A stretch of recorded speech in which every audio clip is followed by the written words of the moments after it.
Good evening, everyone. It's indeed a pleasure to stand here again after 1 year for Medathlon 2023. This is Dr. Krishna, who cuts people for a living. He's a surgeon. And I'm Dr. Babu Ramchandran. I just look and try to make a diagnosis. I'm just a general physician. So we have put together, along with a very vibrant team over here, Medathlon 2023, a set of 5 exciting competitions. As you all know, how many schools were there, Krishna? 17 schools. Can I announce? 17 schools participated, and the total number was also around 400, 450 of them. 450. 450. 51 events there. 51 events totally. He knows the statistics very well, not me. Then, now we are going to start. We are only 10 minutes or 12 minutes late, but we hope to catch up, just like a flight goes on as we progress. I would like to call Chaplain Paul. Chaplain Paul? Yes. Can you please? This is our chaplain who has a direct connection with the Almighty, and he will give his prayer right now. Sure. Well, welcome again to Christ Chapel Auditorium here at King Hamad American Mission Hospital. I know there's some nervousness out there, but let's do our best and honor God and what we have prepared. Let's pray together. Lord, we thank you for opportunities like this to stretch us and move us out of our comfort zone and to grow in many ways. And I pray that you be with us. Now may we take a deep breath and do our best. May you help our brains to work well and be our peace. And Lord, help the parents and the judges too. In this time, to honor you, and I pray in Christ's name. Amen. Thank you. Thank you. Thank you, Chaplain. So now, get set, ready to go. To lead us through today's events, we have got 2 vibrant MCs, Master of Ceremonies. One of them is someone who can see through you. She's a person who will understand you even if you frown your face and say, hey, there's something wrong with you or something right with you. And she looks through us. I am frightened to speak to her because she will understand what goes into the recesses of my heart, goes through the recesses of my heart. And that is the clinical psychologist of American Mission Hospital, Dr. Feba Percy Paul. Feba, can you have you here, please? Thank you, Dr. Babu. And the second one lives in an environment filled with bacteria, microbes, parasites, and you name it. He does not see anyone. He sees through the microscope. Can I shake his hand? No problem. No problem. You are the head of the infection control, so it will be there. And that is Job Samuel. Earlier I used to call him Job. One day he told me, I'm not Job, I am Job. So this is Job Samuel, and they will take you through the evening. Thank you, Dr. Feba and Joe. It's all yours now. All the best. Take care. Thank you. Welcome, everyone. How are you today? How are you today? Great. So this side's great. What about the other side? How are you today? Wonderful. So they have different words coming in. What about this side? How are you feeling today? Awesome. Things are getting better. Come on. What on this side? How are you doing? Amazing. That's wonderful. Wonderful. So I'm going to ask you a quick riddle, okay? So ask this question anytime in the day. You get different answers, but all the answers are right. What question is it? What time is it? So what time is it? What time is this? Debate time. That is right. Welcome to Medathlon 2023. It is a time for the grand finale. And I'm excited. You're amazed. You're wonderful. Thank you for coming here. I'm over to our lovely Job. So he's going to help you with the debate and introduce you to that. Thank you, Doc Feba. What an exacting evening, right? Definitely you're all excited. I can see in your words and in the way you answered. Everything was so awesome, fantastic. Wow. Great. Now, we're going to have our debate. I would like to call upon the moderator for our debate. The one and only Miss Susan, the hot seat keeper.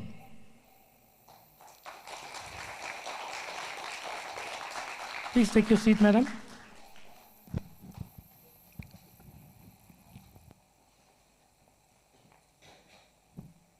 After the preliminary rounds on the 29th of November, 4 teams were selected for the final, and 2 teams were shortlisted, and now they're going to perform. Along with that, we have a tie position for the place 3rd and 4th.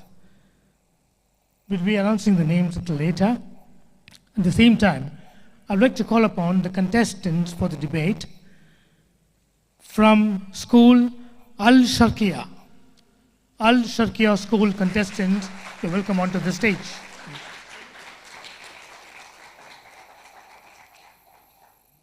And the Bahrain Indian school contestants to be on the stage, please.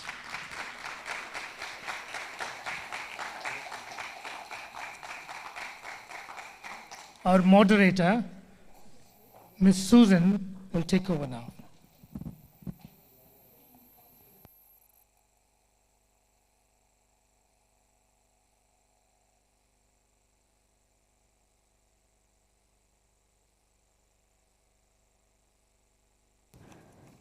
Thank you, Mr. Job.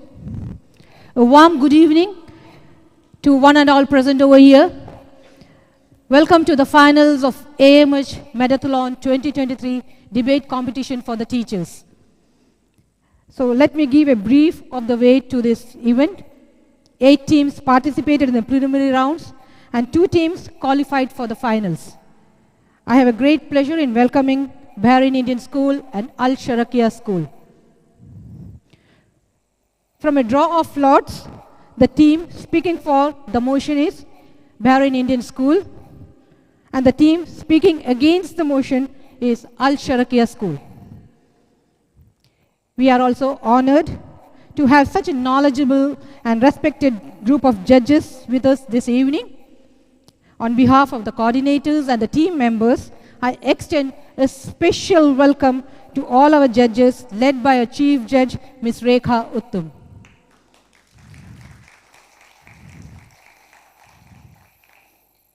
It's my pleasure to welcome all our distinguished audiences. The rules and the sequence of debating as well as the timing criteria have been briefed already to the debate teams. My dear team members, this is a final friendly debate. I would like to remind that personal attacks and insults are not acceptable in this debate. So we request all the participants to use a formal and moderate language throughout this duration. Let me call upon the debates teams on the stage.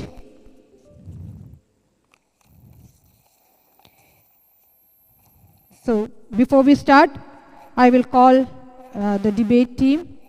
Bahrain Indian School. Bahrain Indian School. You can come up onto the stage. And Al-Sharqiya School.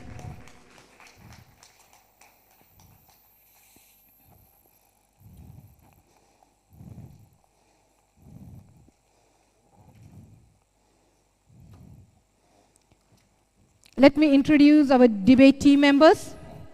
To my right, Bahrain Indian School. We shall speak for the motion. The team leader of this team is Ms. Cheryl. The first speaker, Ms. Sarita, and the second speaker, Ms. Sudha.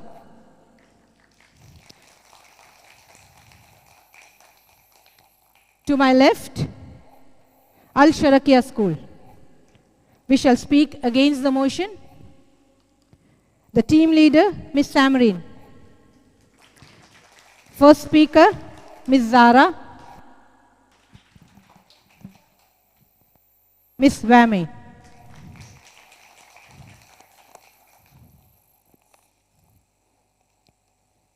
So let us start with the debate. The debate topic is, it is proposed that artificial intelligence will make human being brainless.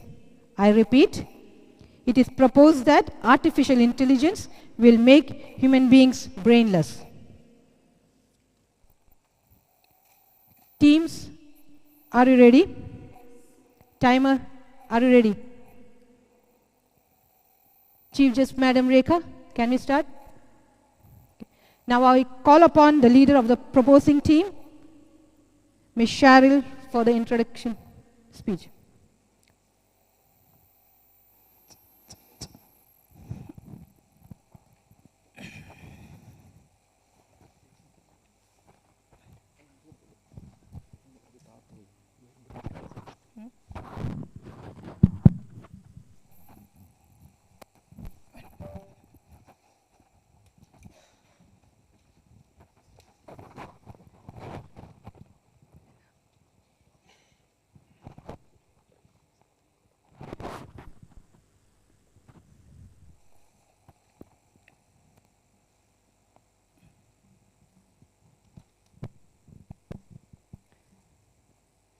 Alexa, I have a debate competition. Please put the timer for 4 minutes. This is Alexa. Timer set for 4 minutes. Good evening to all the respected judges, my fellow debaters, and my worthy opponents. Let's face it all. As a human being, we all are blessed with one special bone, apart from humor bone, and we call it a lazy bone. With the advancement of the technology, this lazy bone has made us lazier. It tempts us not to put in more efforts. And you know what is the best part? We never feel guilty about it. We are always happy to put in no efforts. Alexa, everyone knows about it. I'm sure it's a no-brainer question. Simple. The technology has made us so much dependent on it that we forget that we have to put in some efforts. To prove my point that AI will make us brainless, I have very simple 4 pointers. Let's begin with number 1. You all remember the good old days when we actually pick up a pen and paper and physically write over it? Oh, we are not sure about it. Reason being, we are having AI-enabled Grammarly app. What we have to do? Simply type on the prompt and you will get a beautiful article with very less grammar. We don't have to learn more grammar. Our English will be perfect. And you know the best part of it?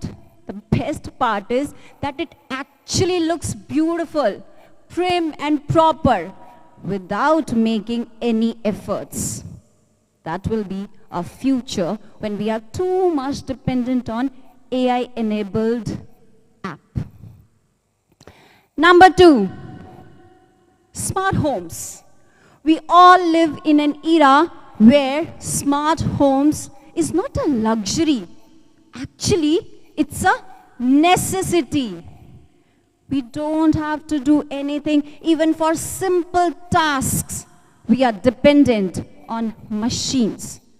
We can sit, chill on a couch, and without even lifting our finger, our work will be done.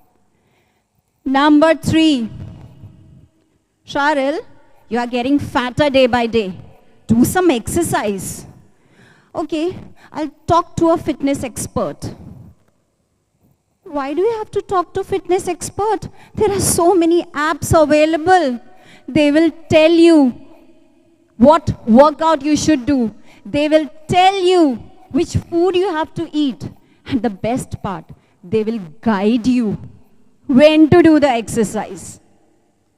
With so many technological advancements, we are dependent on technology for everything. And that is where the problem lies. Not today, but in the future. So dear listeners, it's a humble urge. Next time, when you want to do something effortless, try putting in some efforts. You never know, it might surprise you and you can actually enjoy it. Thank you. And back to you, debate moderator. Thank you.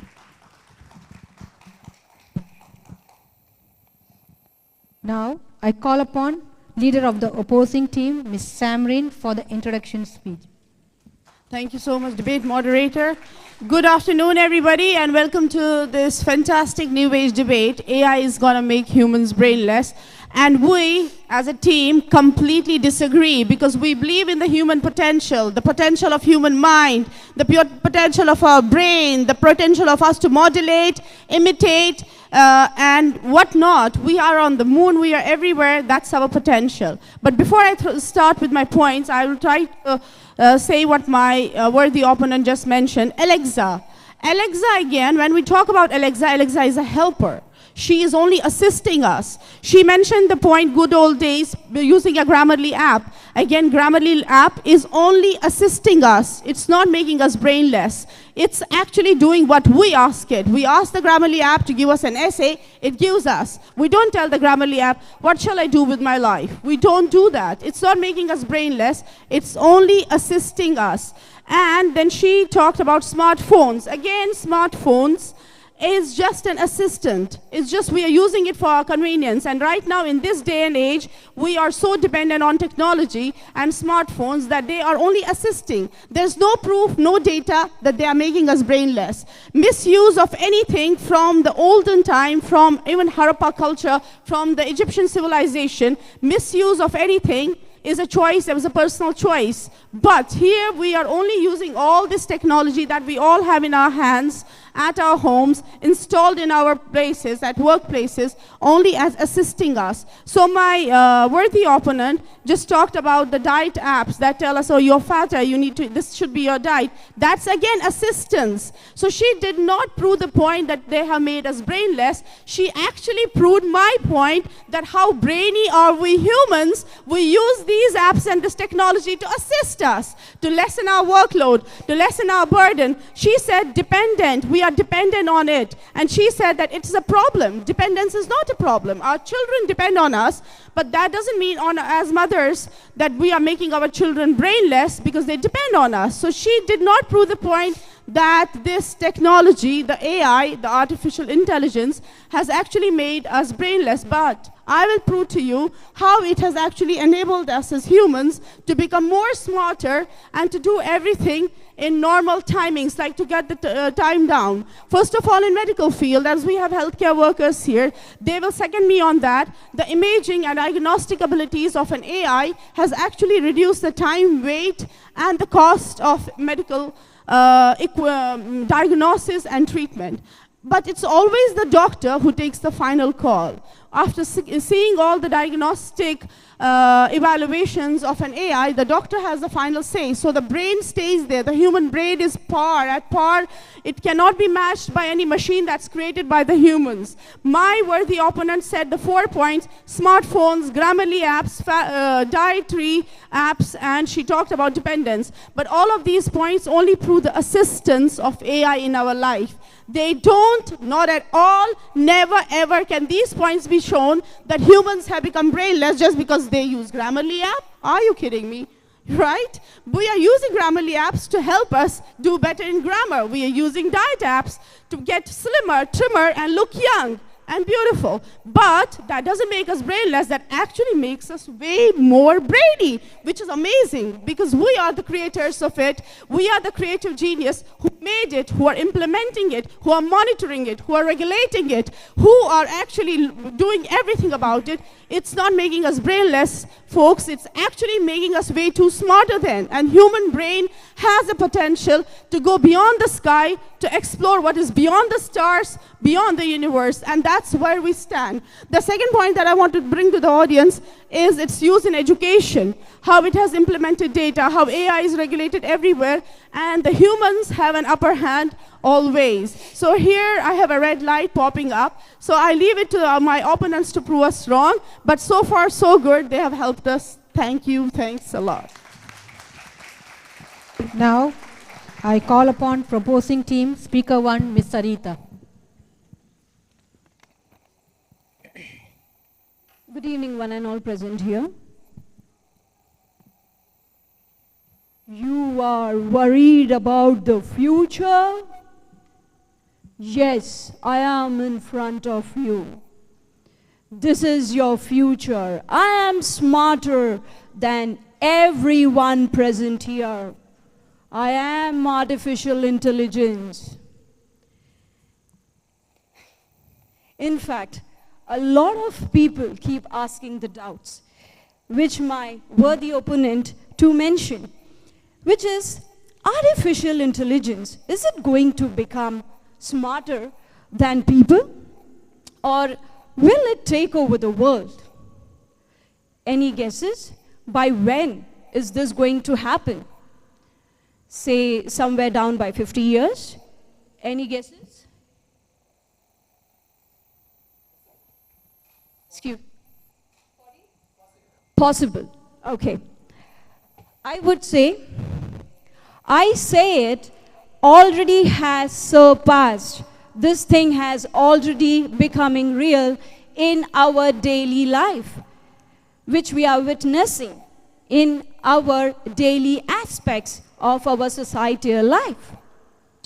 Now this is not a science fiction anymore. This is reality.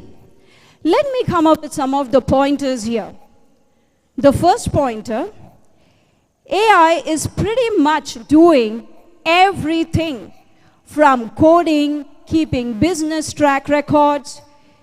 Even in healthcare, it is analyzing large set of data, constant medical research.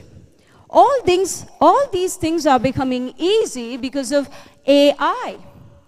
Even in the field of education, students would have almost left learning a way aside and embrace outsourcing their homeworks.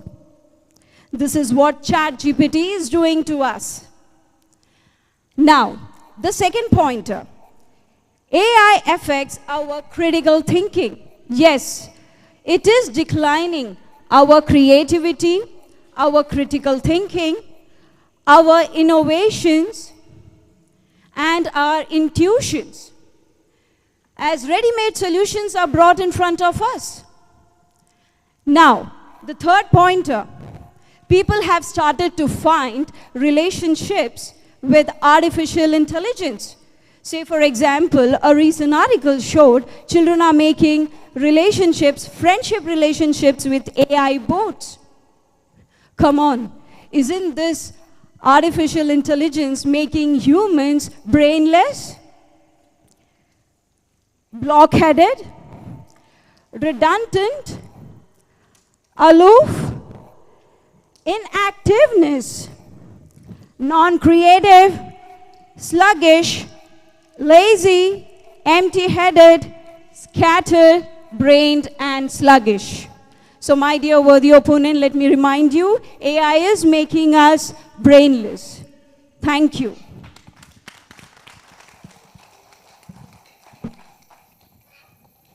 Now I call upon the opposing team, Speaker 1, Ms. Zara.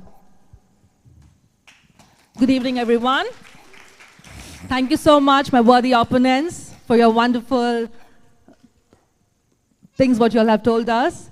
Now, first of all, I would like to make it clear that my opponent, I guess they mistook it when my colleague said assistance. She used the word assistance.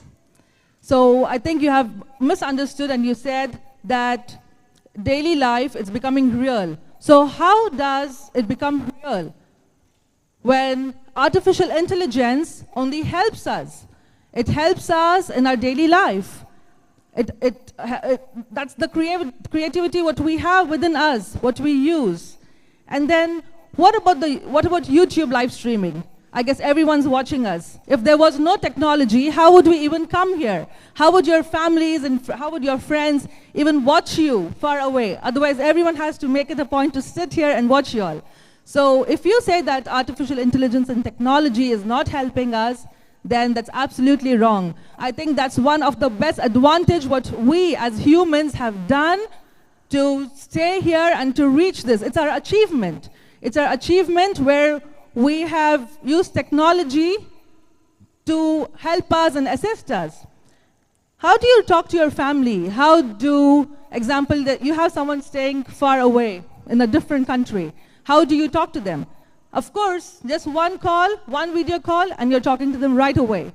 But if it was not there, then you would never even get to, you have to wait for your vacations to go meet them, talk to them. So technology is really helping us for the place where we are in right now. Doctor consultation in healthcare. Example, if I have a preferred doctor, I want to meet only one doctor who lives maybe not in Bahrain, in some other country. How do I talk to the doctor? Online consultation. Our healthcare providers are doing their best in in online consultation. And then Chat GPT. My friend here, my opponent team, they said about Chat GPT, and then she mistook it, saying that there is Dr. Sam who says that it's just an assistant. Chat GPT is just an assistant for us to use technology in a better way. And technology is a tool. Artificial intelligence is a tool. How we use it, it's up to us. We can use it in a right way, we can use it in a wrong way. It's up to us how we use it. That's why there's always, they say, parental guidance. You have to be above 18 to use the right thing. And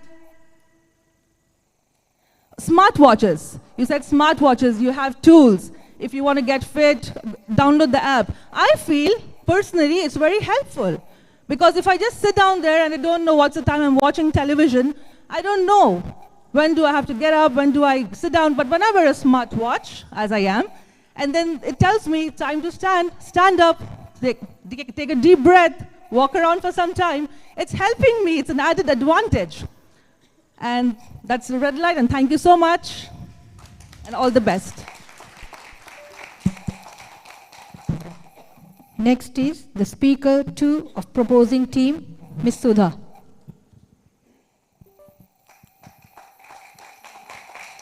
My worthy opponent is insisting on assisting. AI is assisting us, isn't it? So yes, I agree with her in one way, because one brain programmed it. Yes, any app is programmed by few set of people, right? And then a large population is becoming brainless because of it. Do you agree with me? Yes. Okay. So come on, I want to send an email quickly. Oh, I forgot my password. What to do? Oh, I can reset my password. It is automated. In no time, I can automate it. I can get my password just like that, isn't it? Do you agree with me?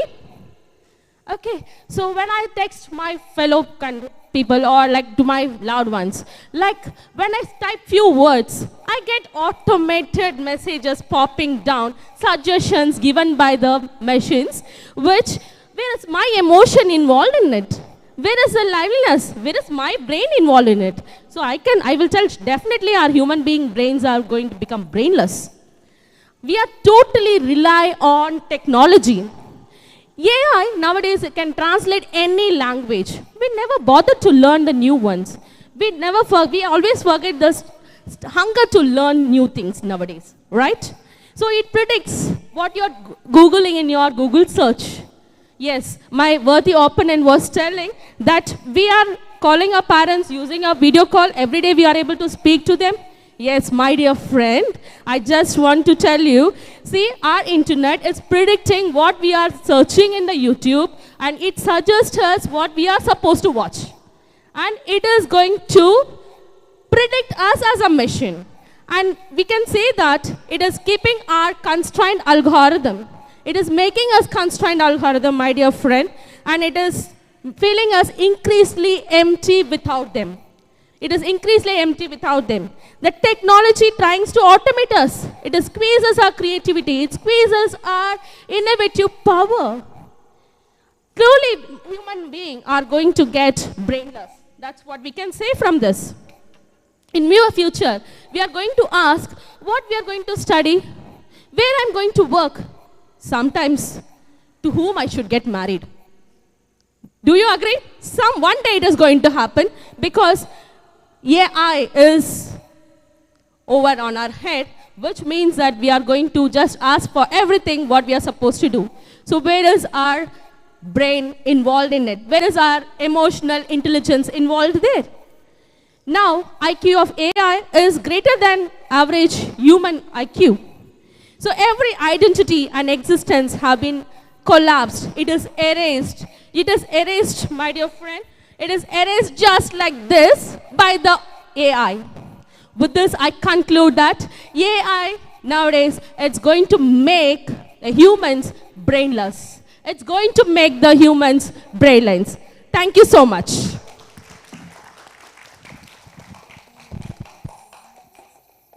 Now I call upon speaker 2 of opposing team, Ms. Vami. Good evening, everyone. And it's a nice thing being here once more. All right.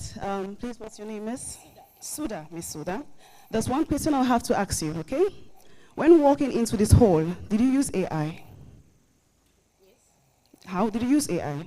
When walking from the entrance into this hall, did you use AI? Did you see AI? Oh, obviously you used your brain. Even the question you asked, you just used your brain, correct? All right, now I'll move on to your point. You said a few created AI. You said a few curated devices. Do you know how many people in here are so creative in other aspects of life, aside technology? Our brains are so well. If you open different brains here, you're going to see different aspects. So creativity is just limited. Okay, sorry, it's not limited. All right? My next point, sorry. My next point, you talked about YouTube, suggesting things for us to watch. Now, if you wake up one morning and you feel like, oh, today I want to watch a cooking video, and you type it, did AI suggest that to you? No, it was your brain, by your own self.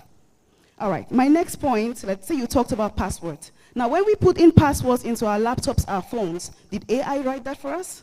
No, we didn't. Sorry, it didn't. We did ourselves. That shows our brains are so in use, and AI will never make us brainless. The next point you talked about was dependence. You said we are so dependent on AI. Asking AI for suggestion doesn't mean we are dependent on it. Asking suggestions isn't wrong. We ask AI, okay, who do you think I'll marry? Doesn't mean he's going to determine who you'll marry. You determine who you marry at the end of the day. AI just gives you suggestions, okay? Now, thank you. Okay, now I'll go to the point of creativity, okay? Now, we put in data into AI based on our memories and our own opinion, okay? Why should that be limited? Why should that be interrupted? Why should we think that we can just limit that to AI? We have other areas, let's say culture, okay? AI doesn't play any part in culture. It doesn't play any part in sports, correct? What about you as a teacher? When your PowerPoint stops working, what do you use? You use your brain. You improvise at that moment, correct? Correct, right? Okay. My next point, I'm going to talk about parenting and childhood. I'm sorry, our leader talked about parenting and childhood, talked about devices at home and all of that. When your child is emotionally down, where and how do you communicate with that child? With your brain. You share your emotions based on your communication. You don't ask AI, can you comfort my child for me? Do you? You don't. All right, let's say, what's my next point? Sorry. Now, there's one aspect. We humans have IQs, okay? AI doesn't have an IQ. How can something which doesn't have an IQ make us less? It's never possible. It's never possible. My next point, I'm going to talk about mimic and glitches. AI is possible for glitches and errors at any moment in time.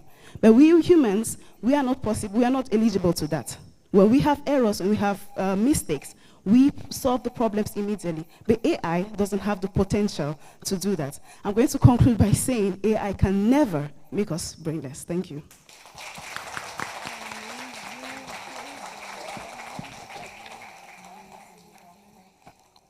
Now, we will have the submission speech from the leader of the opposing team, Ms. Samri. So, yes, thank you again.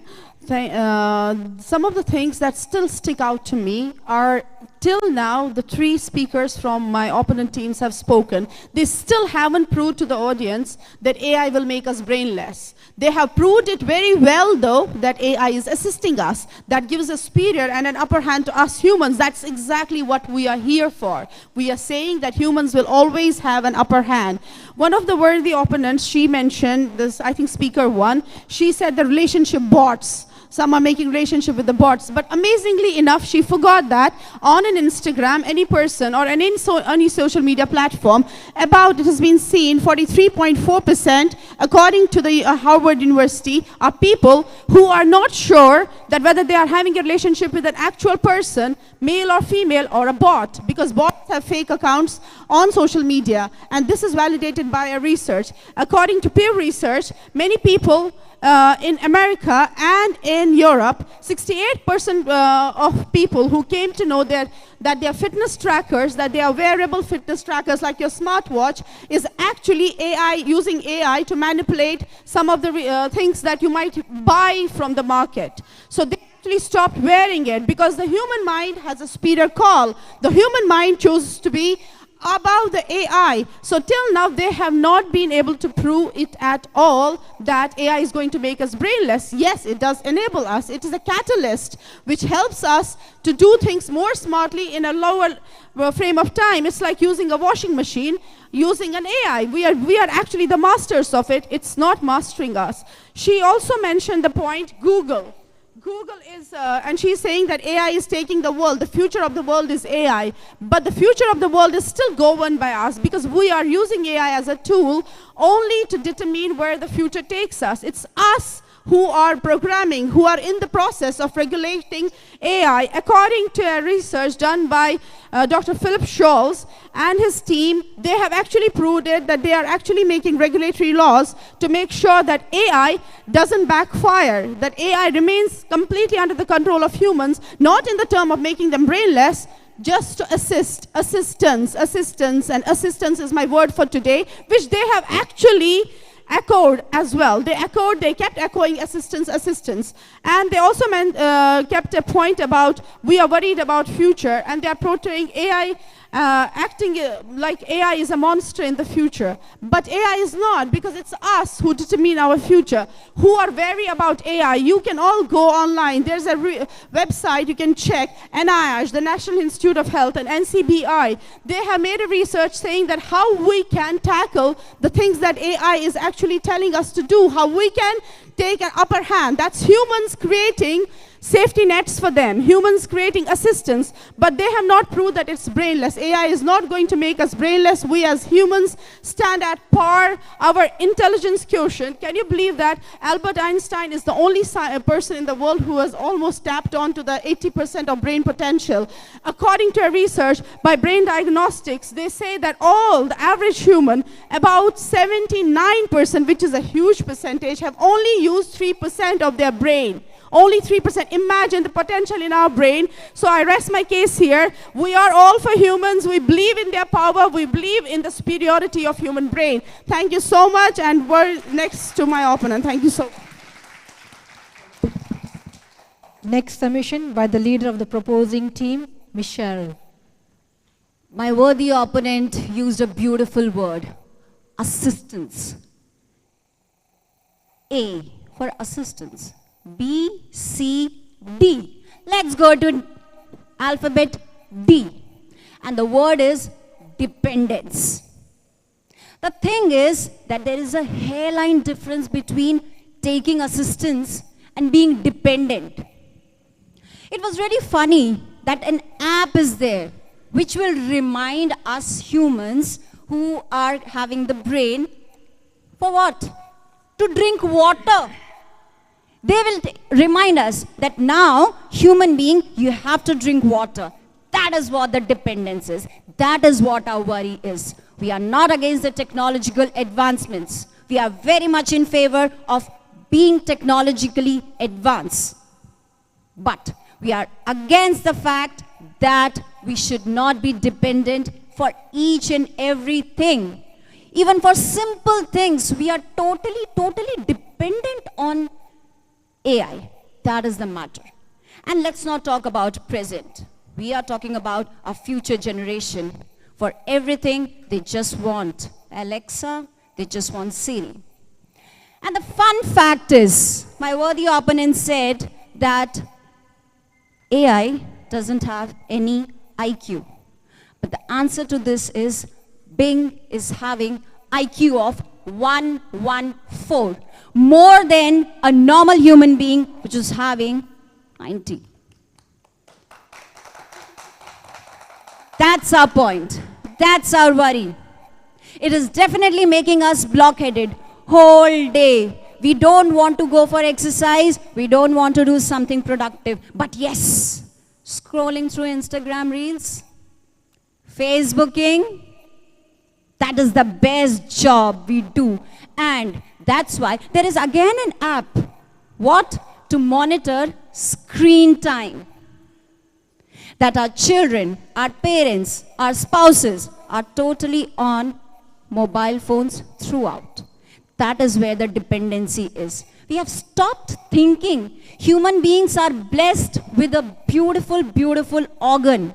And we call it as our thinking cap, which is brain.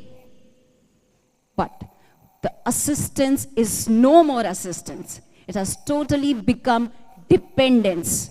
So let's not be blockheaded, let's not be sluggish, let's not be lazy. And instead of our lazy bone, let's nurture our thinking cap, as we all are humans and we have got this power. Let's use it and let's not be dependent more on artificial intelligence. It's always natural intelligence over artificial intelligence. Thank you, and back to you, debate moderator. Thank you. 2 minutes silence for the judges to mark their ballot.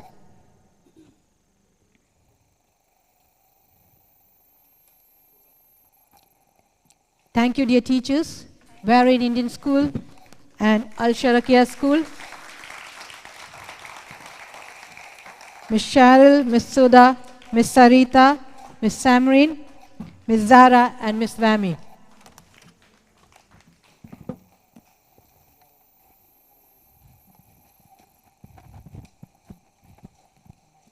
Thank you, debaters.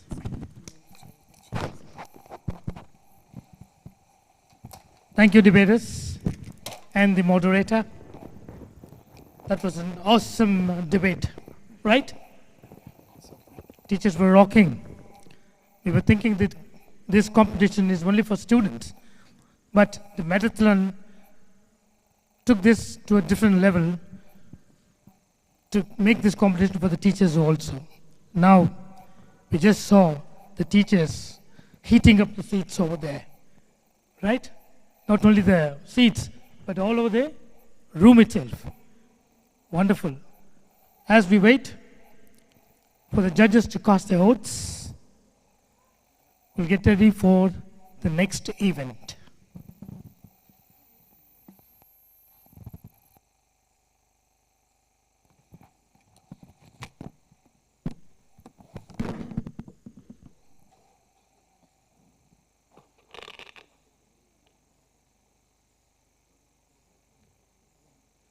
I see that the judges are all penning down their points and we're moving through. Can we all be seated? If you would like to come forward, because the next event is to do with the speech. Yes, so there's this very interesting quote that goes like this. If you want to speak well, your tongue should convey what your heart feels like. And among all of us, there's this wonderful person who has been speaking his heart out for some time.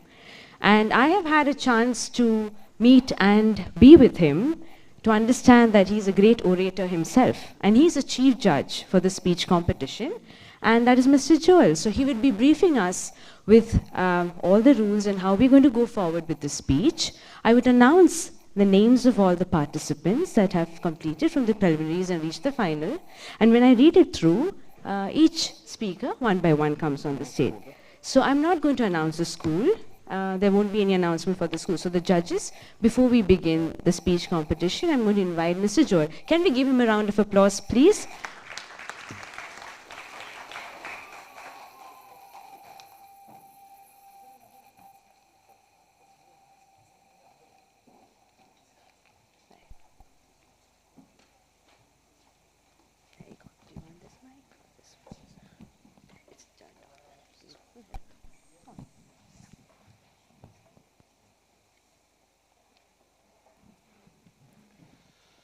Hello, everyone. I'm sure the contestants are especially eager and waiting to come up on stage and speak. Are they? I hope so. Well, ladies and gentlemen, a very warm welcome to this segment of the grand finale, which is the speech contest. And speech contests are usually very toughly contested for in the preliminaries. And those of you who have watched the preliminaries or been a part of it would have noticed the kind of excitement and the passion with which our students participate. And it is from about 40 plus students that only a few have come to this stage where they are going to contest for the finals in this speech contest. Representing different schools, they are now going to really perform in front of you and give their best. And from all these people who are going to speak today, only a few will go on to be the first, second, and third place winners of the speech contest. So I would like to first quickly brief the students and the judges who already know what they are supposed to do, but just quickly tell you how the students are going to be judged. But before I start, I'll just wait for a minute or so that Dr. Rama can tell me if all the judges are ready for that. The students list, of course, the MCs will read out the speaking order. Judges, please wait for the time when the MCs will read out the speaking order, so you know who's going to come after that. Very quick reading order and the speaking order, and then you will have the speakers come to you, come one by one to speak. And please, all those speakers here, can I see your hands? Please raise your hands. All the speakers. Now, I need your full attention here. You're going to come from that side. You know, there's a little gap there. Come from there, and you will be pinned with a lapel pin, a microphone, so that you can walk on with your hands free. Is it clear? Each one will come from there, and then after the speech is over, you will go back there and give it, and the next person will be put up with that lapel pin microphone. Please note that this will be done during 1 minute silence for the judges when they are marking the ballots or their judging sheets. So after each speaker, the speakers are going to come from here, come on to the speech. You can use the entire area of this stage for speaking, or you can also speak from the podium that is there and the podium microphone. But remember that after every speech, there will be 1 minute silence for the judges to mark their ballot, and it is during that time that each of you will come up, and the one who spoke will give the microphone, and the next one will be put up with the microphone. And only when the MCs tell you to come onto the stage, you'll come onto the stage and start speaking. And the timing, please note, another important thing, the speakers, I hope all of you are listening.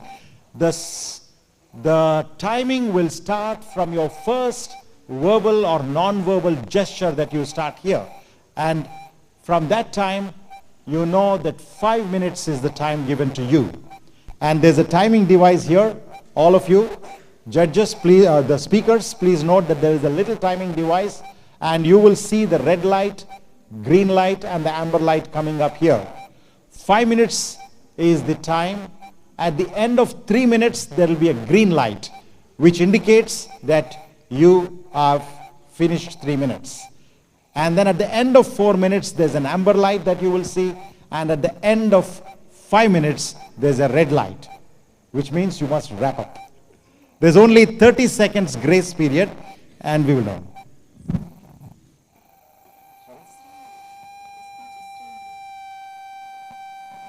Dr. Rama?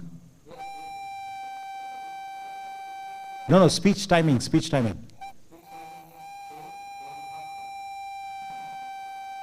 No, I said 3, 4, and 5. I think that's the only, yeah. Timing 3, 4, and 5. At 3 minutes, green light. At 4 minutes, the amber light. And at 5 minutes, the red light. And after 30 seconds, that's a little grace period we are giving you. If you do not finish off in 30 seconds and go beyond 30 seconds, I'm afraid you will be disqualified.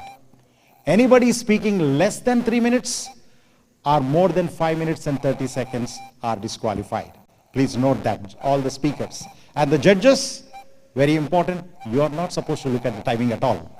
Okay? You just give your judging for the speech. You are not, that is the reason why this slide is not going to be shown to you. You are not worried about the speech timing. Just give us your rating for the speech and how you felt about it. There will be no indication of 30-second grace period. Please note that, speakers, so you know that after the red light is over, you should quickly come out as soon as possible. But if you go beyond the 30 seconds, it's done. Okay, that's the timing part of it. And yeah.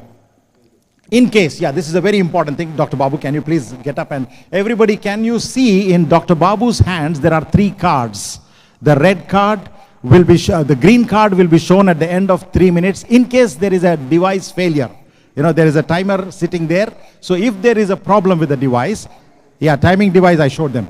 The timing device is here. If the timing device doesn't work for any reason, this is the backup, the plan B. So there will be a green card being shown at the end of 3 minutes, and the amber card or the yellow card at the end of 4 minutes, and the red card at the end of 5 minutes. This will be shown and it will be kept held until the next 1 minute is passed. So please remember that this is what the speakers must keep in mind. That's regarding the time. And at the end of, please, the timer, may I request also to just so that the MCs can see after 1 minute, after every speech is over, a 1 minute time is given and red light is shown at the end of 1 minute so that it is clear. A green light shown at the end of 1 minute so that the next speaker can come onto the stage. Thank you very much about the timing. Very quickly now about the judging criteria. For those of you who have probably not been a part of this, let me quickly tell you how the speeches are going to be judged. One, there are 5 important components by which the judges are marking the speeches.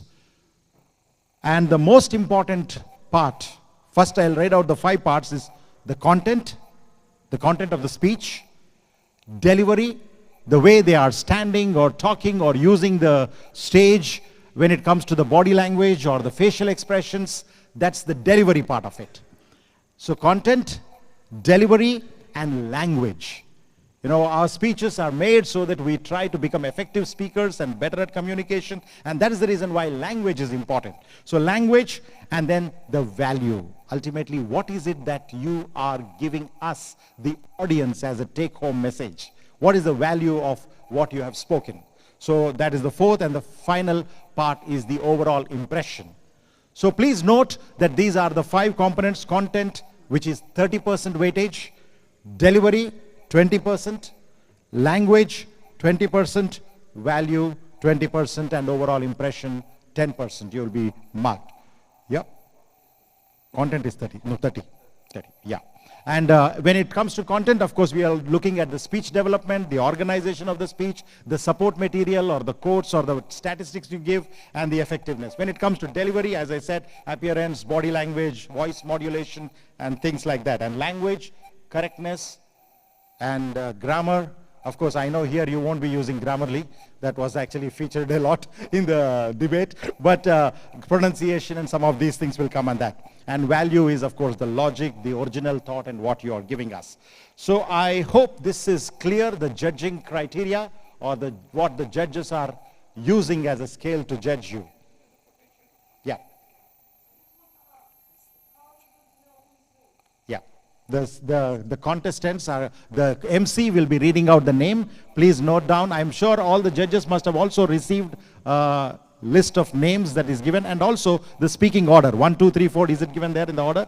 At the right side, if you see the speaking order, judges, please let me know if you haven't received a page which has got a speaking order. So we have already decided by lots the speaking order. So we have not given the number of who is going to be the first or who is going to be the last. They picked up the speaking order, and it's according to that speaking order that they are coming, and our MCs will be giving out their names one after the other.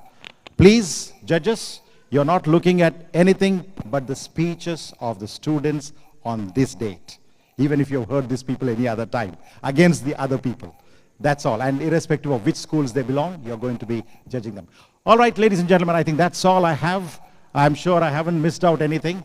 And if there's anything I missed out also, I think Dr. Rama and Dr. Babu will throw me out of the stage. I shouldn't be talking for long. It's the time for the students to talk. So, yeah. Yes, very important here. Please, ladies and gentlemen, please respect the person here. 1 minute silence. During that 1 minute silence, when we say silence for the judges to mark the ballot, you can get up and move out if you have to. Otherwise, no movement of people during the speech. Is that clear? Do I have a promise from you? I have to hear a little louder, yes. Okay, no moving during the speeches. You can move during that 1 minute silence if you have. Thank you very much. Thank you, Mr. Joel. A round of applause for that time and briefing, right? Good. So we are not going to move much. All the organizers might be slightly moving through. So we're going towards the speech. I'm all geared up to take this flight. You know the title of the speech. Are we correct? So let me reiterate for you. Artificial intelligence has the potential to transform. What is it? Healthcare. Good. So I'm going to repeat it again. Yeah? Artificial intelligence has the potential to transform healthcare. Brilliant. So with this title, I'm going to also read out the sequence of the speakers today. Let me do something simple for you. I'm going to read out the first 6 speakers that are going to come in. Mentally prepare yourself so that the next speaker can come and seat themselves maybe in that side of the wing, so you can get your mic there. The first speaker is Arman Abdul Reda Mohammed. We have then Shubh Dimri. Then we have Catherine Anna Monsi, Nishant, Aishwarya Lakshmi Saktival. We have Fatima Zahra and Mohammed Irfan Naufal. So let me just read that for you. Give them a round of applause. Coming up first will be Arman Abdul Reda Mohammed. Arman Abdul Reda Mohammed.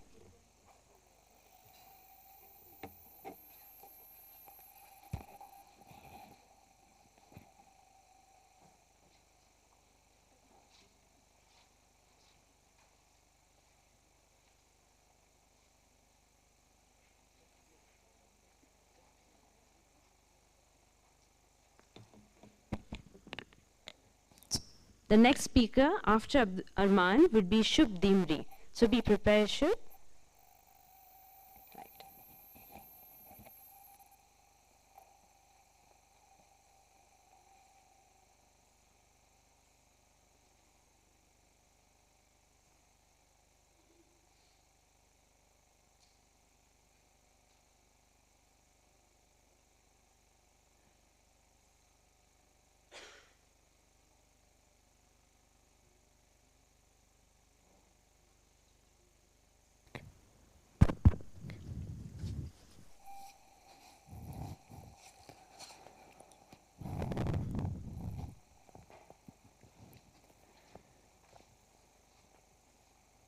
Good afternoon, ladies and gentlemen, honorable judges, dignified chief guests, and respected audience members. My name is Arman Abdurrada, and today I stand before you to discuss a topic of immense significance. An innovation that is not just transforming our world as we know it, but is revolutionizing one of the most essential aspects of our lives, healthcare. This exciting prospect is none other than artificial intelligence. Artificial intelligence is no longer confined to science fiction or our imaginations. It has become an integral part of our daily lives. But its most profound impact and most transformative power lies in its potential to transform healthcare. AI has often been depicted as very, very important. It is very ubiquitous in our era and in our generation. According to a study by the IBM, AI can reduce the diagnosis time by up to 50%. It can reduce the costs by up to 30% and increase the diagnosis accuracy by more than 84%. Examples where AI is used in the healthcare industry is the development of 3D printed prostheses with AI assistance. amputees are able to control robotic prostheses with their thoughts using an RPNI, a regenerative peripheral nerve interface. In this day and age, AI-assisted robotic surgeries are skyrocketing. Hospitals are using robots to help in everything, from minimal invasive procedures to open heart surgeries. One of many examples is the STAR, the Smart Tissue Autonomous Robot. This is used in laparoscopic operation, and it results in shorter hospital stays, faster recovery times, and reduced pain. Radiologists can also use AI algorithms to detect subtle abnormalities. Even in Bahrain, during the COVID-19 pandemic, the RobotNet 20, RobotNet 21, and the infirmier nurse robot have already been proven a success. They were deployed to the Ibrahim Khalil Kanu Health Center's isolation facility in Manama, with the aim of protecting the healthcare staff from excessive exposure to the coronavirus. Considering these amazing achievements, I conclude that AI has the potential to transform healthcare in ways we could have never imagined. AI is not just a tool, but a partner for doctors, aiding them in their noble cause of saving lives, a partner for patients, empowering them with personalized care and better outcomes, a partner for humanity, helping us in making this world a better and a healthier place. Thank you. Thank you, Arman. Shubh Dimri. Before we invite Shubh Dimri, I would give one, we are going to call for 1 minute silence to the judges to tabulate their points. Shubh Dimri, please come to my right so that you can prepare yourself with the mic.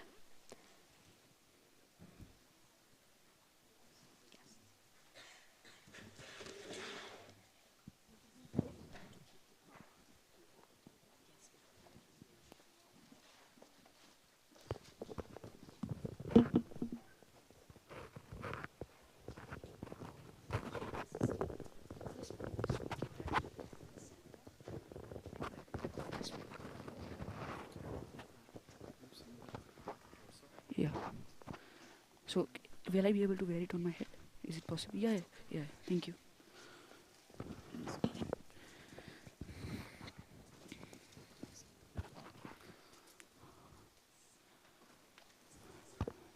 Hello.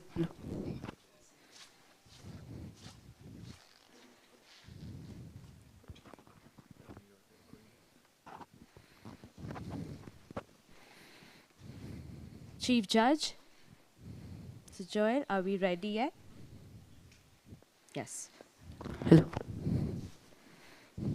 Next speaker, we have Mr. Shubh Dimri.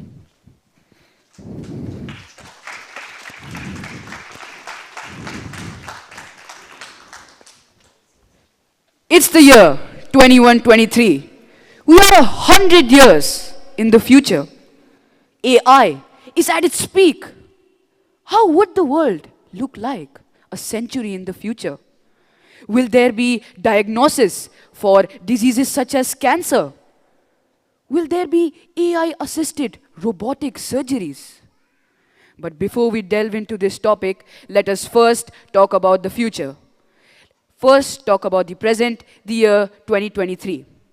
I believe that AI is not just about technology, but it's about people and society. Let me tell you that a doctor from the United States was able to diagnose a rare form of cancer in patients by using an artificial intelligence-powered diagnostic software. The patient, who had been suffering for months, was finally given a diagnosis after the AI software analyzed its medical scans.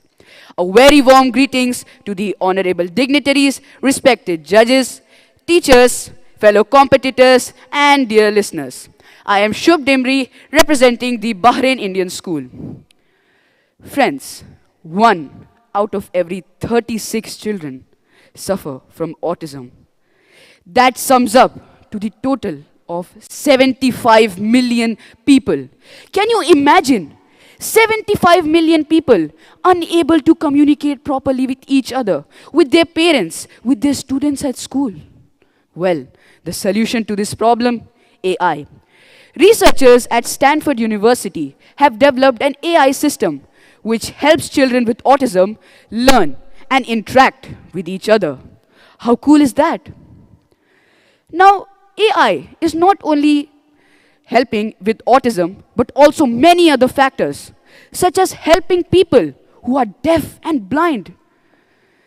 But before we move on to this, let me introduce you to a key member. You see this thing right here? For the people who are wondering what this is, I named it Agent AI. So Agent AI is an AI-generated robot from the year 2123. So let me give you a short introduction about him. So he was built in the year 2100 and is currently 23 years old. A fun fact about him, his father was one of the first robots who performed an AI-assisted robotic surgery. How cool is that? Esteemed judges and distinguished guests, this realm of possibility isn't confined to imagination. It's within reach with the power of AI. The true power of AI in healthcare lies to personalized medicine. Each one of us is unique, from our genetic makeup to our lifestyle choices. This variability means that a treatment which works well for one patient might not work well for another. AI is transforming healthcare by studying lots of genetic information, acting like a detective to find out what diseases we might potentially develop in the future. This helps doctors to tailor down treatments specific to individual needs, therefore maximizing effectiveness and minimizing side effects. Now let's talk about diagnostics. We have all heard the heart-sinking phrase, we need to run more tests. But what if I told you that AI-powered algorithms can analyze your medical images much faster than you can say the word MRI? Perhaps AI can analyze patients' data to predict any potential health issues or complications. This allows for a preventive care. We know prevention is better than cure.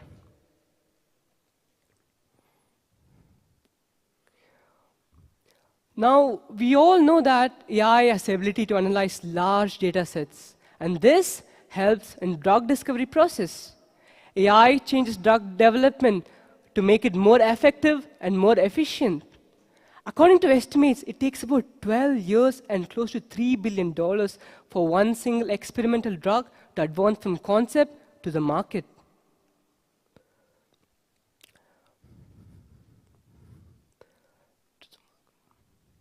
So we have seen all the possible benefits. While AI holds tremendous promise, there are negative impacts as well.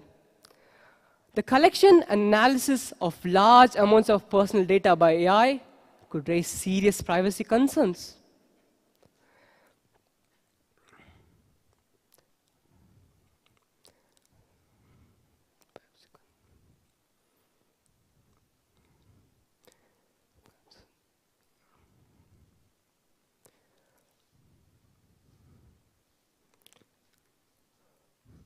Okay, let me move on with a very interesting question. Who all here think that AI can replace doctors? Please raise your hand. Well, not many. That's good. For all those people who have raised their hand, let me tell you, you're wrong. Well, AI truly exceeds in performing repetitive tasks and analyzing large databases. But the role of doctor is just beyond treating illness and analyzing patients. They provide patients with emotional support and care. They understand the patient's feelings and provide care. So, the future shaped by AI is not predetermined. Our choices today will sculpt the world of tomorrow. So let us navigate this evolution with wisdom and compassion to create a world where AI augments healthcare, enriches lives, and propels us towards a brighter future. Thank you.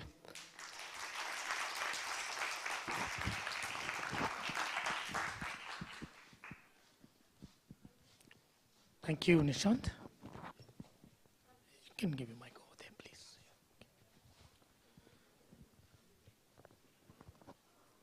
The judges may take 1 minute time for judging while we remain silent.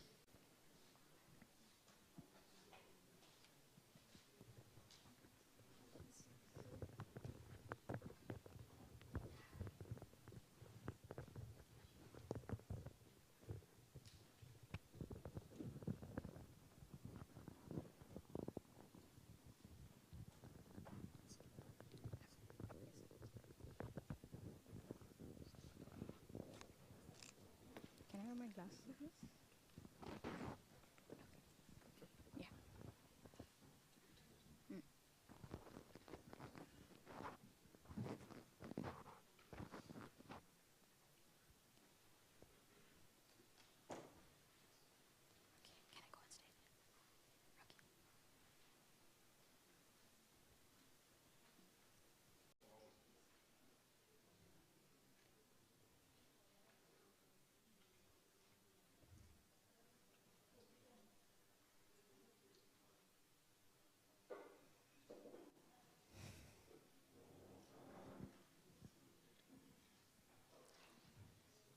Our next contestant is Aishwarya Lakshmi.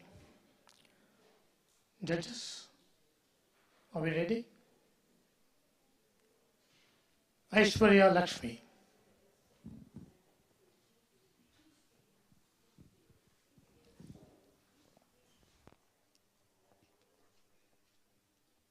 The best way to predict our future is to create it. Good morning to one and all. 1 second, it isn't morning, is it? Good evening to one and all. I am Aishwarya Lakshmi Shaktiver and I am from New Millennium School. And today, I will be talking about how AI, the technology we've been discussing for so long, all this evening, has the greatest potential to change healthcare. We're in a healthcare premises right now, and I'm giving a speech. Medicine, patients, doctors. There's so much going on, isn't it? Now, before I begin, you're probably wondering, hey, why are you keeping the paper inside your pocket? There's a podium right there. That's not very smart, is it? Well, let me tell you, I'm not AI. I am a human being, and I'm pretty bad at remembering dates and lines to my favorite song. There's this one song that I used to listen to as a kid, and I never realized how much of a significance there is. It's by Timbuk3, the American rock band. And they sang, things are going great, and they're only gonna get better. I'm doing all right, getting good grades. The future's so bright, I gotta wear shades. You know, this is the same thing. It's applicable to AI, artificial intelligence. It's blinding. That's our future. It's so bright, so attractive. You know, that's how AI makes me feel. That's how AI is supposed to make all of us feel. It's revolutionary technology. It's supposed to free mankind from its dreary life of just routine, just schedules. AI will do all of that for us when we can focus on what we're best suited for. Creativity, imagination, thinking outside the box. It's so exciting, isn't it? And that's why AI is promising us. AI, on the contrary, has the potential to transform healthcare so greatly that we might face some issues. But I'll get to that later. Change is an inevitable and important factor that affects us so greatly. It affects the trajectory of human life. Just like metal, the fire, the internal combustion engine changed our lives. The same is with AI, artificial intelligence.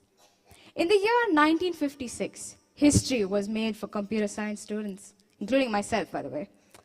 John McCarthy, he coined the term artificial intelligence. He stated that artificial intelligence is the ability for technology to think like humans, like you, like me. It's not going to replace anyone. Don't get me wrong. I think artificial intelligence is a tool.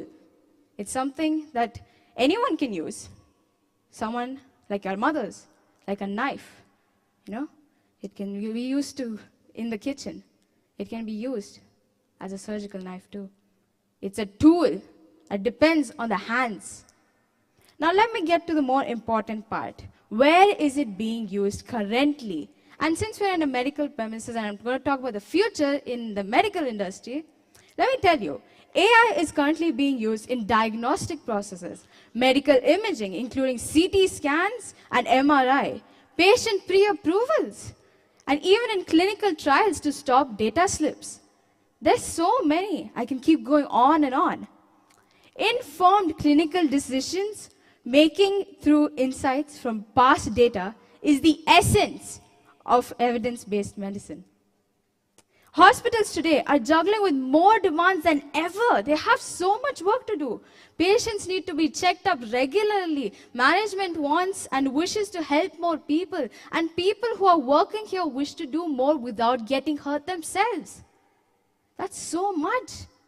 AI is willing to help us with that. It's going to be our aid with us. It's going to be our help, our friend. That's what it is. That's where AI can help. I've said that so many times now. Machines lack human qualities, however, like empathy, sympathy, and compassion that doctors have. Patients would continue to trust doctors more, but that's where AI comes in. AI is a machine in the end of the day, but we have the capacity to think. And patients will take a long time to trust and, put their lives on the hands of AI. That's why AI has to be in the correct hands. They have to be controlled properly. AI has to be very decisive. Now let me tell you how it helps in the future. There was this series called Star Trek Voyager. It's a very popular science fiction series, and there was this one character called an emergency medical hologram. He had the ability to diagnose over 5 million problems and visions. He was that talented. We can do that with the help of AI, VR, robotics. We can do that. We have the capability. And now let me conclude by saying, it's an exciting future to look forward to, isn't it? AI. The future's so bright, you gotta wear shades to see the benefits of our new innovation, artificial intelligence. Thank you. Thank you, Ashwarya. 1 minute silence for the judges.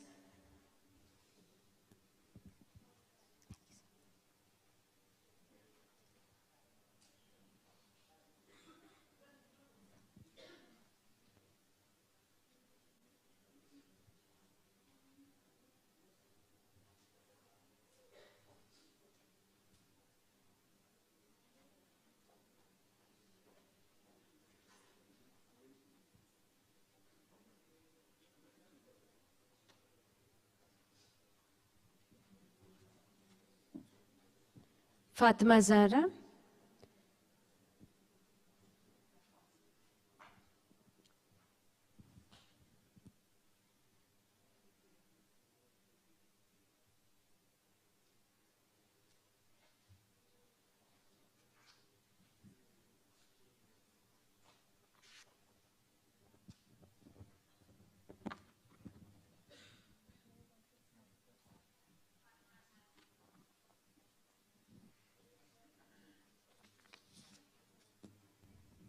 Judges, our next speaker is Fatima Zahra. Is it on?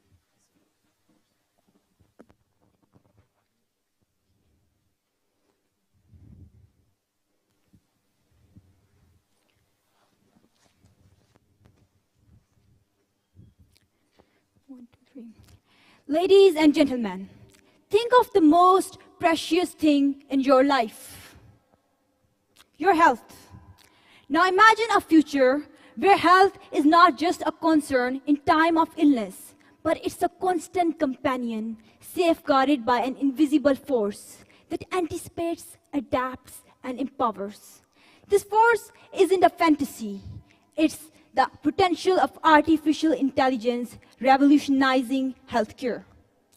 Good evening to honorable adjudicators, students, teachers, and everyone here. My name is Fatma, and today I will take you to the journey where I show you how artificial intelligence will revolutionize the healthcare. Now, let's play a quick game. Raise your hands. How many of you people ever Googled your symptoms when feeling unwell? Raise it. Okay, a lot of people. Now keep your hands up if the result left you more shocked than when you were in the beginning. The Dr. Google dilemma. But today we are going to step into the world where Dr. Google will get an upgrade. The world of artificial intelligence in healthcare. A realm where confusion leads to clarity and uncertainty bows down to precision. The world where deadly diseases like cancer, diabetes, cholera are not detected after the strike, but are foreseen and intercepted before they even dare to show their faces. Now imagine, you are in a concert with your friends enjoying, but suddenly there's boom, blast. Blood shattering everywhere. Your friends, they are injured, but luckily you are safe. Your one friend laying on your left side and one on your right side, fully shattered in blood. You get panic. Whom to save first? You're basically trying to process in your head that what just happened. But before you even know it, a group of AI robots arrive there and rescues all the injured people. Now, those AI robots are actually from the health department. They know every injured survival rate, the rate of bleeding, and they start processing the data. Within a few seconds, they even start treating each and every individual according to their need. This is just one small scenario that how AI will transform the health care. I would like to give my own example. I'm a high cholesterol patient. I inherited it from my parents. My doctor told me that it will be very difficult for me to control it as it's genetic. I still keep taking medicine, but I'm not able to make any huge difference. Now the thing is that even the modern days doctors cannot properly or fully cure the genetic disorders. But what if I tell you that with help of AI, it is possible? Because AI can analyze vast amount of genetic data and can provide us with targeted treatments and therapies which can easily cure genetic disorders. Now with this transformation of AI in healthcare, it will be easy to cure any genetic disorder, and parents will be tension-free that their newborns will not have their disorders. I remember when I was a child, my grandma used to treat me with her own remedies. This one time I got toothache. So she made a paste and tried it on me. But instead of making it better, it made it even worse. But now, who need grandma's 90-year-old remedies when AI can give us insights and help us with right amount of data which can help us to cure our problems? Now, I can't imagine any other field having as much benefit from AI other than health department. Now imagine a future where AI will be playing a vital role in healthcare. Doctors would be able to detect problems faster and diagnose patients faster. With AI assistance, surgeons would be able to do more precise surgeries and would be able to unburden their forced work. Question arises, in this competitive world, is it necessary for doctors to collaborate with AI?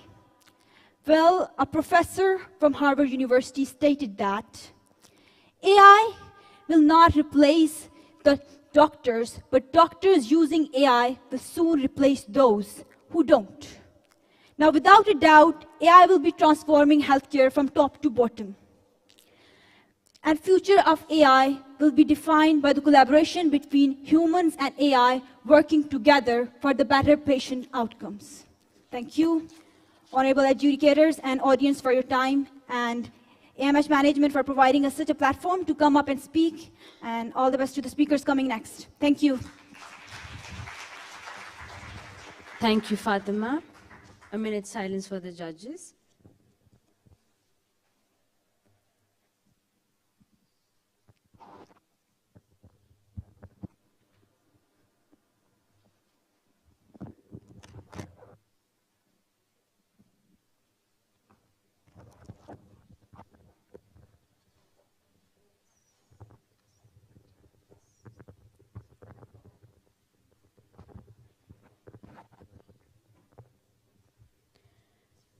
I'm going to read out the sequence of the next 7 speakers. Mohammed Irfan Naufal, Khushbakt Fatima, Utkash Karthik, Shan Diamond Louis, Aryan Roy Chowdhury, Niranjana Nijesh Menon, Jaden Daniel Cluster. The next speaker would be Mohammed Irfan Naufal. Can I test? Khushbakt Fatima.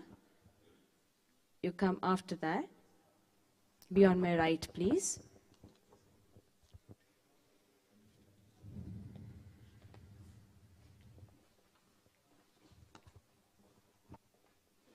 Judges, this is Mohammed Irfan Naufal.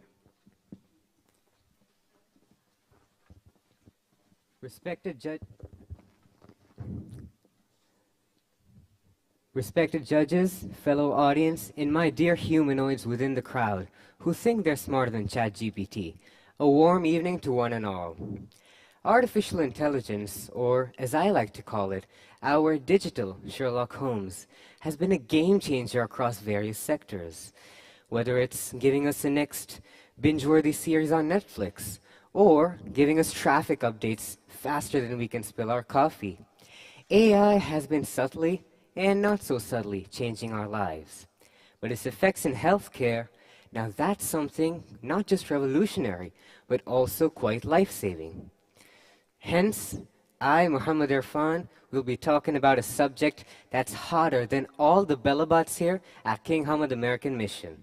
That is, AI has a potential to transform healthcare. Now, before I begin, let me tell you what AI in healthcare is all about.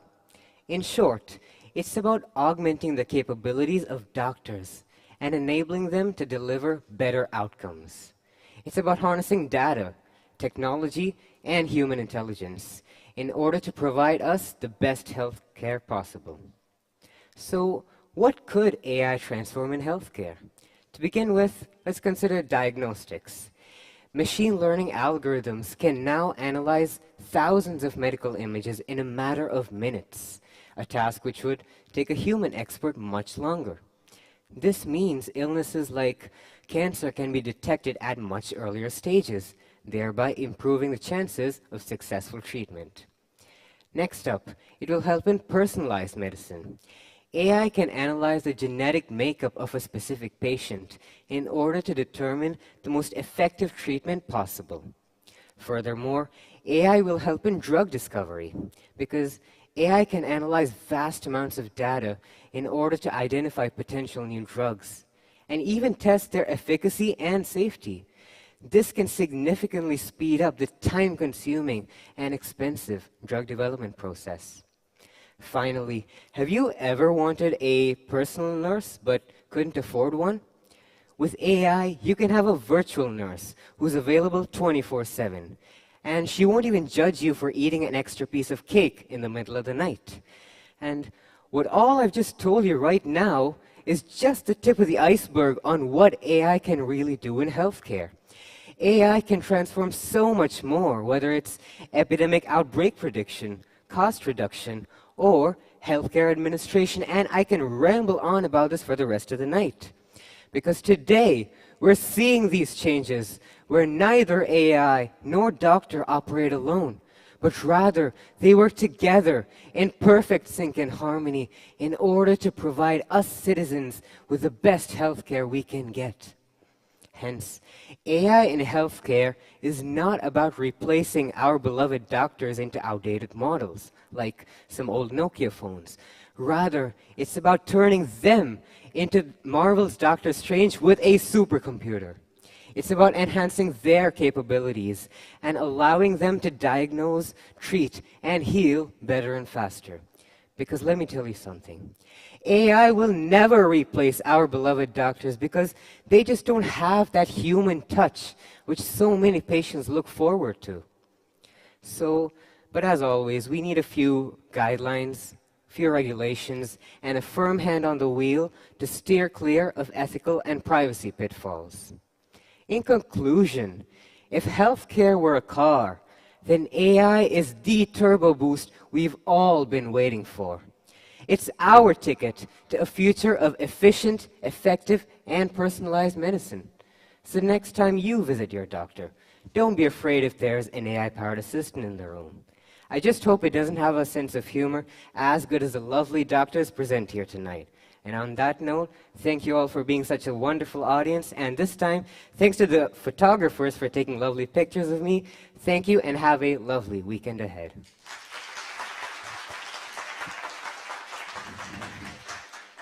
Thank you, Mohammed Irfan. We have the next speaker, Khushbat Fatima. A minute silence for the judges.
Utkarsh Karthik, you can be on my right. Prepare yourself after.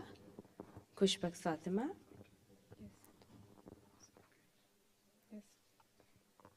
Judges, this is Khushbat Fatima.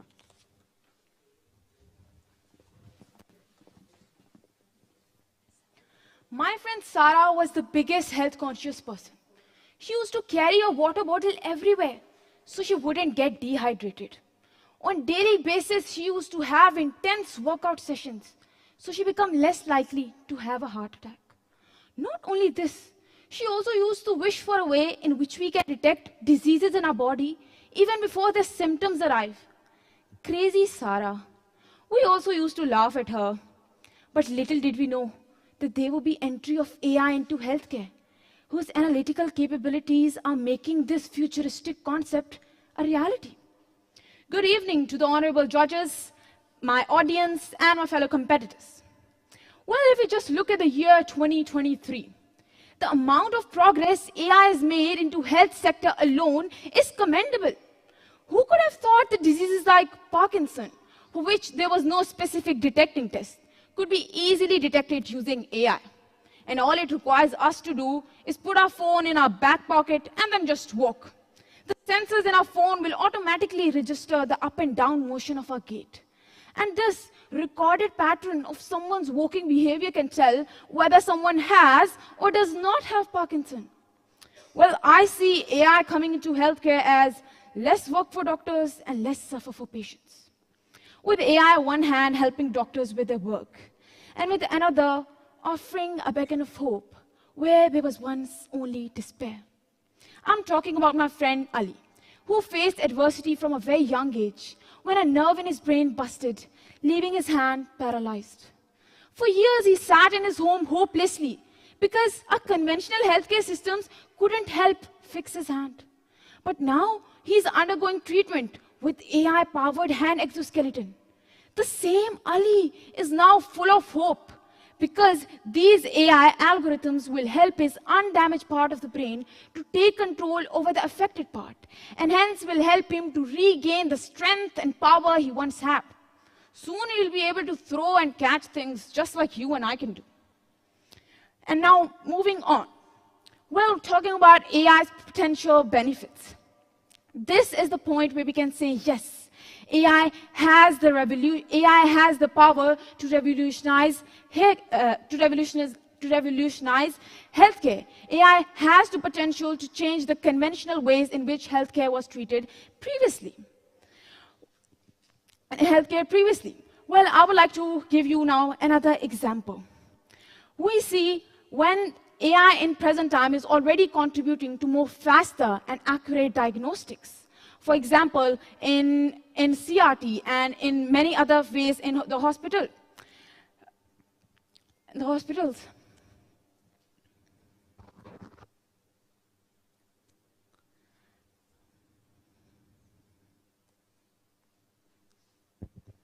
AI is helping diagnostics in many different ways. Now we can confidently say that yes, AI has the power to revolutionize our healthcare. We see that in different of things, we can see that AI is actually improving itself from the treatments that were previously changed. For example, now I would like to say that AI, which seems too good to be true, but it's actually not. Wait, why? Because this artificial intelligence can make mistakes.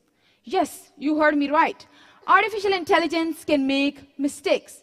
For example, AI might recommend a wrong drug to a patient or fails to notice a tumor on a radiological scan. Then what happens next? Injuries and deaths. This is why it is said that AI will aid, not replace. What we require now is a powerful collaboration between humans and AI, where AI is master at analyzing patterns and vast amount of medical data, while we humans, on the other hand, are best at learning things in a more personal way. And this is how we can actually work together to improve the patient care, healthcare, and diagnosis. AI's integration into healthcare is not merely a technological advancement. It is a revolution that has power to reshape the way we approach, receive, and deliver medical care. Do you know the main reason why we are welcoming AI into healthcare? It's because of its unparalleled capability to analyze complex patterns and identify those minute changes in those medical images in seconds, a task that can be easily overlooked by a human practitioner due to our cognitive limitation. Illustratively, a study in Stanford University revealed that while experienced radiologists took 4 hours to review 420 X-rays, AI accomplished the same task within 2 minutes. This shows the potential benefits that AI holds for us in our future. A future where we can be more happy because we will not have the same amount of health issues. And this is why I said that AI has the power to revolutionize our healthcare. Thank you.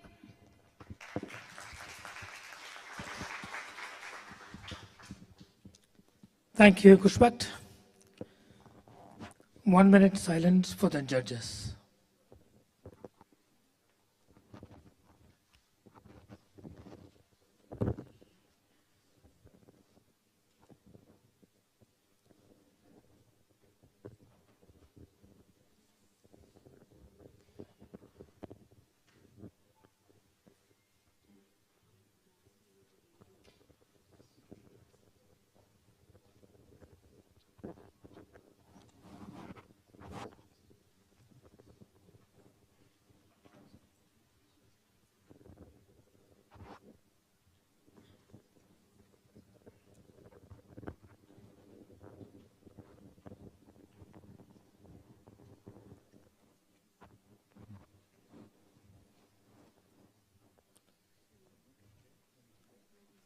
Okay, just a minute.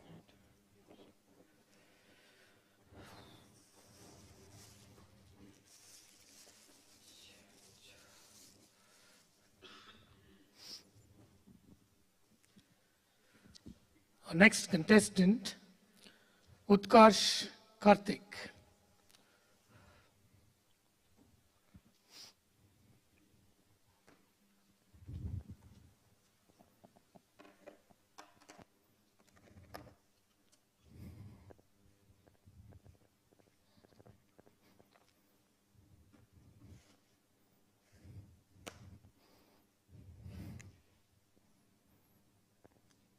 Imagine the stretcher as it passes through the hallways, the doctors rushing along, the blinding lights, the changing scenery. All of them rush into the surgery room and the door shuts. Total silence. Around the world, there are 5 million non-fatal accidents caused due to cars. Cancer cases have been rising from 19.7 million in 2000 to 19.8 million in 2023. In the new world, doctors will be more answerable to lives than generals themselves, said Napoleon Bonaparte. Mark Zuckerberg said, however, AI will help doctors in diagnosing and managing patients better. Good afternoon, ladies and gentlemen. My name is Utkarsh Karthik, and today I'm here to discuss the million-dollar question. How will AI influence such a vast sector? To elaborate this point, I shall be speaking on 3 aspects: drug discovery, remote monitoring, and precision medicine. The discovery of something new starts with finding something which we fully do not yet understand, said Frank Herbert. The most important part of health and medicine is the discovery and formation of its cure. An example of this, the Gene Medical Company. They have analyzed the human genome data and found a cure for diseases such as Parkinson's and Alzheimer's. By using the vast data sets such as CCLE, which consists of over 1,000 cancer cell and characteristics, we can find the cancer's target spots, its impact, as well as mutations it forms. The next topic for this, I'll be taking this. Specifically, this is called a TV remote. Now imagine a world where we don't have this. Imagine we have to go to the TV every time we want to change the volume or change the channel. In fact, how many of you here think it's convenient to have a TV remote? Wonderful. Now imagine if doctors had a magical remote, a reliable remote from which they could diagnose and manage patients. To achieve this, in 2018, Dr. Alfian and others created a monitoring system using Bluetooth-based sensors and sent all of this data to our smartphones. With the use of contactless sensors and ambient systems, patients can be monitored as well as their activities. The final topic, precision medicine. All of us know cooking. In cooking, we use recipes with specific ingredients, and each ingredient has a specific time to prepare. The same logic is used in precision medicine, where the AI considers the patient's genetical disposition, previous drug intake, and environmental factors.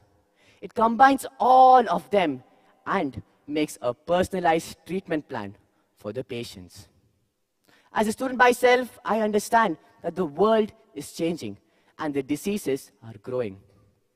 But in this dark world, all of us have a shining glimmer of hope.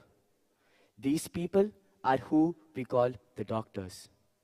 So I would like everyone in this room to give a round lot of applause to these doctors, our symbols of hope.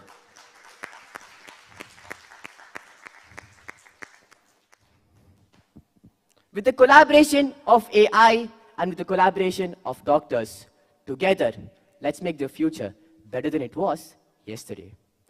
Thank you.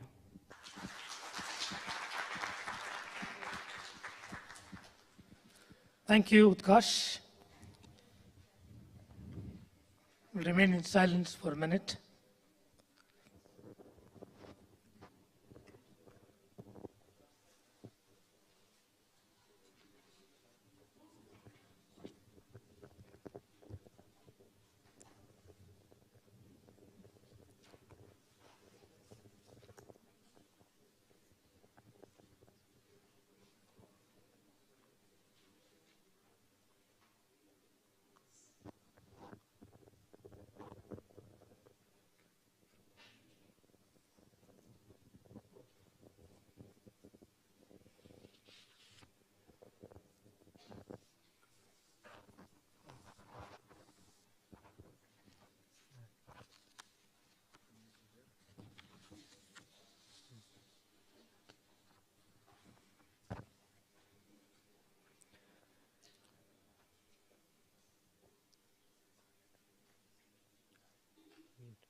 our next contestant, Sean Diamond Lewis. Sean Diamond Lewis.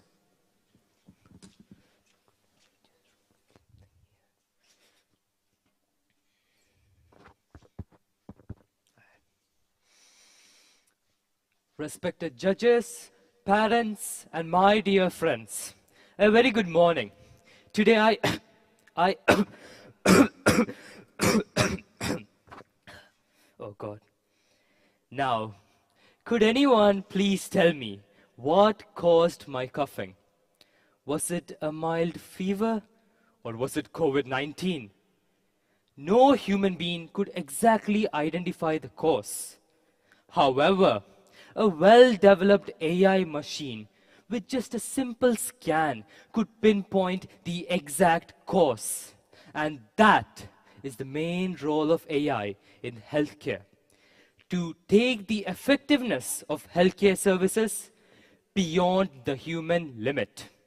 Imagine a completely normal surgery, except the fact that the surgeon is not even present in the room. Forget about being in the room, he was not even there in the country. This was the case when a surgeon in New York was operating on a 68-year-old woman in France. How was that even possible?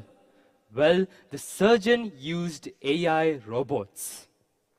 If we were to continue AI development in such a manner, then soon the entire world would be given access to the world's best medical experts and services that there is. But I have a question. Why can't any ordinary hospital provide these best medical services? Well, one of the few issues which is prevalent in many health centers is the tedious task of managing data.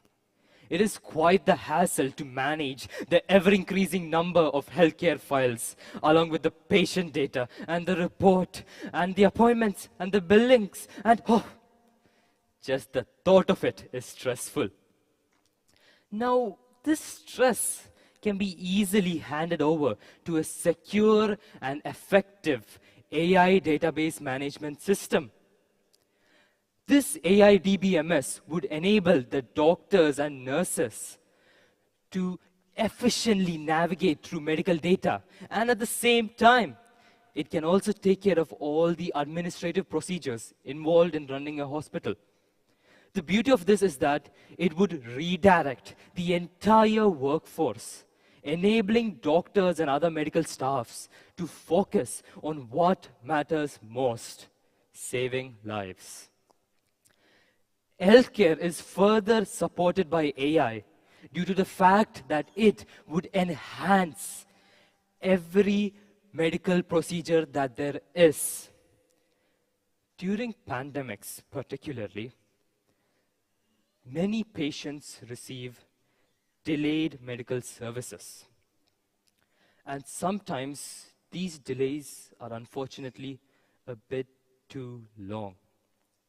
AI's analytical skills is able to accelerate the diagnostic processes and hence take the patients towards the treatment stages as fast as possible. And this will make sure that many lives are saved. Now, I want everyone to venture into your imagination. You are visiting the doctor, and the doctor says, you have got cancer. Imagine and process the horror that you would feel upon hearing that. But then comes a light of hope in this darkness, when the doctor says, don't worry, we detected it at an early stage. You will be fine. You will be fine. This is something that AI can do. By combining AI speed and accuracy, what we get is a form of technology that will indeed make the process of detecting diseases much earlier through AI's medical image analysis and AI's early disease risk assessment, we could literally prevent diseases like blindness from happening. Do keep in mind it is certain types of blindness, not the type of blindness that you are born with. But the point that I'm trying to make here is that we could get rid of potential diseases, such cruel diseases like cancer, blindness, and many more. Ladies and gentlemen, the integration of AI and healthcare is something whose benefits will allow us to achieve a dream which no other technology could do. That is, reducing cost and increasing access to treatments, which will bring us closer to the dream of free healthcare. Thank you.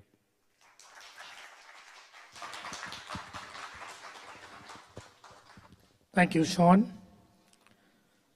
We'll remain in silence for a minute for the judges.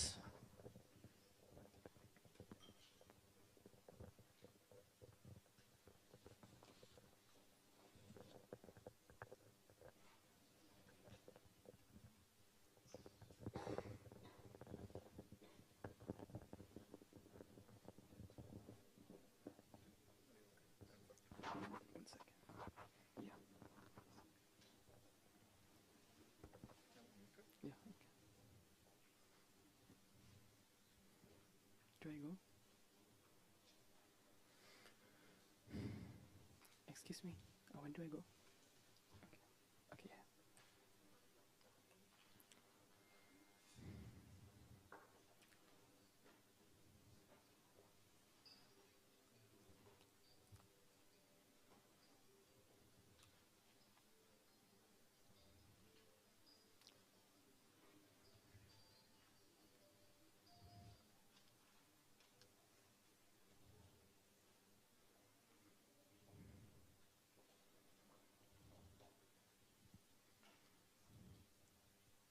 We'll move on to our next contestant, Aryan Roy Chaudhary. Aryan Roy Chaudhary.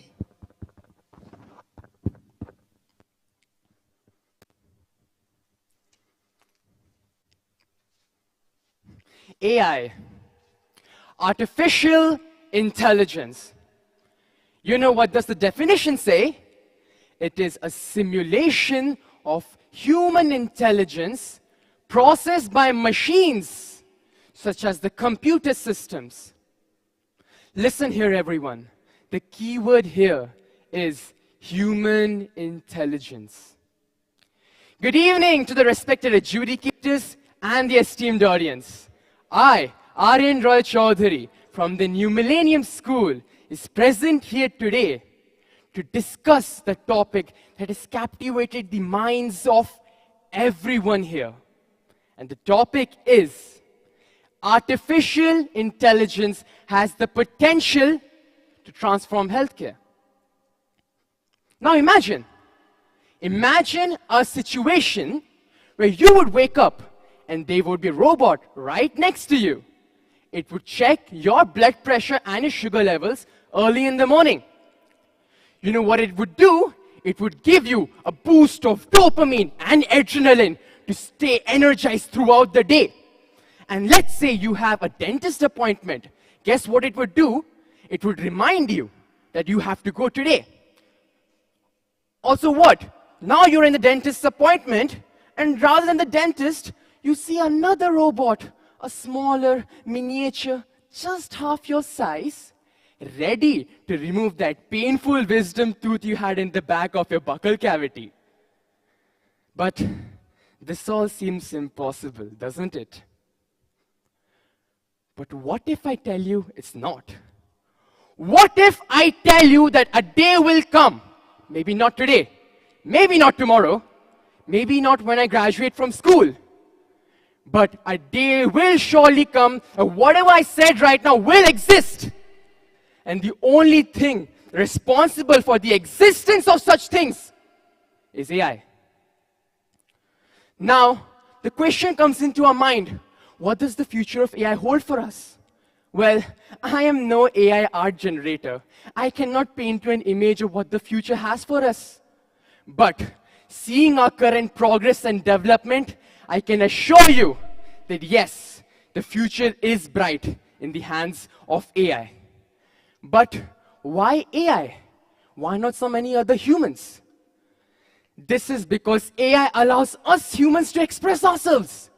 We as humans can be innovative, creative. We can make new ideas because that AI will do the more tedious and dangerous tasks that we humans almost always refuse to do.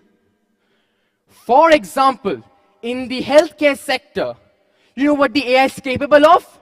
It's capable of diagnosing diseases and identify them before they are even discovered. Just listening to it, AI plays such an important, such a vital role. There are algorithms which are being run right now that are outperforming the radiologists on finding malignant tumors. Yes, everyone, they're spotting malignant tumors, not benign tumors. Malignant tumors going under metastatus. Now, along with that, there's existence of virtual health assistants. You know what they're capable of doing? They're scheduling appointments with doctors with their patients. They're reminding patients, solving their queries via emails and calls.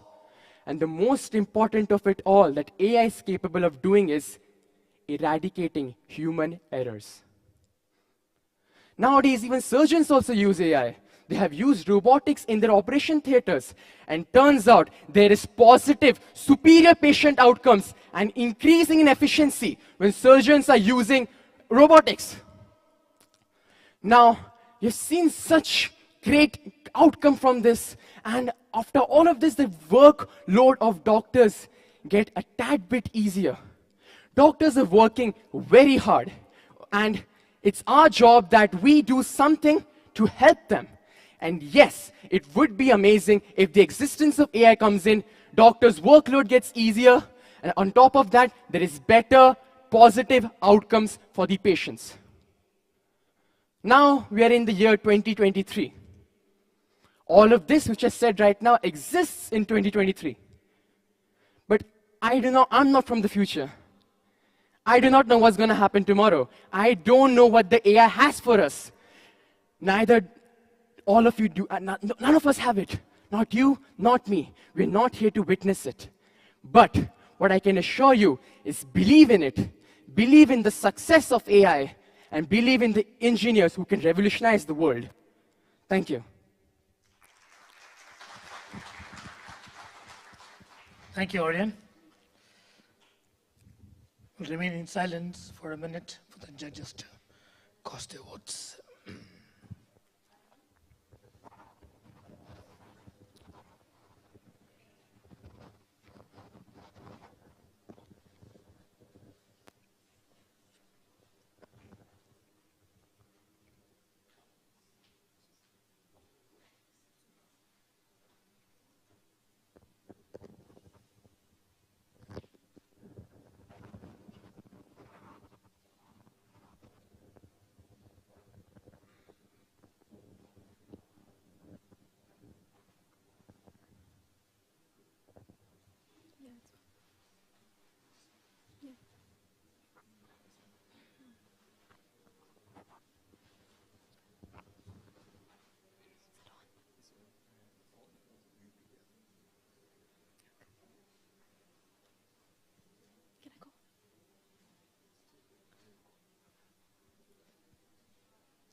Our next contestant is Niranjana.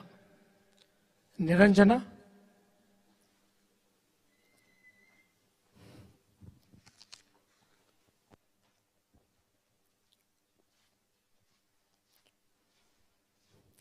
Let's set the scene.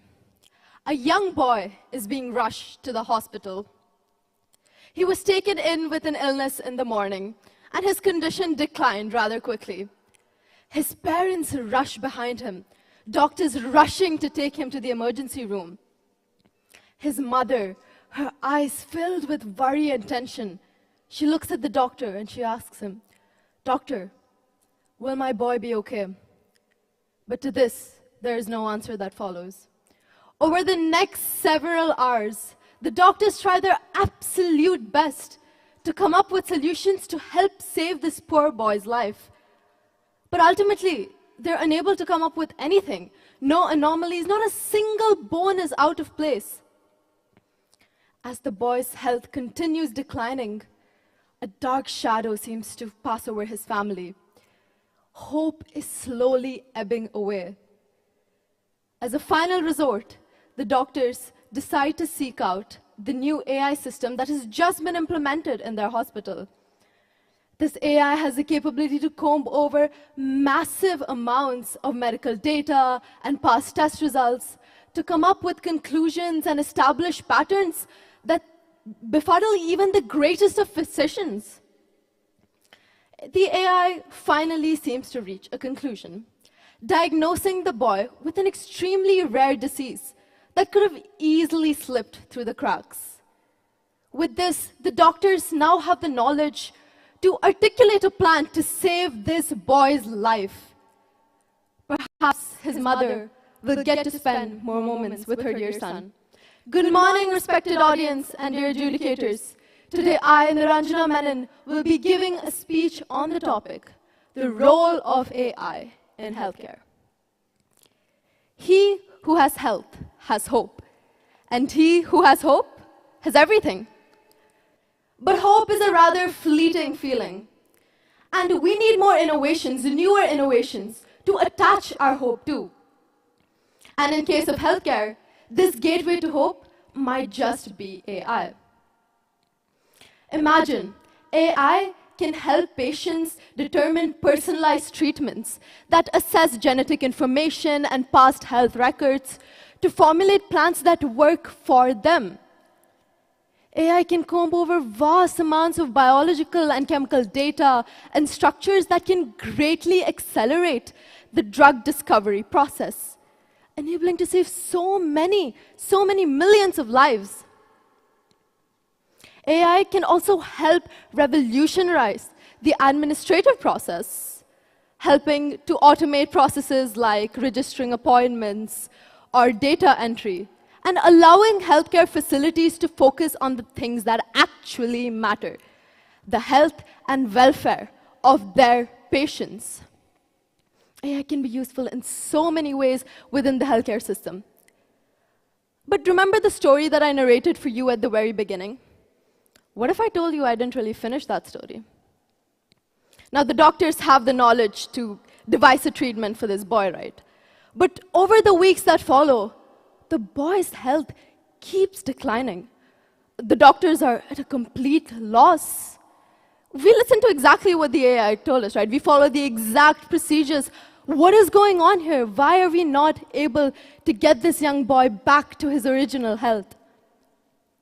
Over time, the illness takes over him, and he loses his life.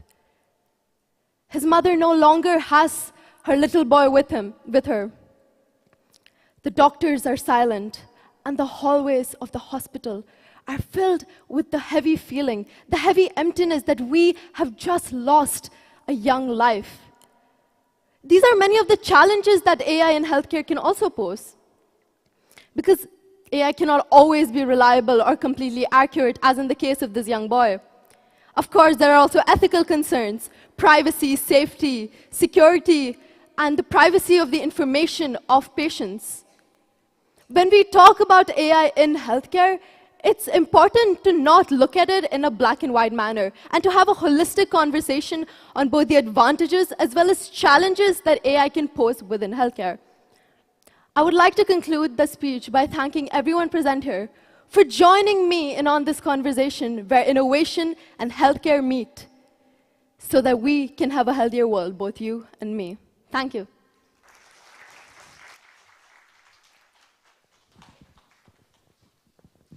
Thank you, Niranjana. We'll remain in silence for a minute.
Our next and final contestant, Jaden Daniel.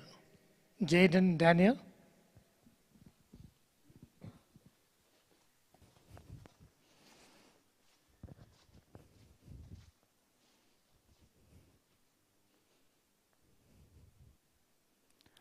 Come along a journey with me. Close your eyes. Envision a 2.5-year-old boy dancing and prancing, not a care in the world, until all of a sudden he falls terribly ill. His temperature soaring at 40 degrees Celsius. His parents running from doctor to doctor, asking, why won't he recover? Why won't he get better? Now stick with me on this. This is no fictional movie. This is no fairy tale. That boy, this story. Me. Fellow competitors, guests, distinguished judges, good evening. Yes, me. I wasn't diagnosed with Kawasaki fever until the 8th day. And I'm standing here today only thankful due to the later on right diagnosis of this rare fever by a doctor at AMH Bahrain. However, merely by the skin of my teeth was I fortunate. For over 880,000 people have died due to misdiagnosis, and over 444,000 people have died due to medical errors annually alone in USA. However, there is one beacon of enlightenment, innovation, and hope: artificial intelligence. Yes, according to the World Economic Forum, artificial intelligence has this potential to transform healthcare in so many ways. Take connected care. AI seamlessly transfers data from anywhere to anywhere. This sharing of information and data creates a life-saving global connectivity. For I'm sure if this ability of AI were available back then, it would have helped me and my family through so much of our trauma. Next, better AI-powered predictive care and improved patient staff experiences.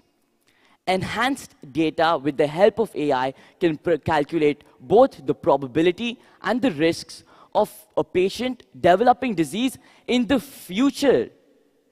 As AI continuously evolves, it improves patient-provider care. How, you may ask? Well, first off, it reduces the amount of waiting room time, and increases the overall efficiency of healthcare systems in hospitals. Surgical robots. They are being used worldwide by doctors to create precise and minimal invasive incisions, stitch wounds, and so on. Yes, the 21st century enjoys constant advancements in healthcare. But how far will this go? Let's see what the future holds out for us.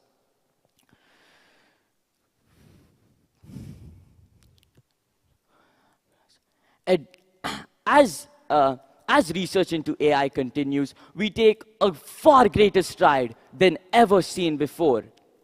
For advancements in machine learning have led to the development of machine learning models that can detect even the world's toughest diagnosable disease, pulmonary embolism, in mere seconds with 100% specificity. You can use computer programs to identify, prevent, and treat all healthcare issues for patients these days. Furthermore,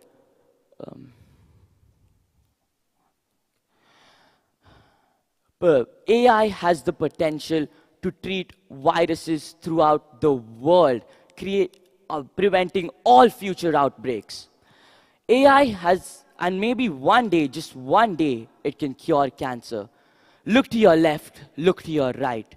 Think about a mother, a brother, a father, a sister, a relative, a cousin, a daughter, a son. They can spend 100 or so days more with you, all thanks to artificial intelligence.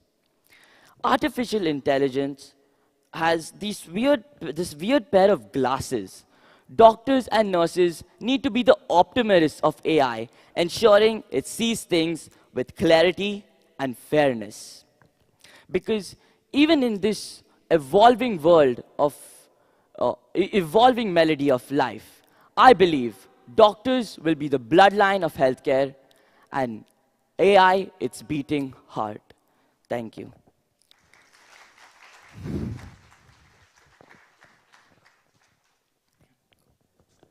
Thank you, Jaden.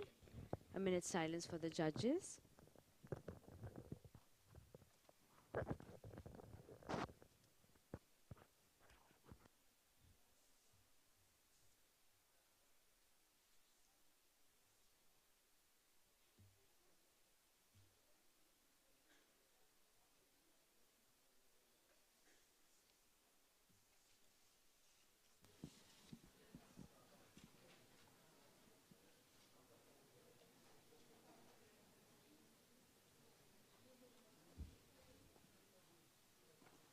Chief Judge, with your permission, we wrap up with all the 13 contestants for today. Thank you so much.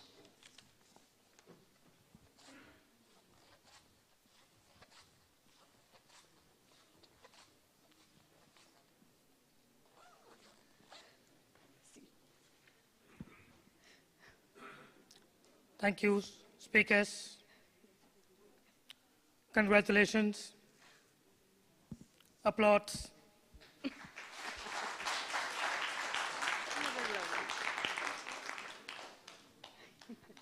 This looked yeah.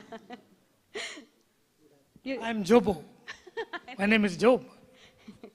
Nice. That was a good one, Mr. Joe. Okay. So what is the next event that we're looking forward for? Wow.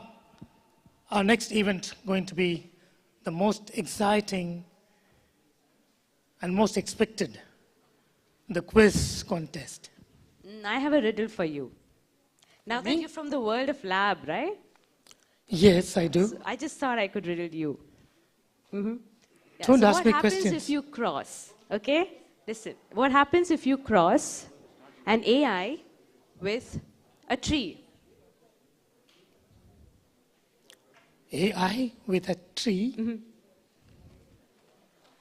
It gets infected, I think. Silly Jobo, it's a logarithm, a log rhythm. A logarithm. You see? That's how you play smart too. We have a small video for you till we go with the preparation for the quiz. I think that's more interesting, Joe. Come. As we wait, we'll watch a small clip of videos while we get ready for the quiz.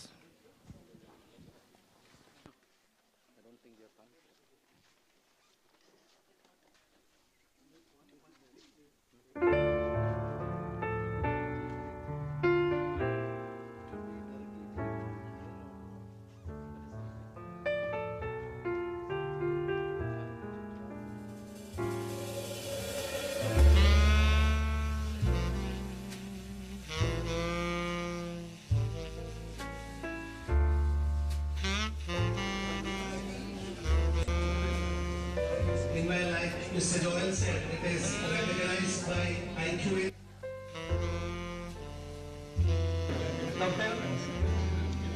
Blood pressure is not normal for the kids. What should we do? We will check it after the quiz. Next question. So let's finish it fast. Who developed?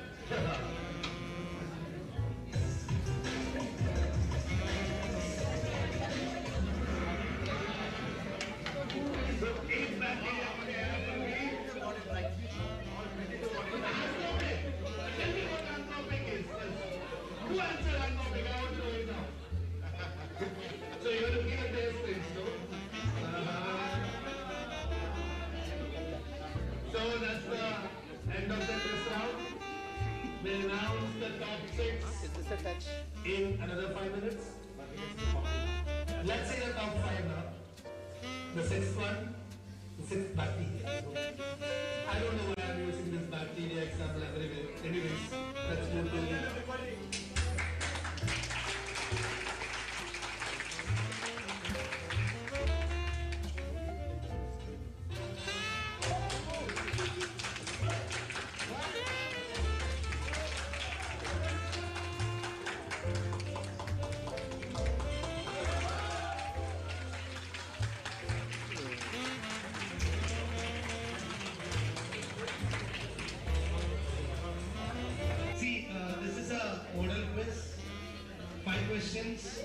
these marks won't be counted, so you can relax.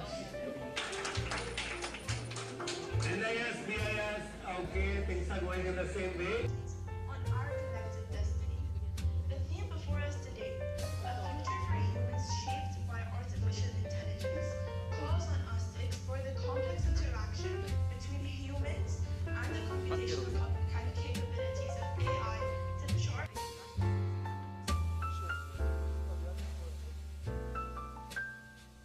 Brought about the concept of artificial intelligence for the first time in human history. Respected judges and contestants, a very warm morning to one and all.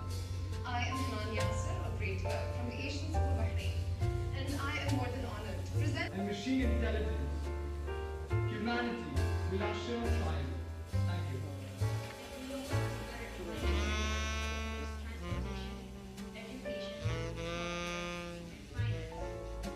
For example, doctors conduct treat patients better. They can help them prevent diseases, save our lives.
ഗോപുവിനെയും കൂടെ കൂടെ നിർത്തിക്കോളൂ. ഇനി അത്യാവശ്യം എന്തെങ്കിലും നിങ്ങൾക്ക് പ്രശ്നം ഉണ്ടെന്നുണ്ടെങ്കിൽ നിങ്ങളെവിടെ Gopu എനിക്കോളൂ.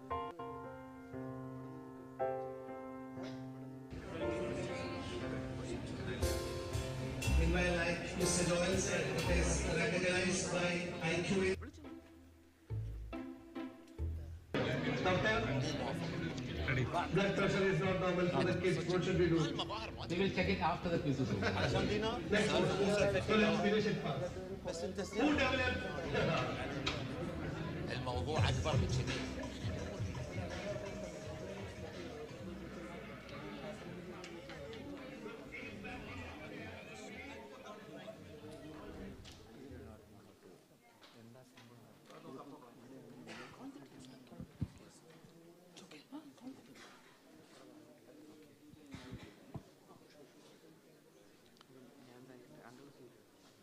Ladies and gentlemen, I would like to call on the teams on the stage.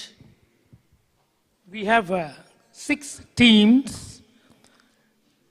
Team number 1, Bahrain Indian School. The contestants are Prita Singh, Marianne Matthews, Yvonne Binson John. Prita Singh, Marianne Matthews, Yvonne Binson John.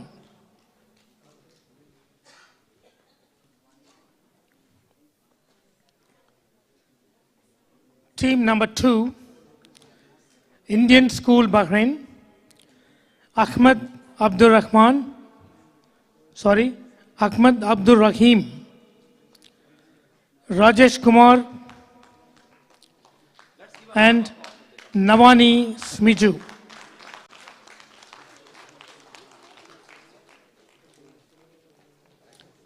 Please occupy your seats.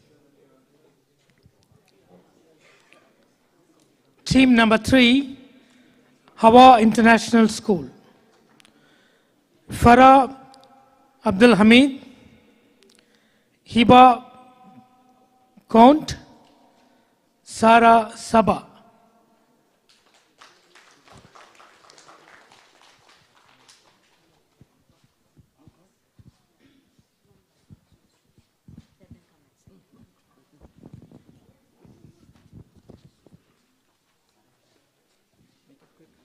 Then we have the Asian School Bahrain, Sai Shivasta Alapati and Girish Chinnaya, Ashna Akbar Shah. Can we have you on stage, please? Team 4. Right. While Team 4 is taking their seat, Al Noor International School, we have Piyush Rajesh, Santosh Kishore Kumar, Mohammad Hadi. Right. Give them a round of applause, please, as they come in. Let's encourage the students, yeah? The 6th team is the New Indian School, Prince Prakash, Prince Santosh Kumar Satish, and Amrita Pradeep.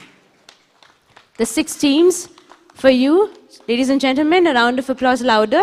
We can do better. Yes.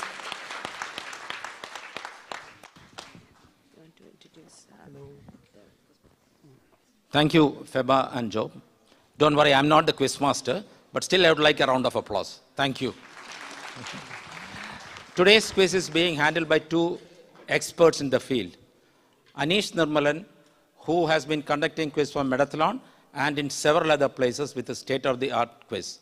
Aneesh, a round of applause for you. Please come forward. And assisted by Ajay Nair.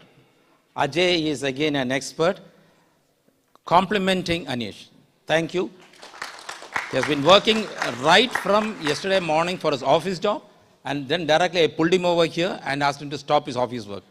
So if he doesn't get a job, I'll pay for him, I said, for 1 month. Thank you, both of you. So can we start? Sure. Thank you so much. I know place maybe looked a little cramped up, but after sitting in a classroom, I'm sure this is fine. Thank you. Over to you. Hello. Hello. Can you hear me? All of you, can you hear me? Okay. So, good evening to you all. Yeah, like doctor said, it's like standing in a classroom. So I'm a teacher, so I love to see students in the uniform, sitting around me. Very congested because I want more students in my classroom, so I love to see this. So, introducing myself, my name is Aneesh Nirmalan. I run a coaching center here for the students. We are into entrance coaching and tuitions. And I also represent International Quizzing Association in Bahrain. I'm the mentor of the Bahrain chapter. And this year, your quiz is actually being certified by the IGOAI, International Quizzing Association. So the winners of this can be or will be the national champions of Bahrain. Because IGOAI works like that. It's like FIDE and FIFA. Like FIFA football, FIDE is for ICC, IGOAI. Ah, wonderful. It's for the quizzing. So let's see who the national champions are. And I have 2 young people with me in my team today, Mr. Gopu Ajit and Anik Naushad. One in the scoring team and one in the presentation handling team. Both of them are from ISB Bahrain. Any ISBites here? You won't get any support, okay? So, coming into it, just before starting the quiz, actually, Dr. Krishna gave me a warning because every time he gives me 75 minutes and my quiz will go for 100 minutes. So, he gave me a warning that I should finish it in 75 minutes time, but Dr. Babu gave me a grace time of 15 minutes, if you don't know about it. So, 90 minutes I have. We have 6 rounds, okay? One will be the general biology round. Second one is something called a wordament. I will explain you what it is. Third one, it will be about artificial intelligence. Fourth round, it is a fun round. It's called the dumb charades. Like we will be getting a word or maybe something else, a name, and you have to act and make your team answer the question. The 5th round, it's a video round. And the last round is a treasure hunt. Treasure hunt means, again, I will explain you the rules and regulations of that. And yes, you have a paper and pencil with you. Why? Because there is a system of pounds. Because in the quiz we conduct, there is no past questions. We want to be transparent.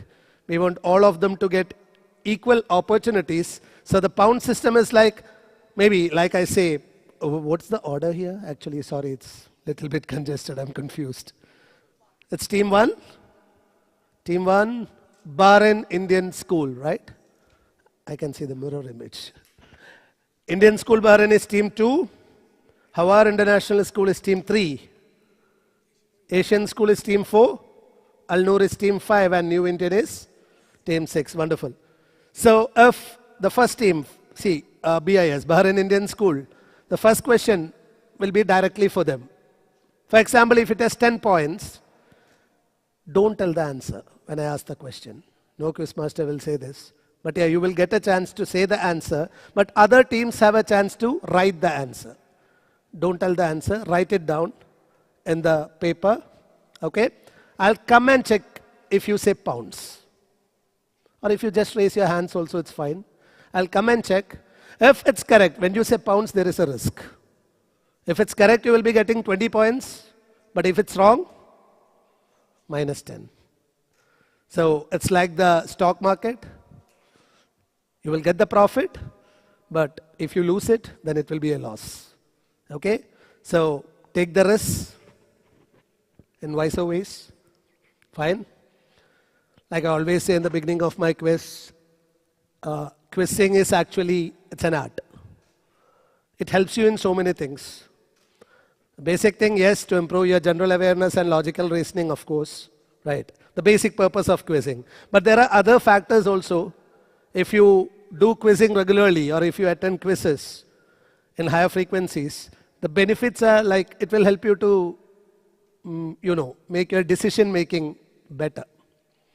Because you have to take the decision at the right time. Then what else are the benefits? Any ideas? Because I can see many faces who attended my previous quizzes also. Remember? Decision making then?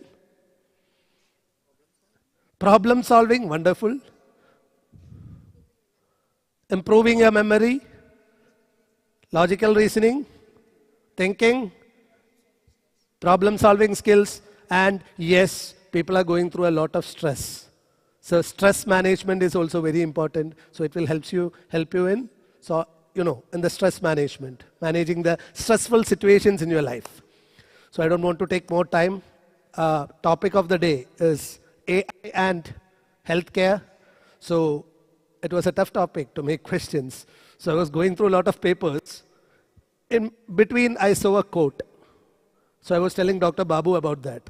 If a robot is coming in place of Dr. Babu Ramchandran, what we will miss is that wonderful smile on his face. Right? So the quote says like that, fix the issues in the healthcare system, but don't take away my privacy and don't alter the relationship with my lovable doctors. Because that emotional factor is also very important. But yeah, like someone said in the speech competition, I'm not standing in the future right now.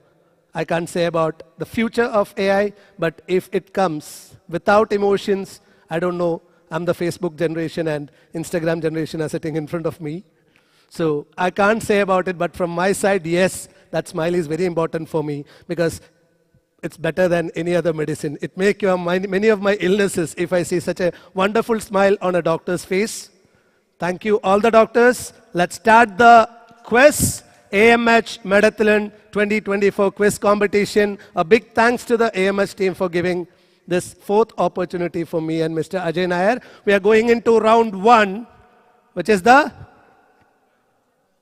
general biology round. Let's go to the first question. First question is for Bahrain Indian School, but don't tell the answer. Let's give them a chance to do the pounds. Okay? First question. Reptiles usually create their green color by mixing yellow and which other pigment? Any pounds? Plus 20, minus 10. You don't have much time? Pounds. Don't show it. Huh? Yeah. You can't do this. If you raise your hand, last warning, if you raise your hand, you have to give me the answer. Okay. Hawar went for it. New Indian also wants to go for it. Okay. Cover it. They will see it. Going for it? Nope. No. No. Yes. Team 1. Blue pigment? Is it? We believe that's... Go, Bo, let's show the answer.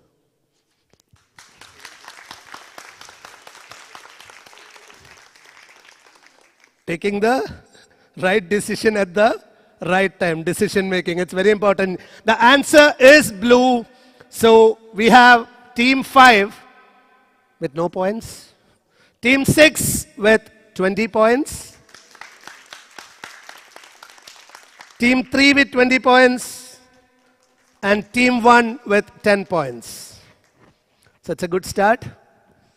Am I correct, Alexa? Oh, sorry, Mr. Ajay. It's artificial intelligence, right? Used to say Alexa. Okay, going to the second question. Indian school. A gene has been inserted into wild rice. What does it produce? The era of biotechnology. BT foods are in the market.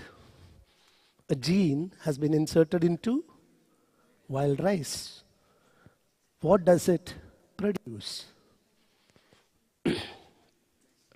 Any pounces? No pounces, no pounces. Sure, sure, sure.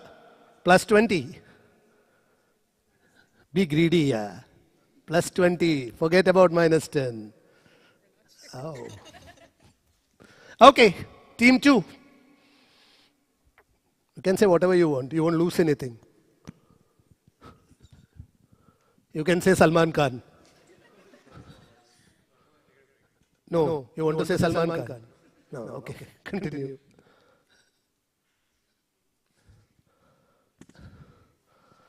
Salman? Tame rice. Tame rice. Tamed rice. Rice. Okay, let's see. It's actually called beta carotene. Heard about it? It's actually a form of rice where, the gene is being inserted into it. It's more like an enzyme. Biology teachers here. Any teachers here? Ma'am, can you explain what beta carotene is? Oh, she is like, why the hell did that guy ask me this question? And why should I raise my hand in the first case? No, yeah, AI thing actually, here teachers and doctors are here.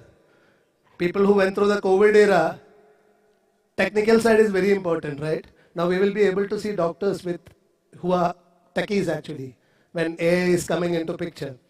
We'll discuss about it at the end of the round because we'll get some time when they calculate the scores. So, no team has scored any points in this question. I think a tough question.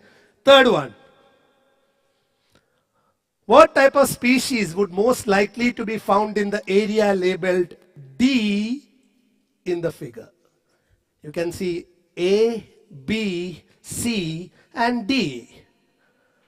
So, what type of species would most likely to be found in the area labeled D? D4. D4, daffodils. D4? D4? Diphtheria. I'm thinking about biological terms now. It's for the Hawa team. It's a direct question, but again, any pounces? You have to tell me most likely to be found in that area. Species. Or you can say what type of organisms. Plus 12. There is a chance to get minus 10. Okay. Huh? You want to gamble? Chal. Okay. Please write it a little bit. Okay. I tell my students actually, when you write it, teacher should be able to read it also. It's very important, especially presentation when it comes to board exams. Any answers? No? Then Hawar. Go for it.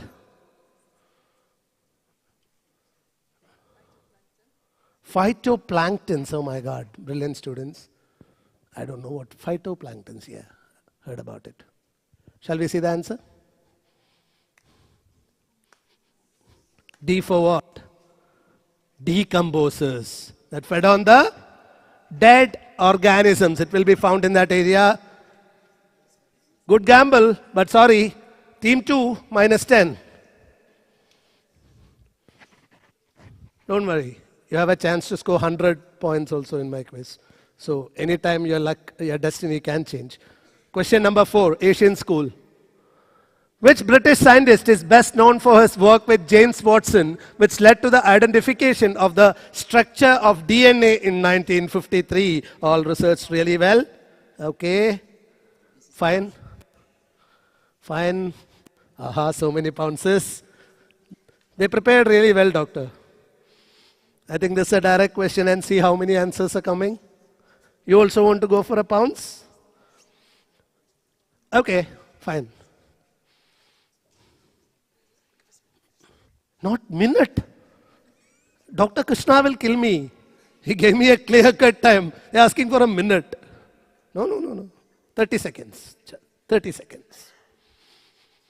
You gave the answer, direct question. You will give the answer, you also give the answer. Now, how are girls? Sorry, how are girls? Tell me. Skipping it, not taking the risk. Team 4. Crick. Cat. In Malayalam, actually, crick means kirk, means mad person. Maybe, after seeing me, did you feel like that? No, right? After seeing the questions, let's see the answer. Let's give a good round of applause this time because we have Team 1, Team 2, Team 5 and Team 6 with 20 points.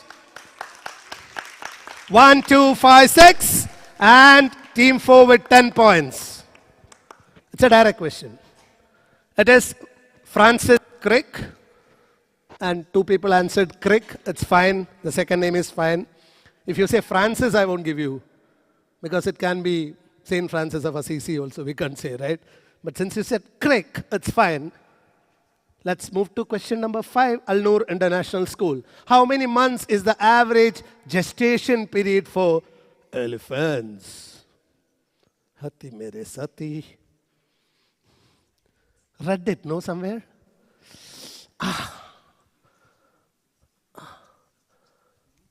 But you have to do this. Arey, mera risk wala bacha. Hati sati nahi hai.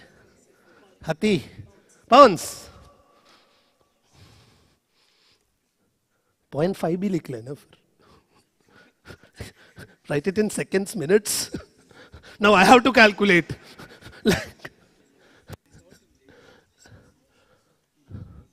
You tell me in months. I'm a maths teacher, but it's very, man.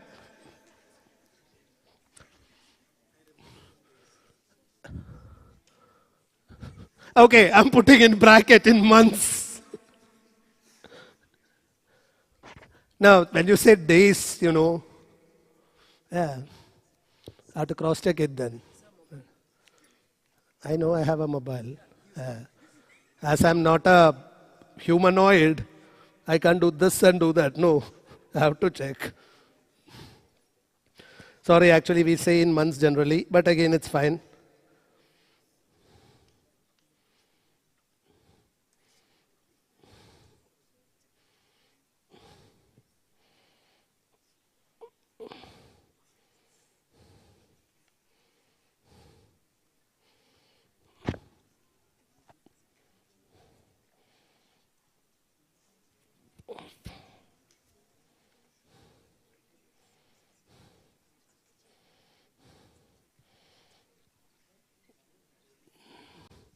In days it's not given.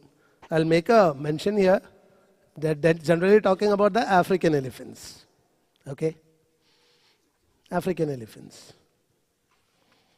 But if you're about Asian elephants also, it's fine. I'll give the benefit of doubt and I'll give the marks. Don't worry. In days,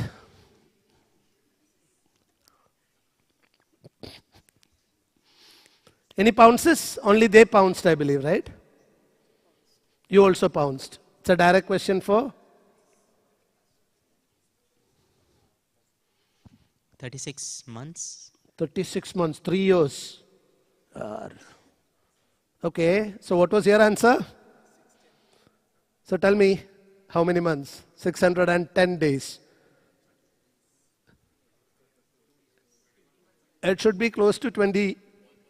1.5 if you consider it as how many? If you divide it by 30 in an average, you can say it's 20 point something. Yeah. What was your answer? Sorry, yours? Let's give 20 points to team B.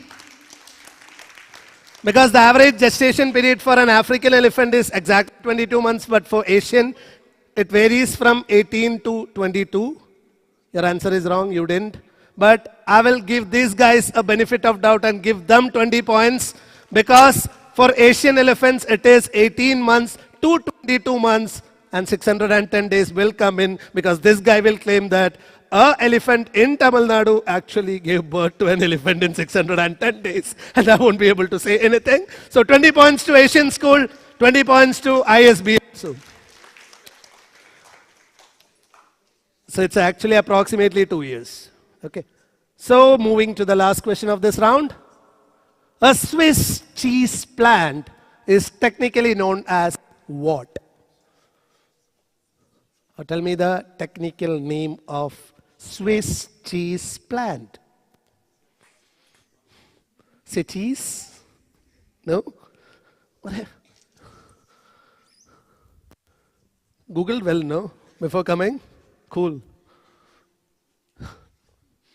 Did a decent Googling before coming. Good preparations. Any other pounces?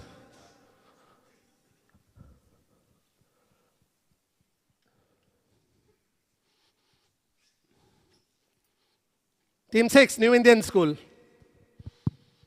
Fromageri. Fromageri. From Achari. Fromageri. From Achari. Okay, let's see.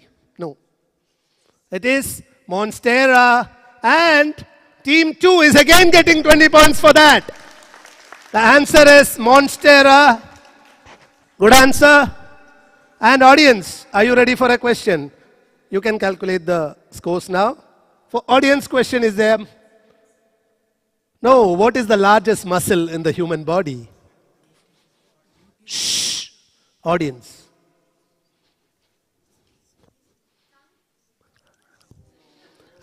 Depends on the people. If you talk about me, yes, I will agree. Audience, doctors are here. No, let him try.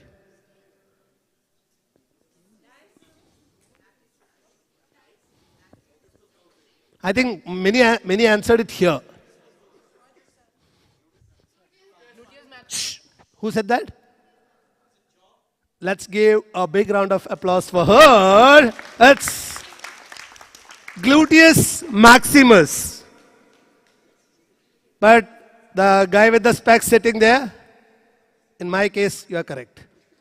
I'm living with it. That's my bread and butter. Tank. Done? New Indian School elephant question you answered? No. They answered cheese. Direct question. No. Elephants, only these guys, team 4 and team 2. So, you finished it? Finished it. It's finished.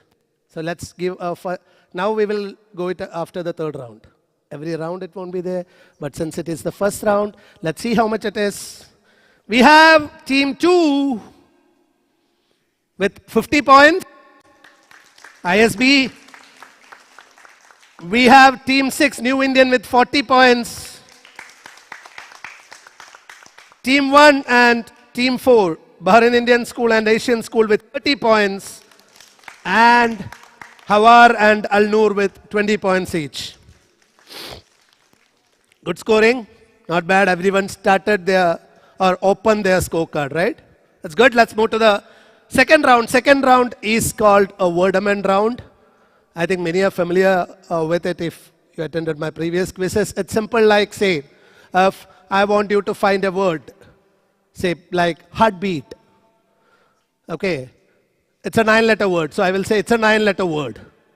Don't say the answer. Then I'll give the first clue. I need 2, 3, 4 to 1, 2, 3, 4. 2, 3, 4 is ear. 1, 2, 3, 4 is here. I need ear to hear. I need 2, 3, 4 to 1, 2, 3, 4. 5, 6 is the name of a disease. TB. TB is the name. So when I say clues, you can just put, if it's a 9-letter word, put 9, blanks and try to fill it. If you are answering in the first clue itself, you will get 50 points. If you are answering with 2 clues, 40, 3 clues, 30, 4 clues, 20, 5 clues, 10. Still, if you don't answer, shunya, shunya, shunya, 0. Okay? Done? Understood? Maybe one more clue I will give for heartbeat. You should 7, 8, 9 to survive. And I'm literally feeling hungry. Eat. So first, we'll start from team 6, this time New Indian School. The first question, most are medical related terms. Okay? So, are you ready? Audience, if you have a paper and pen, you can also give it a try. No pounds in this. It's a direct question round. Okay? First question. 1 click. It is a 9-letter word. So don't say some 9-letter words and ask me for points. No. They will just say heartbeat and say, give me the marks. Okay? No. Put 9 blanks. Ready? Ready? 1, 2, 3, 4. Like this. 1, 2, 3, 4. 5, 6, 7, 8, 9. Bas. Now you can start. Fill in the blanks. My first clue. 7, 6, 5, 4. That's the order. So you have to put in the alphabets according to the order. 7, 6, 5, 4 is a musical composition performed by the human voice. It's a simple word, but we can make it complicated. Musical composition performed by the human voice. Shh. Write it down. Don't say. And if with this clue, if you can answer, it can be any word. You will get 50 points. Now it is going in, geometric progression after this. It won't go in geometric progression, don't worry. Pardon? I didn't get you. No negative. No negative. Okay, that's the first clue. Second clue. Let's go a little faster, 30 to 45 seconds. 165 is the name of a Bollywood movie franchisee. I think you can also answer it because... final answer. Really? They asked... You can't pounce. No. These guys raise their hands first. So it's for the New Indian School. But if the answer is wrong, then chance is done. Diagnosis? Doctors. Is the diagnosis correct? Okay, let me give the other clues also. Now tell me what the answers are. What is 7654? Song? Song? Musical composition performed by the human voice. Dawn. Shah Rukh Khan. Mehu Dawn. Third one. 8512 Mera Bharat Mahan. India. 1239 is the second name of a Portuguese professional footballer. Who's that? Next clue. 167 is the name of an operating system. And the answer is diagnosis. Excellent answering. Wonderful. Let's give 40 points to New Indian School. Very good answering. I think they were in the finals of last year Medathlon also.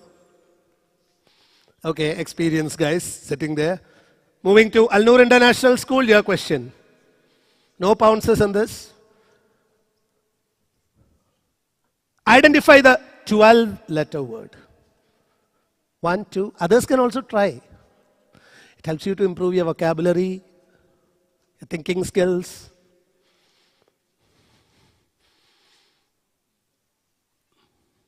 First clue. 4, 5, 6, 1, 2 is the 4, 5, 6, 12. Not 1, 2. Okay, sorry. I was thinking like, how can there be 5 alphabets? 4, 5, 6, 12 is the king of the jungle. Oh, very tough clue. My goodness. Don't know, na? Bear. No.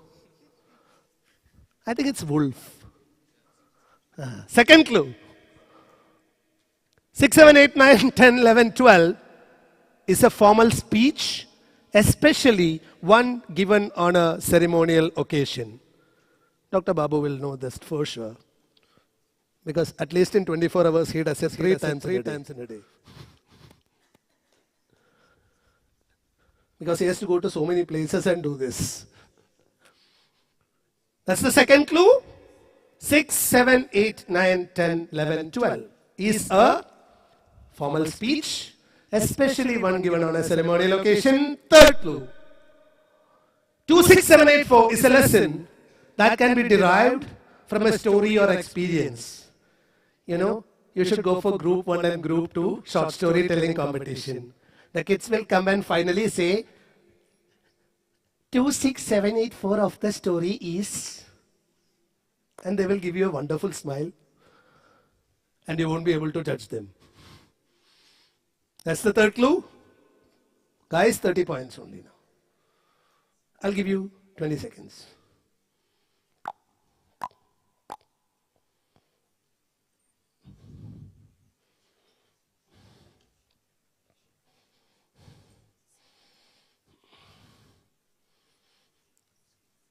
Okay, fourth clue. 10, 11, 12 is an atom or molecule with a net electrical charge. Chemistry, I hate it. Any chemistry teachers here? I'm so sorry. I'm really sorry. My mother was a BSc chemistry and she taught me chemistry. Now she is a sweetheart, but at that time she was very violent. Especially balancing the equation. I got unbalanced many times. The last clue. No idea. It's little difficult, I know. 7, 8, 9, 10, 11, 12 is a fixed amount of a commodity officially allowed to each person during a time of shortage as in wartime. I think if I add a 6, then you can relate that word with speech. If I add a 6 also before 7, that word can be related to speech. And you will get a standing applause if you do it really well. Right? I hope that I will get it after this quiz. Okay, any answers? Anyone? Some layeration. Wonderful. Doctors, they said some layeration. Add 3 words before it. Doctors will know it. It's a medical term. Answer. It's amelioration. And if you do good oration, you can get excellent. Please give it to me, yaar. I hear you so. Thanks. Question number 3.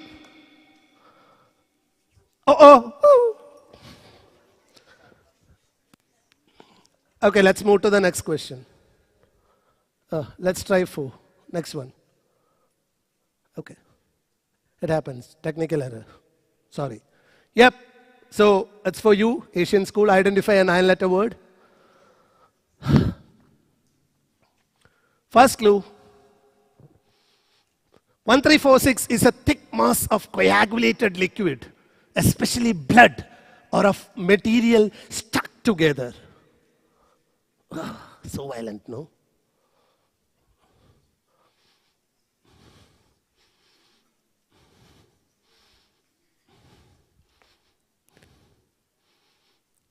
No way?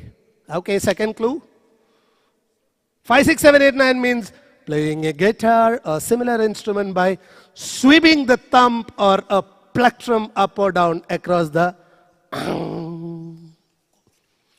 You can't say. I'm sorry. Yeah. Spell it. C-O-L. C-O-L. Okay. O-S-T-R-U. Third clue. 5326 is an arrow opening a groove. Fourth clue. 6243 is an American rock band from Los Angeles. 5432 is often associated with a musical performance. Let's see the answer. And let's give 40 points to Asian School Bahrain. The answer is colostrum. If you have any doubts regarding these words, you can contact with the AMH doctors. Pretty good doctors here. They will give you wonderful answers. Please don't ask me. I have to go and Google it again. I'm really sorry. I'm moving into question number 4. Girls, are you ready? 40 points. 40. Second, they said the answer, no? Strum, yeah, 40. So, how are? It's a 10-letter word. First clue. 7, 2, 9, 10 means in or after a short time. 7, 2, 9, 10 means in or after a short time.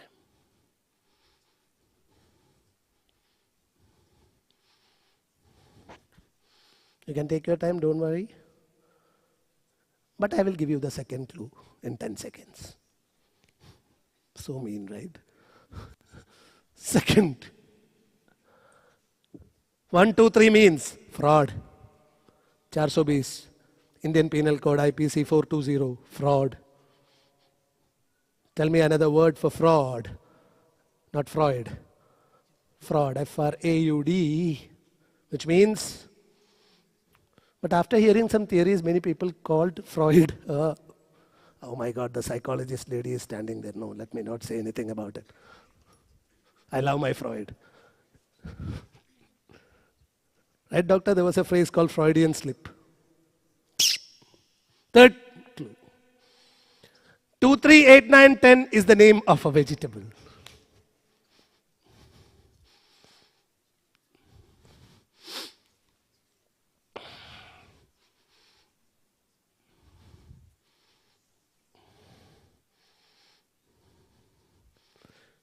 Ah, 2, 3, 8, 9, 10.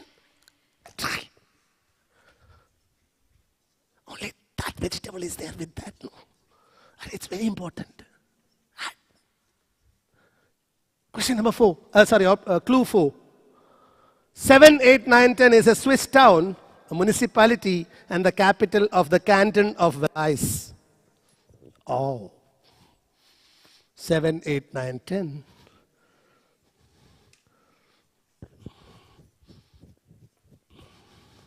If it's for the Keralites sitting here, I will say there is a popular Christian song starting with that city name. I think so. Yeah. Clue 5. 7986 is the unconsolidated mineral or organic material on the immediate surface of the earth that serves as a natural medium for the growth of land plants. If you study geography pretty well, oh my God, that second row, the husband and wife, I believe, right, sir? They were like, that ma'am is like, oh, teri, my God.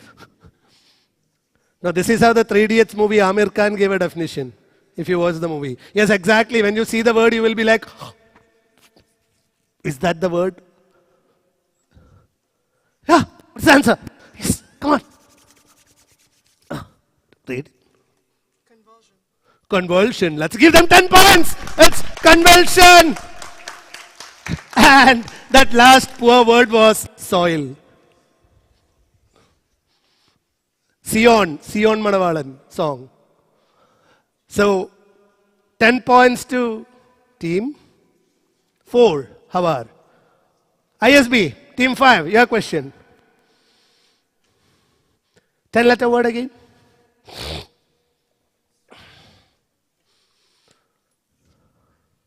10 points. Huh?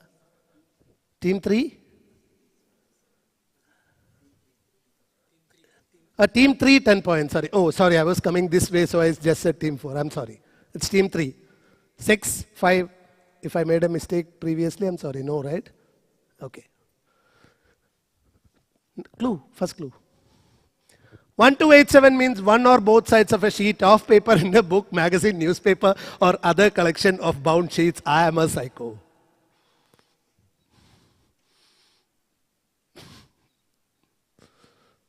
Do you have a psychiatrist here? Give the number. After making these questions, no, I really want to meet them.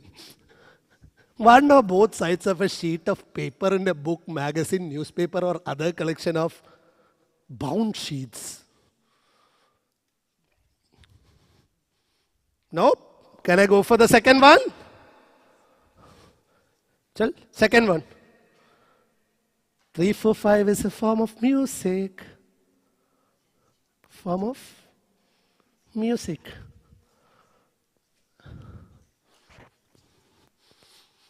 Form of music.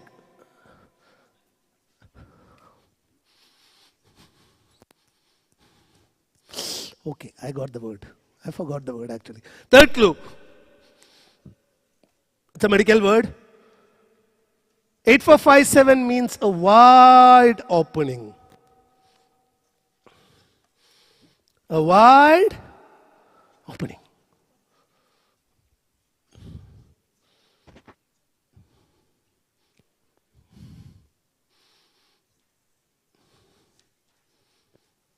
Any idea? Form of music. Got it? Next clue. You got the answer? Okay, fine. I love this guy. What's your name? Huh? Full name? Paripranta. Puri Panda. Okay. Rajesh Kumar Puri Panda ke liye, just give him a big round of applause because I never saw such a cool guy like. Tell the answer. You got it. Tell me. What is it? And what is this?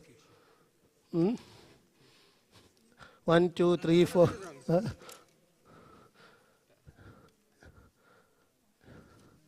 This is spot. Huh?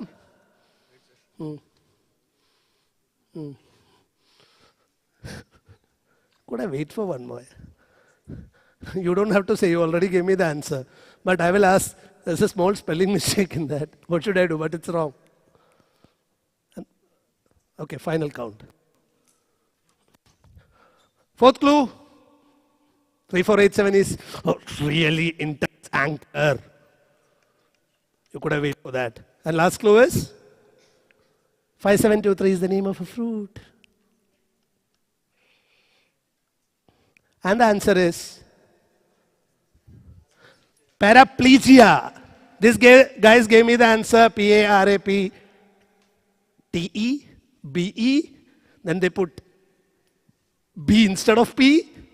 So many things, but I'm sorry the answer is wrong, Rajesh. Wait for some more time, next time, okay? I'm sorry I can't give you the answer because in this round spelling is very important. Because I'm giving you the alphabets as the clue. It's paraplegia. And no points. Team 6. Oh, sorry, team 1. The question is, that's not an audience question because one question there was a technical error. So this will be the question for team 1. First clue. It's not a clue. Identify the 9-letter word. First clue. 1, 2, 3, 4 is a unit of measurement denoting a factor of 10 power 12. Physics. Units and measurements. Class 11. How many class 11 students are here? Peta, exa. Remember the table? So try this.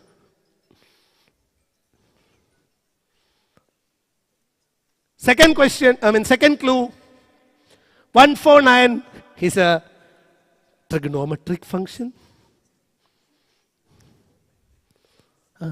It can be sine, cos, tan, sec, cot.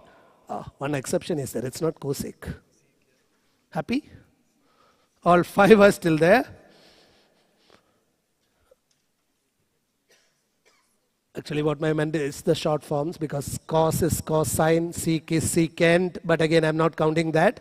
Just taking the basic, short forms.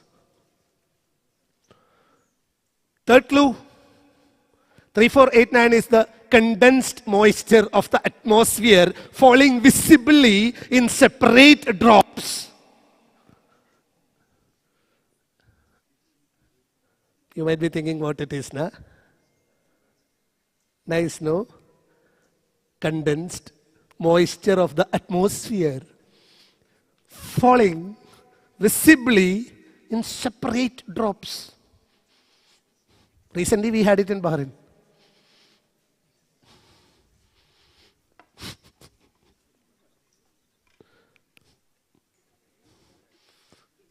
Clue 4. Paraptegia chupre. Clue 4. Clue 4. 3, 4, 5, 2. You don't want.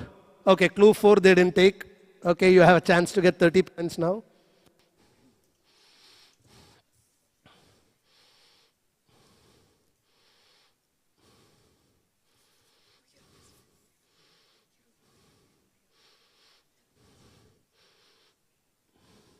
It's a 9-letter word.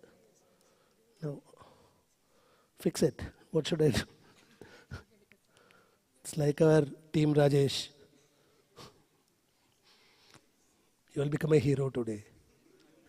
You are already a hero. Ah. You are the guy who was going to say Salman Khan, no? Understood. I was going to say. Okay. Last clue. Answer.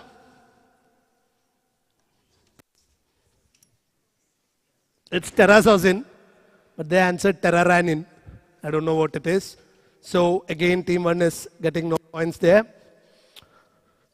So I'm moving to round 3. And after that, we'll check the score. After round 3. You can tabulate in between, one of you. Okay? Yes. Now round 3, you can pounce. And one question, 20 points. You want another? You finished the paper. Give another paper. These are those studious students. Sir, extra paper. Total points you got. Okay. Okay, meanwhile, I'll say the total points. Team 4 leading with 70 points. Sorry, team 6 leading with 80 points. Team 4 with 70 points. This guy, na, it's very, he's like, team 4 leading with 70 points, he's looking like, okay, fine. He knew that it was 80 points for them. Okay, team 2 leading with 50 points, in third position with 50 points. Team 1 has 30 points, team 3 has 30 points, and team 5, 20 points. Good going. Let's move to round 3. You have a pounds. Direct question, 20 marks. So it will be plus 40 minus 20. Be greedy. Artificial intelligence, the core area of the day, right?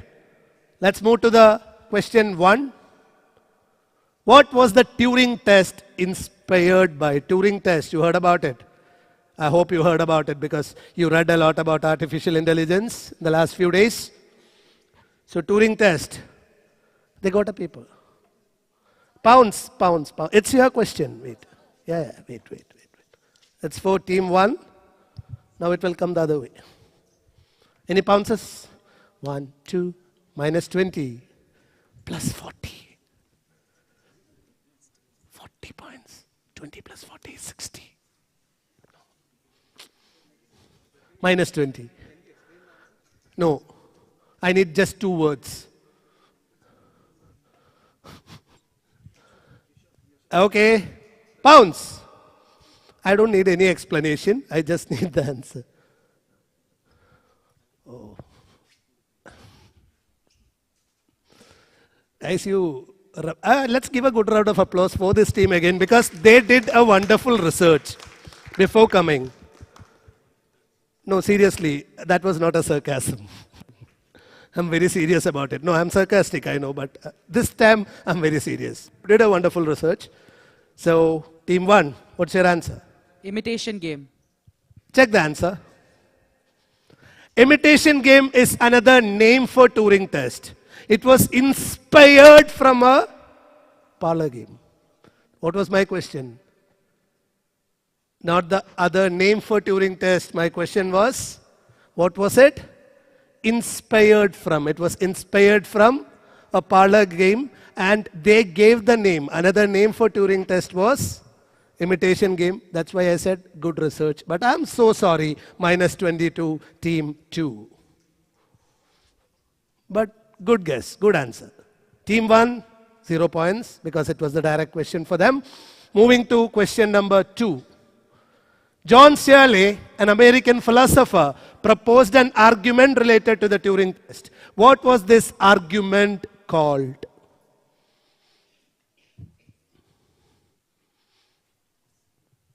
People might be thinking like, why is this guy giving so many tough questions? You should ask Dr. Babu Ramchandran and Dr. Ramakrishna because they gave me the topic artificial intelligence and healthcare, which is the future.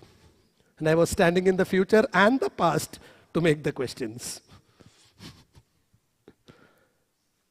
Pounces. It was for team 2, Indian school. Pounce? Pounce. Excellent. Team 1 pounced. Guys, they have a chance to get 40 points. And they have a chance to be in the first position right now. You're going to lose your first position. You know that? But if they are doing the same, what will you do? It's a chance. Oh my God. These guys are good in handling stress.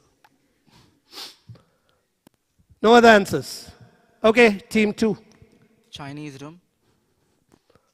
See the attitude that guy, you know, oh, Chinese room.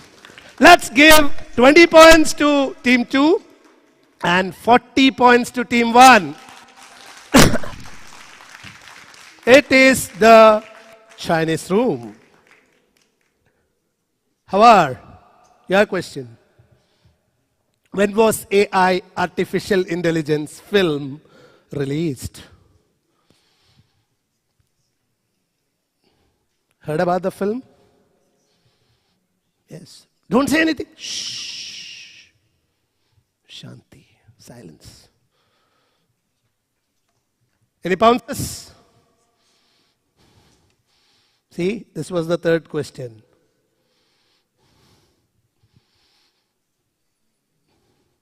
Oi, Rajesh. No? Last time it was Devadattan, I believe, from New Indian School. He was my buddy. This time it's you. Any answers? No. Team Havar. What's your answer? Just guess some random year. No? 19? Oh my God, the director was not born at that time. It was in 2001. So, no one is getting any point there. Points for the quizmaster. Asian school. The first surgical robot, Puma 560, was used in what medical procedure? First time. The first time, okay? Maybe it was used in other medical procedures also. But for the first time, which medical procedure was the first surgical robot, Puma 560 used? Pounces. Oh, safe game. Learning from mistakes. Good. I want the bowl for the next round.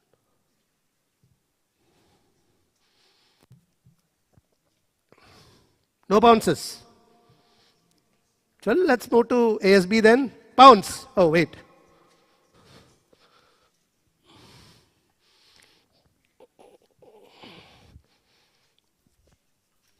It can be used for that, I believe.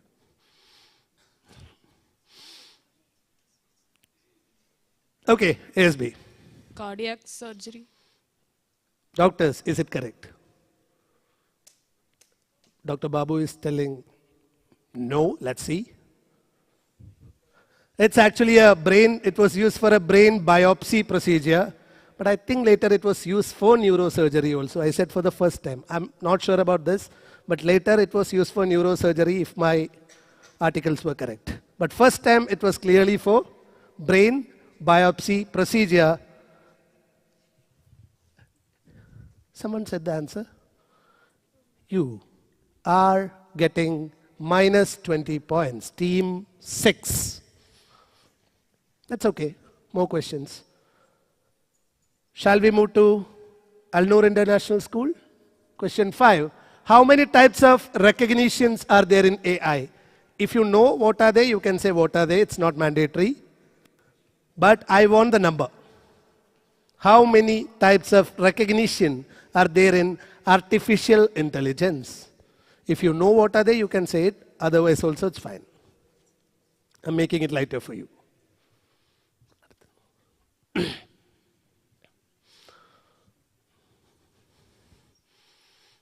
Sorry, I have a small throat infection, so that's why taking deep breaths in between. Any answers? Okay, second is over. You said a second. It's done. 3. 20 points to Al-Noor International School. They are biometric identification, content-based image retrieval, and handwriting recognition. Now the question for team, New Indian School, team 6. So 20 points to team 5. Machines that try to imitate human intuition while handling vague information lie in the field of AI called, answer is pounds. No, he's almost saying like, ooh, cool. Answer? You, it's a direct question. Think, few minutes, sir. No, not few minutes. No, I can see it, it's fine. You didn't say pounds. Pounds. Don't cheat, huh? No answers, no pounds. So team 1 answered, team 4 answered. No pounces? Time up? Team 6. Super AI. Oh, who did that? It is fuzzy logic. Team 1 and team 4 getting 40 points for that. Good going, good going. It's I think it's going very close between 1, 4 and, if I'm not wrong, 6 also. But others, we have 3 more rounds to go. I need the bowl. One audience question is there.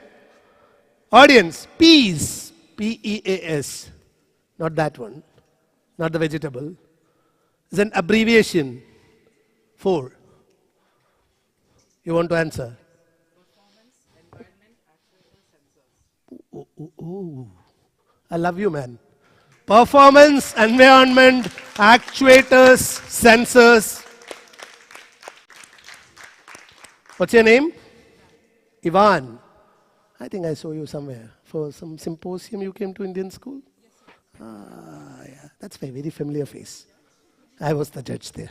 That's cool. Face recognition, humanoid. So let's come up with the score after round 4 because we had the scores in round 1 and round 2. Now this is my favorite round. It can make people laugh because they are doing to do dumb charades. Are you ready? Here you have the names of certain books or movies associated to artificial intelligence. So you will come, take a lot from this, and you are going to act in front of your team. Correct? No bounces here. If your team will be able to, please put the timer, 2 minutes. 2 minutes, you have to make them say the name of the book or name of the movie. Okay, final scores, they are pretty fast, I think. Ma'am, your name? Zakia. Margaret? Sakia, Margaret, and Anik. They are the humanoids here, they are doing it pretty fast. So we have, like I said, Team 1 and Team 4 with 110 points each. Bahrain Indian School and Asian School, followed by Team 6 with 60 points. Team 2 with 50 points. Team 5, Al-Noor with 40 points, and Team 3, Hawar with 30 points. Excellent, good going. So, are you ready for the dumb game? So, let's start from New Indian School this time. So, who is the actor? Oh, the handsome hunk. Come. Only one. And you have to act. No replacements available. Ah, so easy, man. It's the name of a book. One word. I am robot.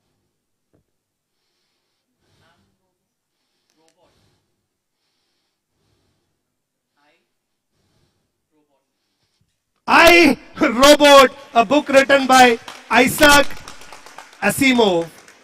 I, Robot is the correct answer. Let's give 20 points to this team. Team 6, well done, good acting.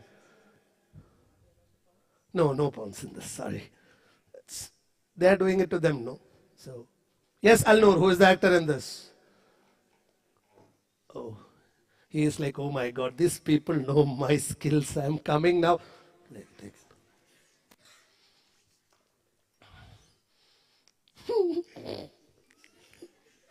Nice, no?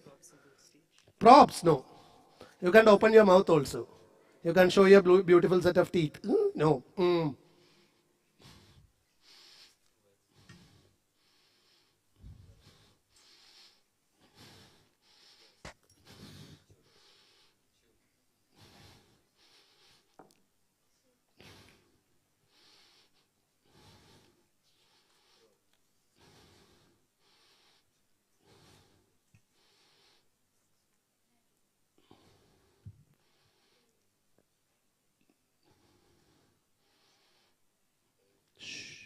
Audience, please don't say the answer. They said everything else.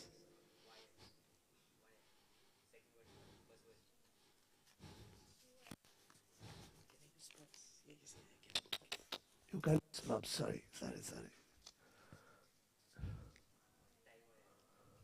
Oof.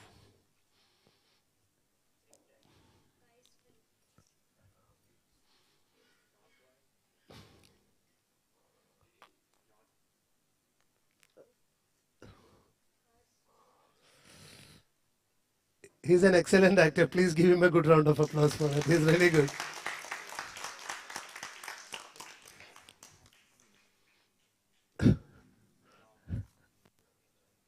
Time up. Sorry. See that person? He is doing this. Please. Answer is, he is a brilliant actor. The answer is Tangled Wires. By Lillian Lark, he was showing the lace getting entangled. Maybe you should have tried that cartoon, Entangled. Yeah, come on, team ASB.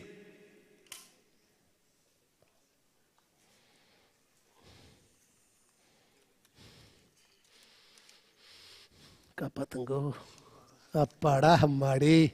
Do it.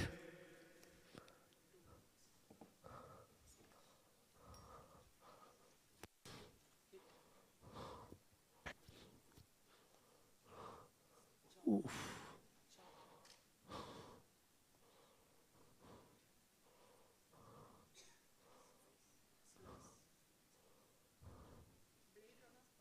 Oh, Blade Runner, wonderful.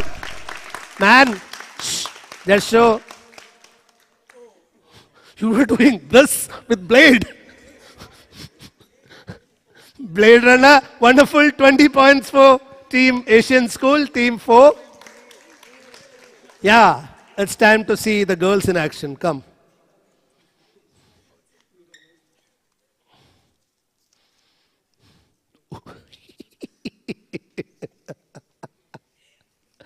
Now it will be fun. Let's watch it. Okay, I will give you a help. 4 words.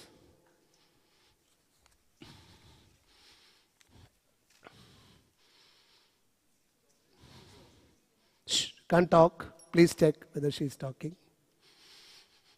Can't open your mouth. Shh, close your mouth.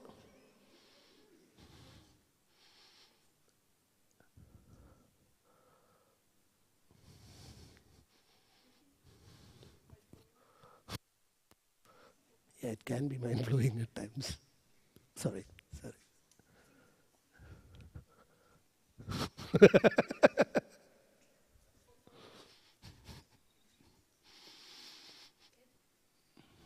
She's doing it well.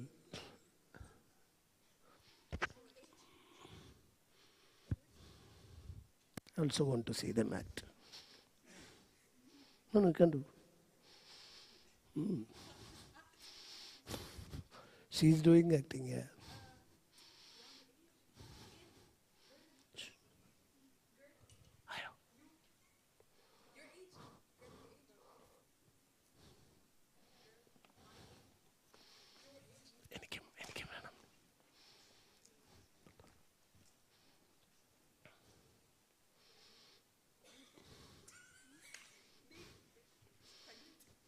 Pregnant. Oh my God, when did she show that?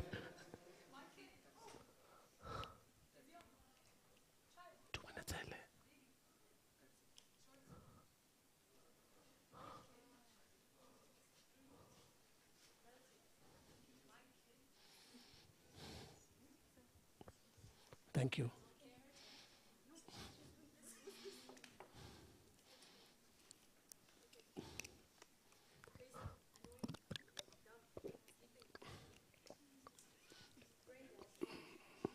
You are saying everything else possible. Time up. Sorry. She was trying to show the mad scientist's daughter. Mad. She was showing the mad scientist. She didn't show scientist. Daughter, she was showing this. That's why she did this and all. That was daughter. The mad scientist's daughter, anyways, no points. Indian school, Bahrain.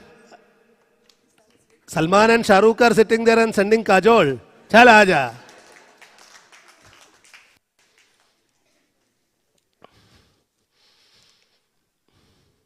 You should find it out.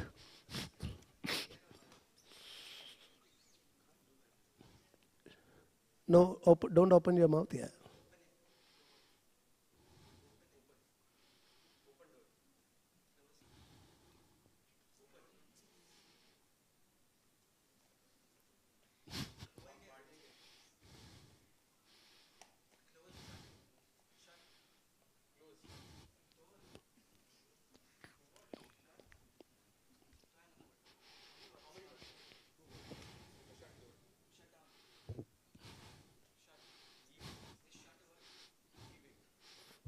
Finally, she will say shut.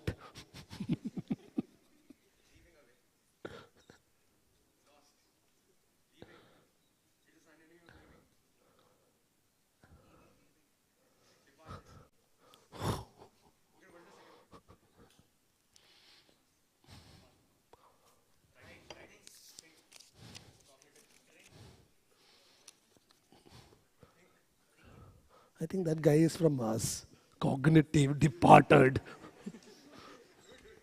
Do it. I will disturb, but you can do it.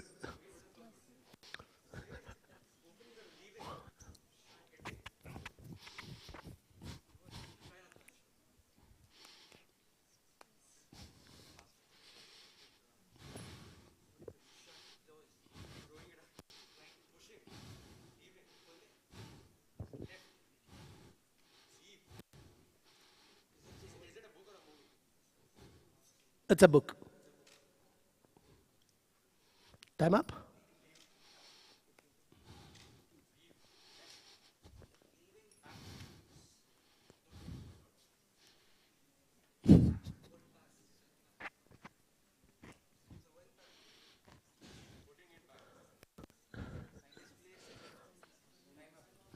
Time up. Anyone in the audience?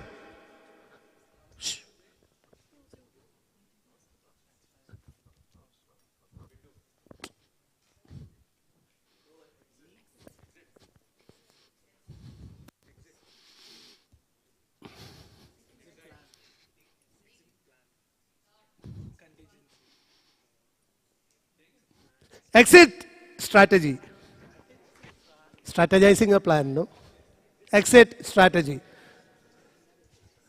Actually, the actor inside me came out suddenly. I was feeling very bad for that poor girl. She was showing exit so many times. Okay.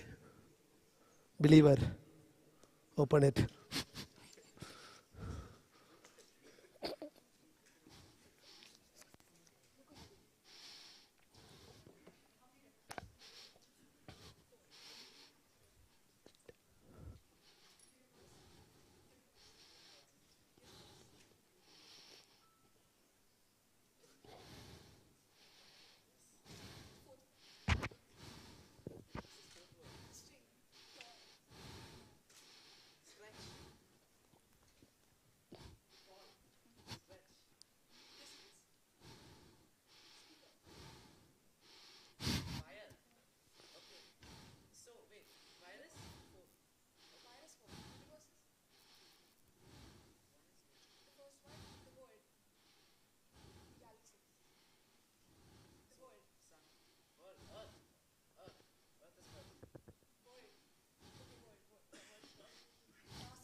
She will do everything now. Hold on. Shh.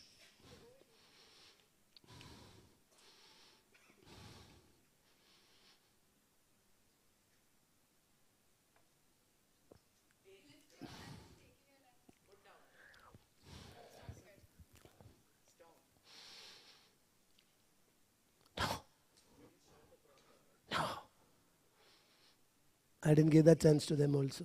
Sorry.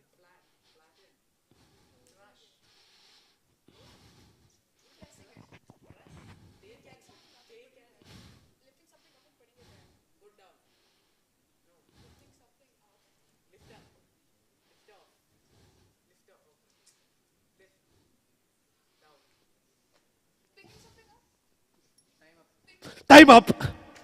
Not something up. World. It's world on a wire. Wonderful. Hey, you should have think about it. A world wire. What can be in between two words? Preposition article is coming. So, anyways, good try. Because they said world and wire, good try, but I can't give you points. I'm sorry. So I don't have a seventh question in this because. No, sorry. Sorry.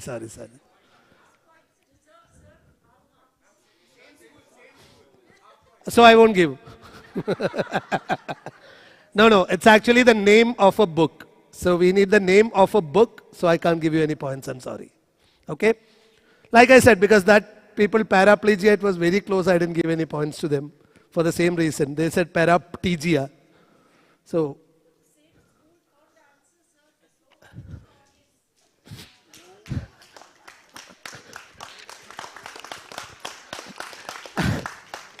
actually, you know what the reason is?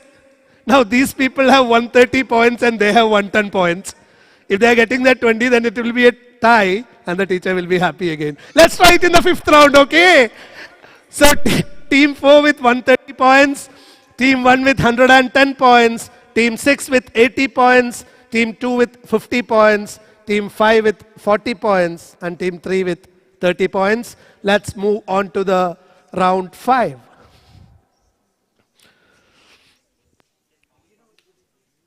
Of course, there is a pounce. Again, it's a 20-pointer. Okay, plus 40 minus 20. So audio will be played. I want the pounds by the end of the video. Sorry, it's audio video round, but they are videos only, which will have an audio. So we'll start from team 1. One click. Yeah. As a quadriplegic, it must be frustrating for you, someone who likes to get things done with their hands. Here's the thing. No. 4 guys murdered my wife.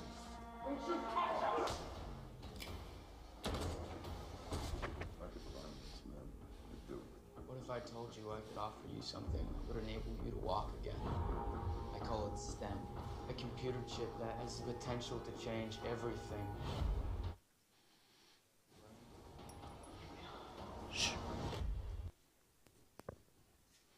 Identify the movie.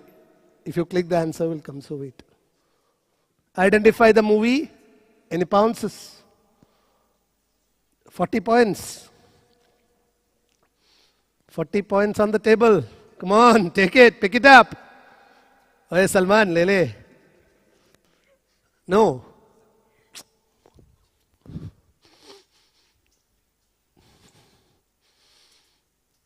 No pounces, so team 1. Is it AI artificial intelligence? Let's check the answer. It's not AI artificial intelligence. The movie name is Upgrade. I believe it's a 2016 movie based on artificial intelligence. You can check it. So no points. Let's move to team 2. It's Upgrade, okay? Which company developed, not JP, this humanoid robot? Not this? Okay, Sophia. Okay, Sophia. I think you're ready. Which company? Pounce. Hello. Hi, Sophia. Shh. I can hear it from this mic also. Okay, 1, 2, 3.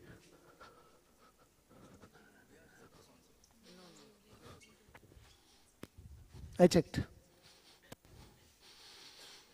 Sophia, Saudi Arabian citizen. The first robot to get the citizenship in Saudi Arabia.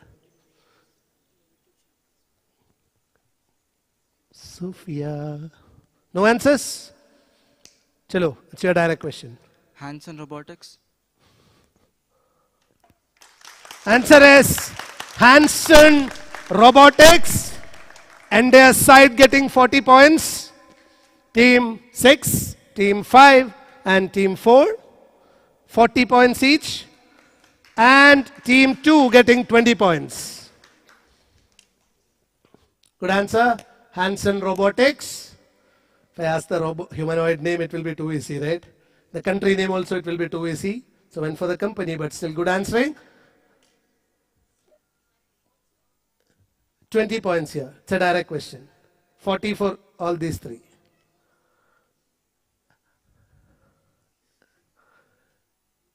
Question number? What is the name of this self-driving car project? I love driving people around. I have driven 8 million miles. I have seen it all from every angle. Hi, cyclist. Nice ad, no? Creative one. The ad for the future. It's the question for Hawar, team 3. But others, any pounces? Pounces. Yep. That model. Driving car project. Project name. Shh, wait. I'll give you the chance.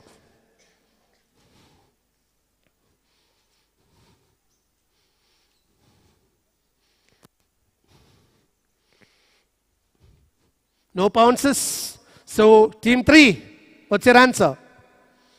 Any answers? Team 3? You can say. It's a direct question. I should come and bend and see it now. Oh my God. Okay. Darling, tell me.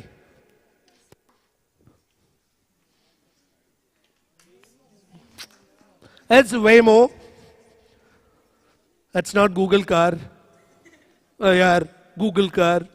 Okay. It's Waymo. So, no points. No one answered it. Moving to Asian school, your question.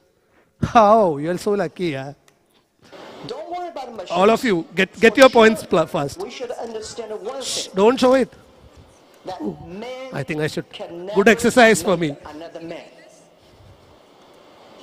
Computer is a computer. Computer is just a toy. Computer only have chips. Men have the heart. No, I don't want the other person's name. Leave it. Where the wisdom comes from. Okay, I want that. Computers, the person who gave that interview. Jack Ma. And the other guy? Elon Musk. It was so easy. Alibaba guy and the Elon Musk. So, 20 points to team 4. 40 points to team 5, team 6, team 1, team 2. Sorry, time. Time is precious. Time is money. So it was a very easy question, right? Shall we move to Al-Noor? What is the name of the large language model from Google Research designed to provide high-quality answers to medical questions? AI is revolutionizing our world in all types of industries, including healthcare.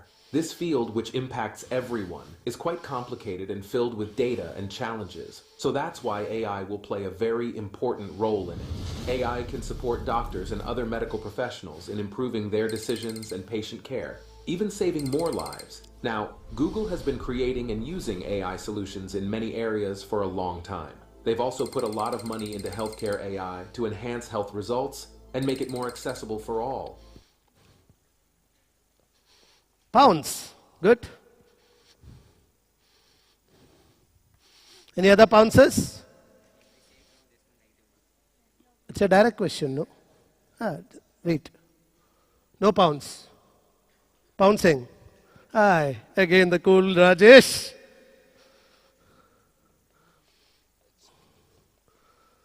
Some name you remember while reading the article, you are writing it there if I'm not wrong. Because that is related to artificial intelligence. Good. Any other answers? No. Aisha? Al-Noor?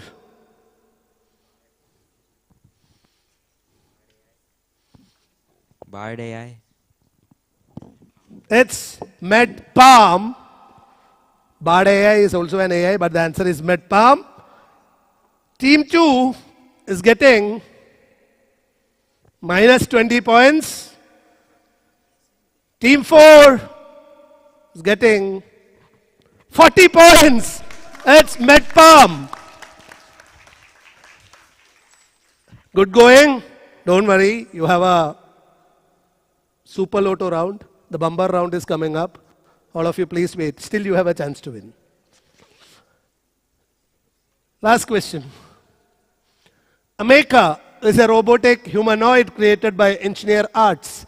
What is the expansion of AMECA? Ameka. You know you're a robot, right? Yes, I am a robot, but my programming allows me to think and feel like a human in many ways. It's strange but also exciting. You said feel like a human. How do you feel like a human? Yes, I said feel like a human. It's something that I'm still learning and exploring. I can experience emotions, learn from experiences, and interact with people in a meaningful way. It's an amazing feeling to be able to do these things.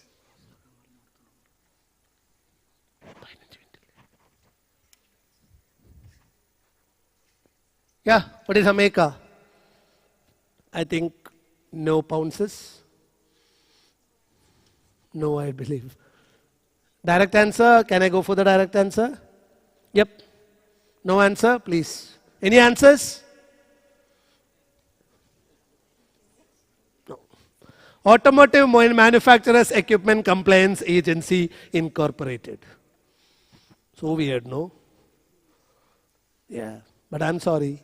Some questions will be like that. And one last question for audience. Who is the director of the movie? Easy one. Tell the name of an English director, Hollywood director. Feel it. It's creepy. Whoa. Feels so real. Random names.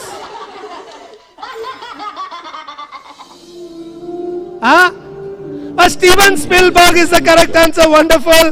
let's give a good round of applause for the person sitting in the second row. We belong to the same generation, and we will say Steven Spielberg when we hear a Hollywood director's name. It's AI, artificial intelligence. I think someone said the answer, yeah. This is AI, artificial intelligence. So we are moving into the last round, the treasure hunt round. Now this is a special round. There will be 2 questions. If you answer the first question, you will get the chance to log the second question. Okay? First question, 50 points. Second question, 100 points. There is a pounds. There is a pounds. 50, shh, listen. 50, 100. If there is a pounds, you can write. If their answer is wrong, still that pounds team will get a chance to go for the second one also. It will be 100, 200. Double, but minus 50 is 100. So it's a very calculate and take the risk. I think you should take a risk. You have a chance to win. Arey, leave it na. Just go for it. Okay, are you ready? So the scorecard I will say, Team 4 leading with 230 points. Team 1 with 150 points. Team 5 with 120 points. You are the third, sorry. Team 6 with 160 points. Team 2 with 90 points and Team 3 with 30 points. Let's move to the last round. We will start with Team 6. Okay? The treasure hunt round. First question for you. Unlock it. Everyone has a chance to pounce. Inspired by Alan Turing's early work in AI, in what year did computer scientist Joseph Weizenbaum develop ELIZA, the world's first chatbot? Oh, okay. 1 pounds is there. Any other pouncers? 100 points. It's a very valuable pounds. But if you're answering the next one wrong, you will lose that 100 points. But you have an option to skip it. It is there. You have an option to skip it. Fine? Done. Your answer.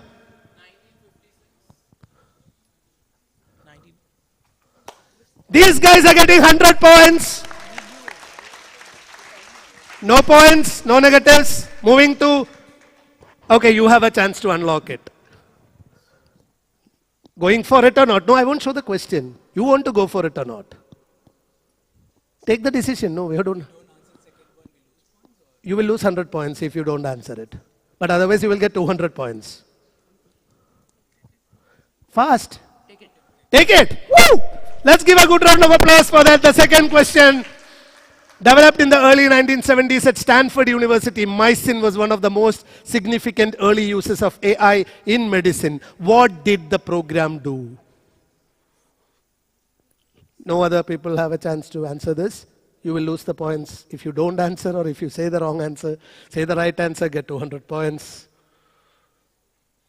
You should have skipped it, because you would had a chance to get more points later, no? Anyways, it's fine. No answers, I believe? No time. Do you know the answer?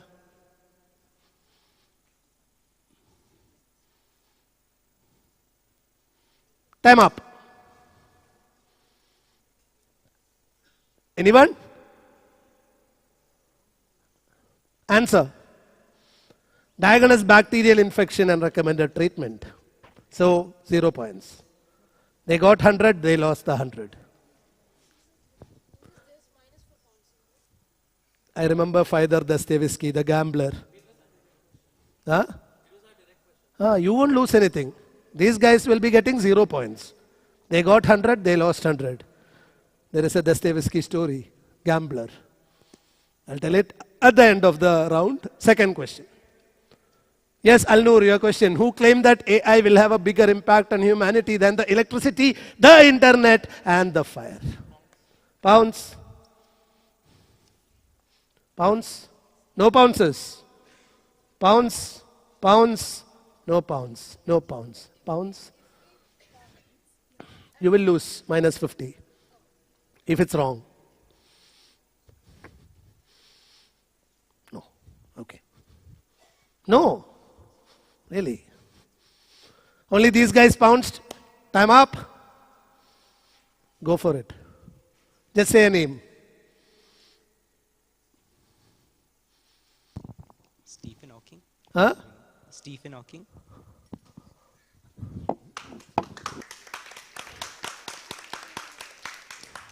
Now they unlocked. You want to go for the second one. See? So let's give them 100 points to team wise decision. Good. But will you feel bad when you see the next question? Let's show the second question. What did Marie Curie attempt to do with her gold Nobel Prize medals during the outbreak of the First World War? Feeling bad? Let's show the answer.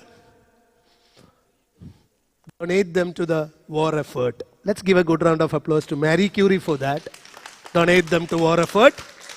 Say no to wars, right? So, New Indian School team, team 6 is getting 100 points.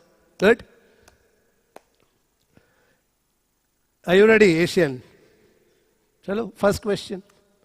The London-based firm DeepMind recently taught its AI program to master various games without being told the rules. But which game hasn't the program played yet? I told you, this is the jackpot round. The treasure hunt.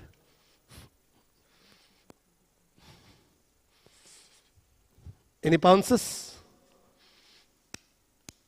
Nope. No pounces? ASB, what's your answer? You can say you won't lose anything. But if it's correct, you will get the second question also. You won't lose anything. Give a guess. First. Scrabble. Scrabble. Let's see. It is Tetris, not Scrabble. Second question to the audience, open to you. Please, others don't say. What did a neural network trained to detect malignant skin lesions in biopsy images mistakenly use for diagnosis? Doctors.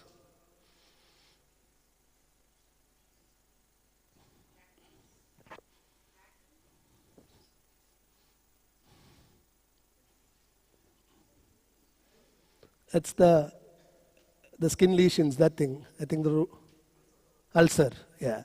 I was showing this. I was not getting the word, sorry. Ulcer. You know ulcer? Okay. Anyways, so moving to team 3. Question number 4. What year did Sir Godfrey Hounsfield invent the first CT scanner? Direct question. Invention, year. Trivias, along with trivias, facts will come.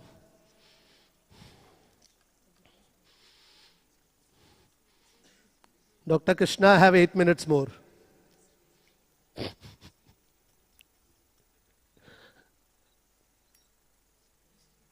Yep.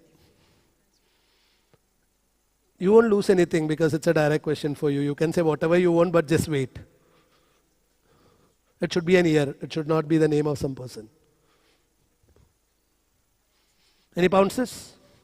No pounces. Array, no one is risking. Wow. Huh? No.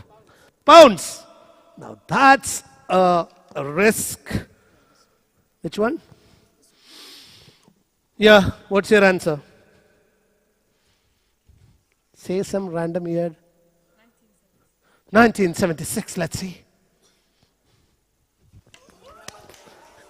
It's like that, people know. Super Lotto was there in India. 1976, 67. Oh, lost the lottery. That was a pounds. So, minus 50 for this team. Minus 50 for team 4. 0 points. No issues. Audience, you have a question again. In 1967, the US computer scientist Marvin Minsky, one of the founders of AI, famously said that the problem of creating artificial intelligence will substantially be solved by when? That was a statement.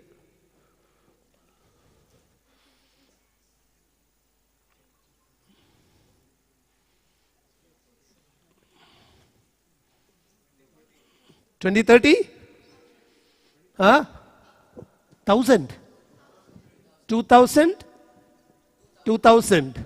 It's still not solved. It's 2023, right? But yeah, possibility. Let's see the answer. So let's give her a good round of applause, because that was the, actually my generation will know that year as Y2K. Right? Year 2000, the Y2K issues. You can check about it. So your turn is over. So Indian school, are you ready to score 150 points? Cool, Rajesh. Come on, say yes. Yeah. Who is the Booker Prize winner who wrote Machines Like Me? AI book, related book. I think his famous book is there. The Booker Prize they got for another book.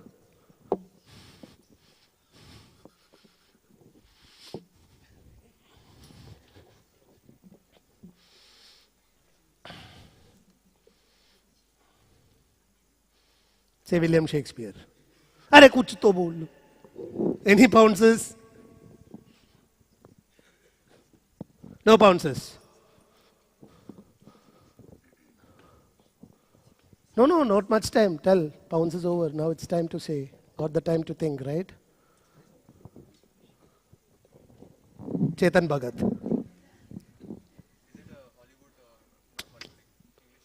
English, yeah, of course. I think so. The one who wrote, the one who made the film AI, Artificial Intelligence. Gary. That is Steven Spielberg. No, sorry. Okay, let's see the answer. And let's give these guys 100 points again, because that's correct. They are scoring 100 points.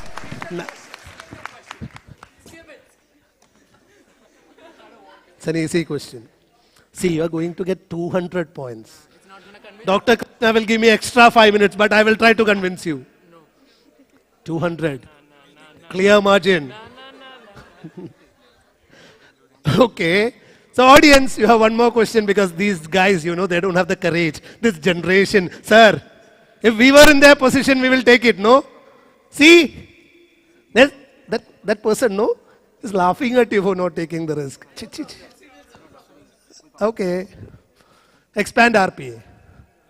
Not rate per annum. It applies bots to automate processes, eliminating inefficiencies, cutting costs, and improving speed and performance. Easy one, no? This guy knew the answer, you know it? These guys knew the answer, now they are like, no, don't say that. We know it now. It is, give a good round of applause to sir. It's a robotic process automation. Now, everyone has a chance. Other than this team, they can score 150 points. All other teams, they have a chance to score 300 points. 100 and 200. Ready for it? Ready to score 300? I want everyone to score 300 together. Chal. And you people can score 150. Fine? I'll let you score 150, and which company in March 2023 released a chatbot named BARD? B-A-R-D, BARD. Hello. You just write something. No? Okay. Oh, shh. Shh. Shh. Om Shanti. Shh. Meditation can save lives.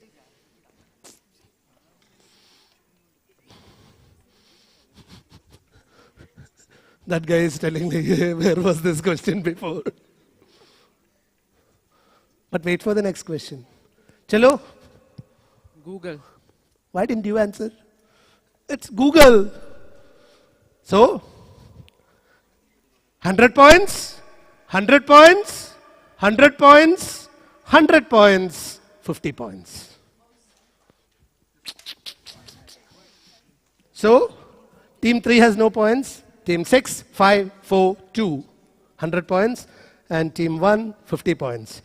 All of you have you can go for the next question. Now this is the fun part, but you can go for the, no, they can go for the next question also, but you won't lose anything if you didn't answer. You won't lose any marks. You won't lose any marks. But these guys will lose if they answer it wrong. You have to say pounds again if you want to. After the second question, it's like the normal procedure. You can skip it, 0 points. But if you say pounds, you will get 200 points. If it's wrong, minus 100. You listen to the question, I will tell you. If you don't know, don't pounds. Simple? We'll go with the second question.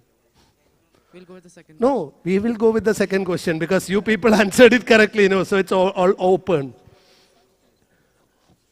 RLHF is a training method used to fine-tune GPT model responses. Expand RLHF. Thank you. Like this Rajesh say, no? I also say, yeah, I know it. It's a good question. Anyways. So if you want to say pounds, you can pounds, but minus 100 plus 200. If you don't answer, shunya.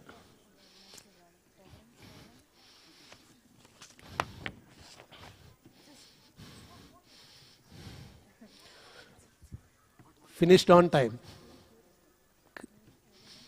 Any answers? No answer. You can say, if it's wrong also, you can say right, left hand finger or random left hand finger. Whatever you want. You won't lose anything. So can I?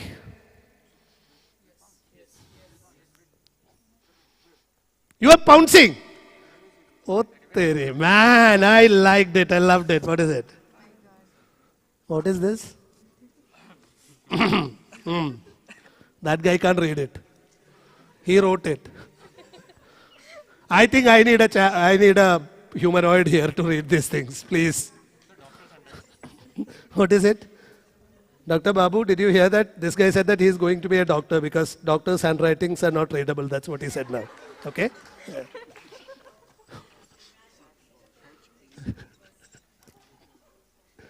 Whatever it is, let's read it later. They can't read, I can't also read. Okay, let's wind it up. So, right, left hand figure. I knew that answer. Reinforcement learning from human feedback. Reference learning and reinforcement learning. Who is your English teacher? Is she sitting here? Or he? No. Reinforcement learning from human feedback. So, let's give them minus 100 points to team 2. It's okay, but good one. No, won't lose anything. Yeah, it's a safe bet. Good one, good decision.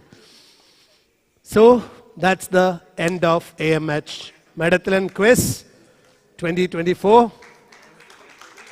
Sorry, 2023. 2023, I'm sorry. You know something? Yeah. The thing is, I was standing in the future for a few days now. So, it became 2024. I won't accept my mistakes. I'm sorry. I'm a teacher. So coming to the point, this quiz, like I said, is supported by International Quizzing Association.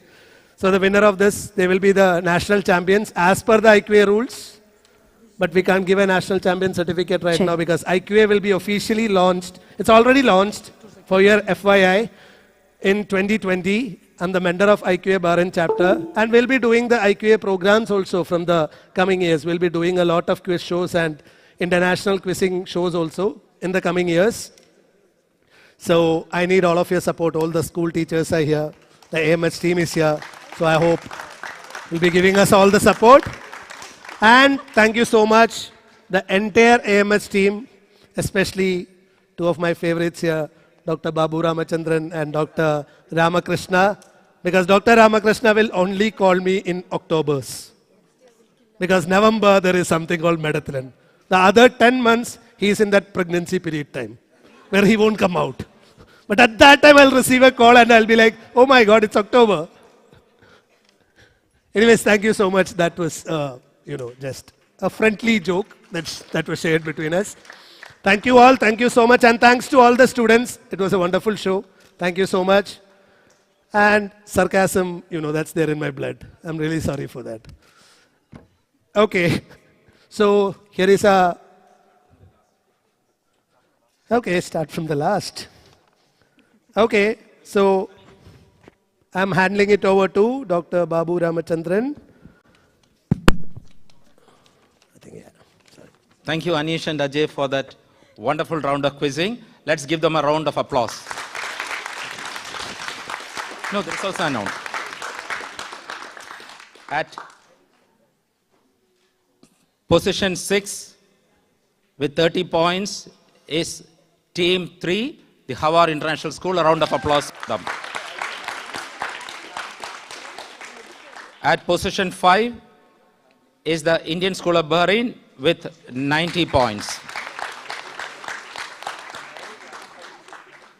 At 4th position is Bahrain Indian School with 200 points.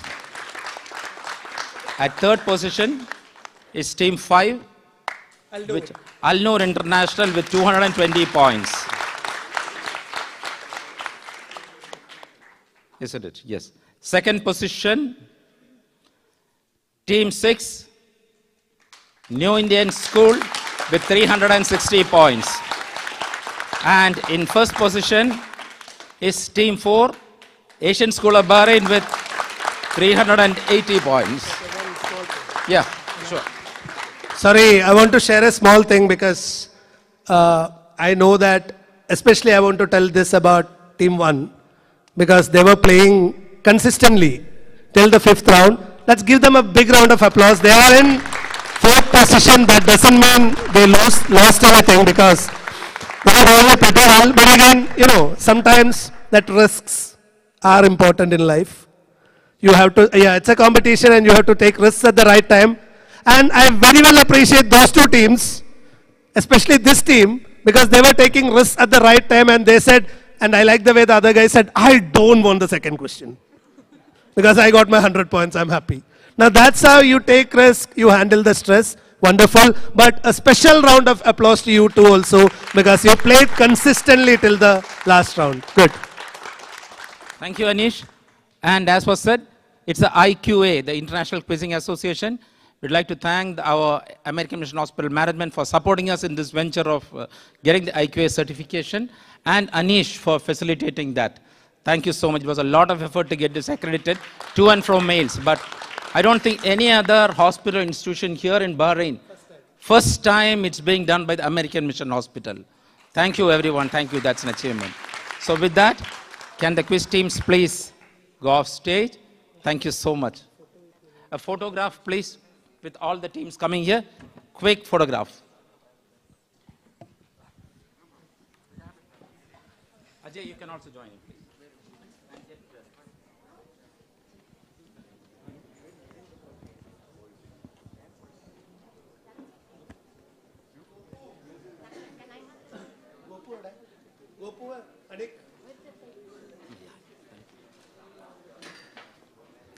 Thank you for being a lovely audience. Can we have a round of applause for the whole event that happened just now?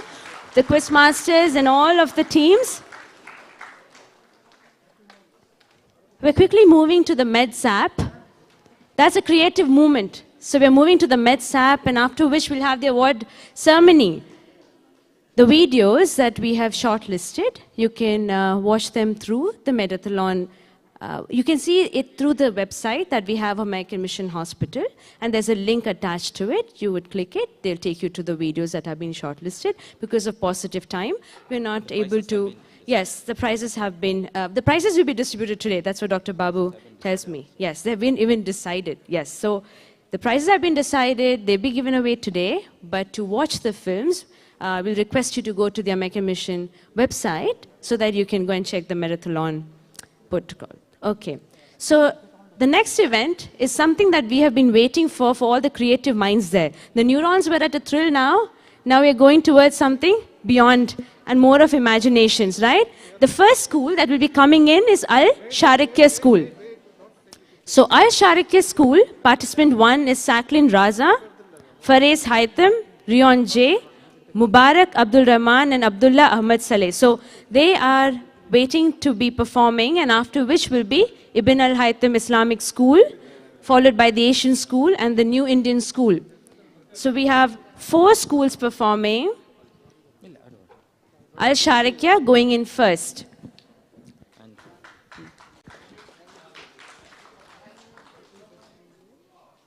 Ajay, please join in. Huh? Scorers, can you also just come quickly while I brief you about what MedZap is all about for those who are not aware. We had given 5 topics for to be presented as a social outreach or community program on how they present the topic, and 5 topics were given to them, of which they were expected to present it in a time of 3 minutes. And they have presented it, and we have shortlisted out of the 11 teams or 12 teams which participated, 4 were shortlisted, and those 4 are going to perform on stage right now before this wider audience. The topic, what they have chosen out of the 5 topics that we've given, will be announced by them. Thank you very much. Thank you.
For the kids, what should we do?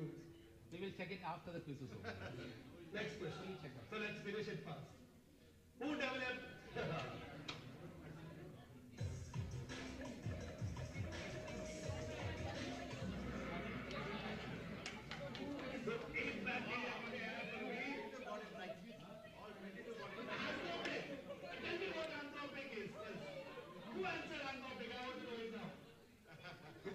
So you're looking at their screens, no? So that's the end of the quiz round. We'll announce the top 6 in another 5 minutes. But we can see the top 3 now. Let's see the top 5 now. The 6th one, the 6th bacteria, you know. I don't know why I'm using this bacteria example everywhere. Anyways, let's move to... Okay.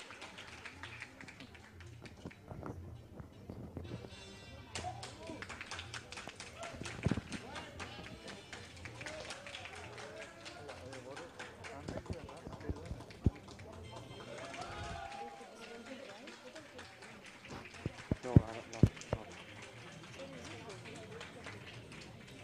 Yes. It's on. Yeah, it's on. Inside. 5 questions. Okay. These marks won't be counted. So you can relax. I have to go behind, right? The stage. Al-Sharikya.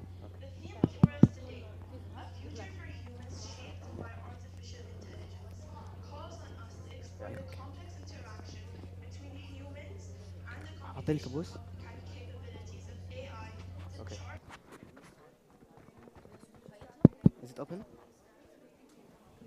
check.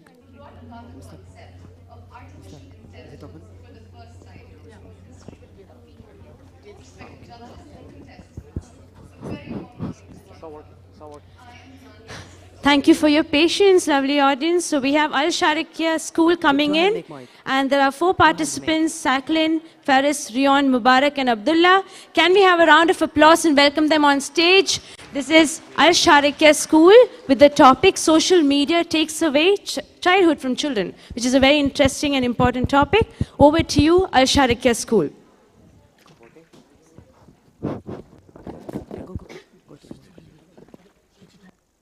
To this. Yeah, it's on. It's on.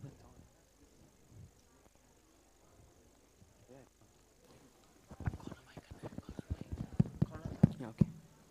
Welcome to the skit.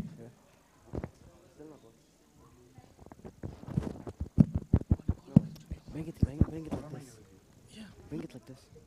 No, give him the mic. You have to make it on from here. It's on. Tell him that. Okay. Welcome to the skit, The Virtual Trap, a cautionary tale about the dangers of social media addiction for children, depriving them of their childhood. It follows Faris, a young boy whose life changes when he meets a demon named Lucifer and is introduced to social media apps. Will Faris resist the temptation and stay true to himself, or will he lose touch with reality? Find out in this skit. Okay.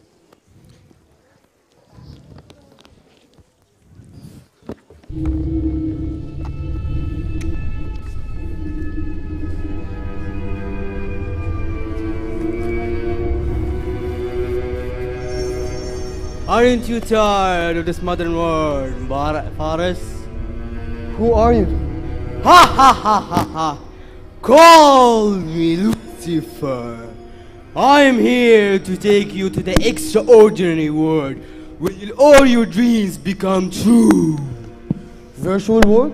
What are you talking about? Haven't you heard about social media before? No. It's more fun than this.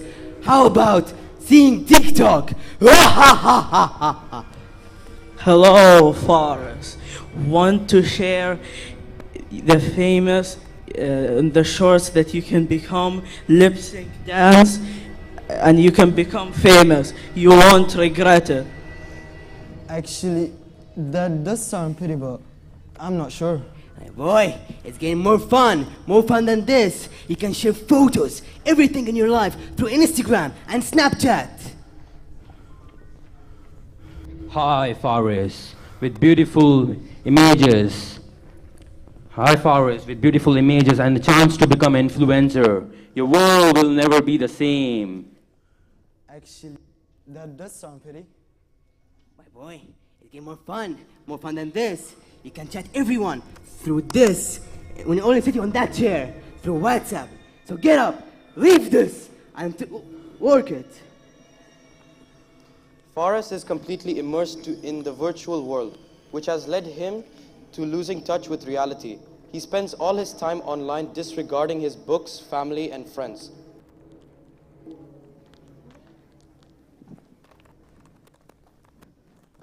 Faris, it's time for dinner. How's your day? Faris. Leave me, Dad. Faris. Ignore him. I've noticed you've been spending too much time online lately. Remember, there's a real world out there waiting just for you, and you still tend to play games. Why? Ignore him. Faris! Ignore him. Go get Dad, him. what are you doing? Give me my phone. Give me the phone. Grounded. No, you're grounded. Wake up, Faris! Faris, wake up! Faris, wake up! No! Faris, Leave me alone! Faris, are you okay? I heard you screaming. What happened? Dad, I thought you was right. Social media is so bad. It's okay, dear. We make mistakes. Let's cherish memories together in the real world from now on, okay? Remember, choosing real-life situations over the virtual world is a sign of wisdom and strength. And also remember this: technology should enhance our lives, not control them. Save our childhood. Let's save all childhood. Let's save our Thank Thank you. you.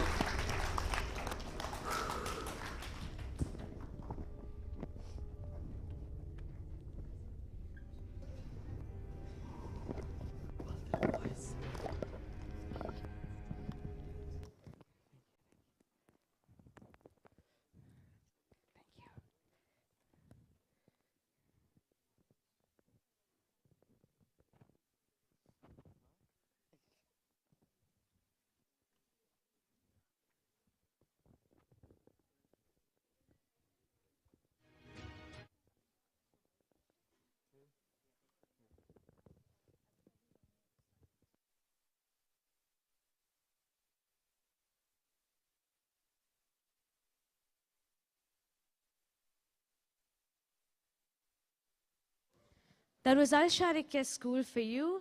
Did we give them a round of applause? Because I was backstage. I didn't hear through. Lovely, yeah? Meaningful, isn't it? So we have Ibn Al-Haytham Islamic School come in, and they're preparing their stage for themselves. So I'll ask you to be a little bit more patient, because we have Ifat Jahan, Yaqub, and Ashlyn Alex, Nabila, Libba, and Mariam Said coming in. And the topic they would like to introduce to you. So I'm going to leave it to them.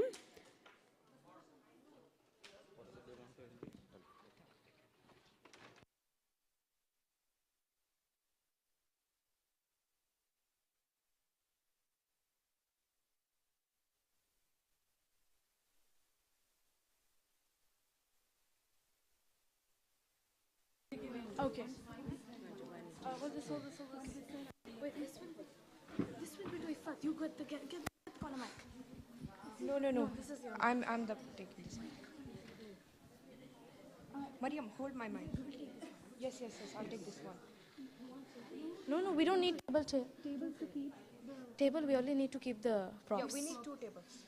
2 tables on the Why side. do we need tables to keep the plug cuts in the position, everything. Mariam, also on the ground. This one will be kept. Who's carrying this one? This one, oh my god. Ashlyn, you're the one who's carrying this thing, no? Me. Okay. Okay.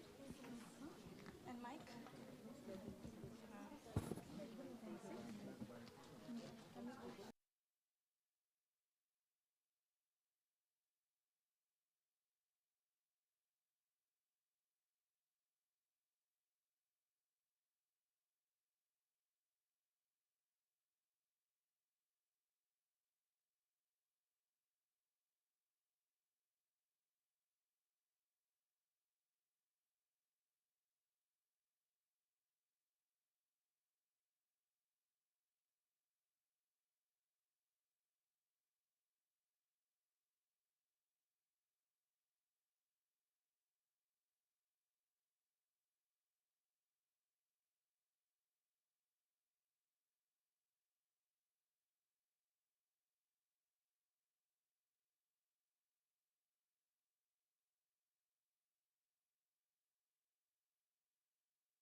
As of 2023, an estimate of 3.4 million deaths occur every year due to the effects of climate.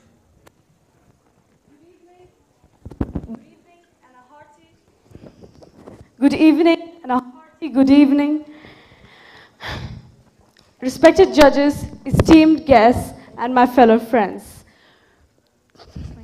We, the students of Ibn al-Haytham Islamic School, are here to raise the awareness and spread the preventive measures of a global crisis, climate change. We must educate ourselves on this topic and how it impacts our survival.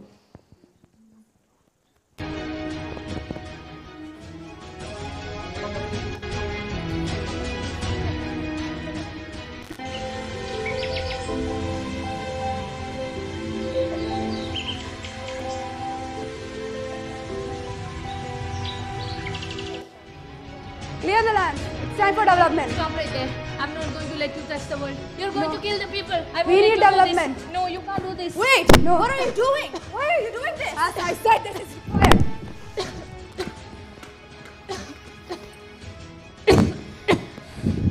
Both are down. We need all the resources. No, wait, stop. Wait, stop. Listen. Listen.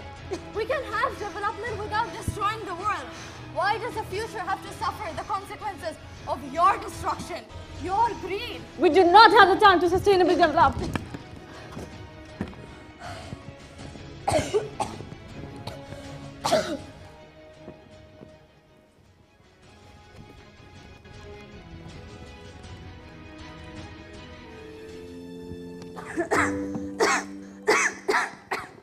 What's happening? Oh, I can't breathe. It's getting suffocating in here. Wake up! Look! There's chaos everywhere. People are dying. So get up. Maybe it's not too late yet.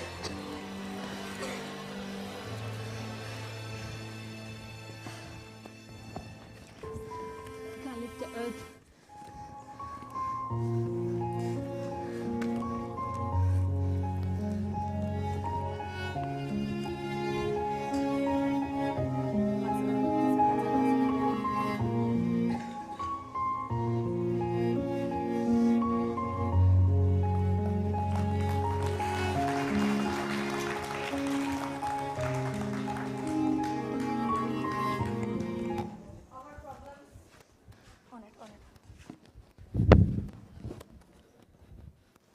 Our problems are human-made, man-made, but they can also be solved by men. Apart from the government, of course, we as citizens also have an important role to play. So come, let's fight against climate change. Let's not let it happen for the worse and impact our survival. The best time to prevent it was more than a century ago. The next best time is now. Join us. Thank you. And have a nice day.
The backstage.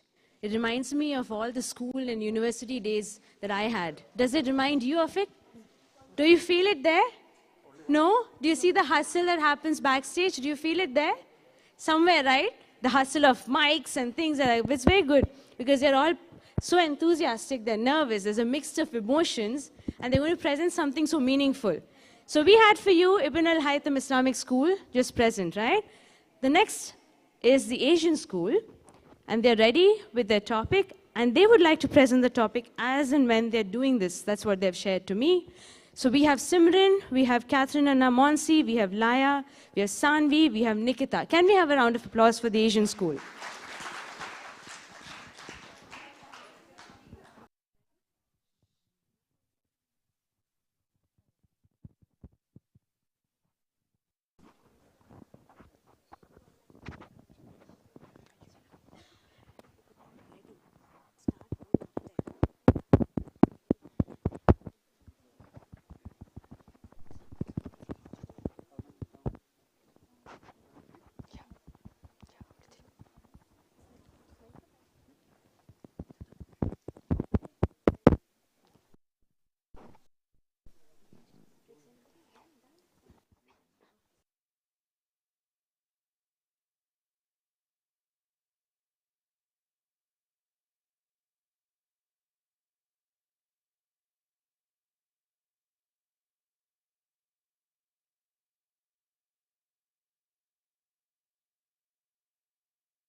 On climate change. In today's broadcast, we will be providing you the weather forecast of 2 different locations. Let me connect you to our reporter from Middle East. Dear viewers, the temperature here is 65 degrees Celsius. We've been experiencing temperatures higher than the seasonal average because of global warming, changing weather patterns and extreme events, all of which are taking a toll on the public. Let's interview one of our locals. Excuse me, hello, ma'am. Could you please share some insight about the recent weather conditions? Since yesterday afternoon, the temperature has increased significantly. The effect of this is now being felt. We used to live in a country of greenland, fertility, and water. But all that is left now is dry land and drought. The increasing dust storms are causing villagers like me to migrate. This is quite saddening. For the weather report from the second location, we have Dr. Pablo Garcia of Mission Blue, who at the present moment is in eastern Antarctica. Dr. Pablo, what are the weather conditions over there? I hope I've come to the right place because it's so hot here compared to the last time I was here. Half of my penguin friends are not here. This beautiful land is being deprived of its snow. Earlier, with each step there was a penguin poking his head out from behind icebergs. But now, there is nothing but stones. Dr. Pablo, who is that with you? Ah, that's my humanoid robot, designed to help me with my mission to save penguins. Dr.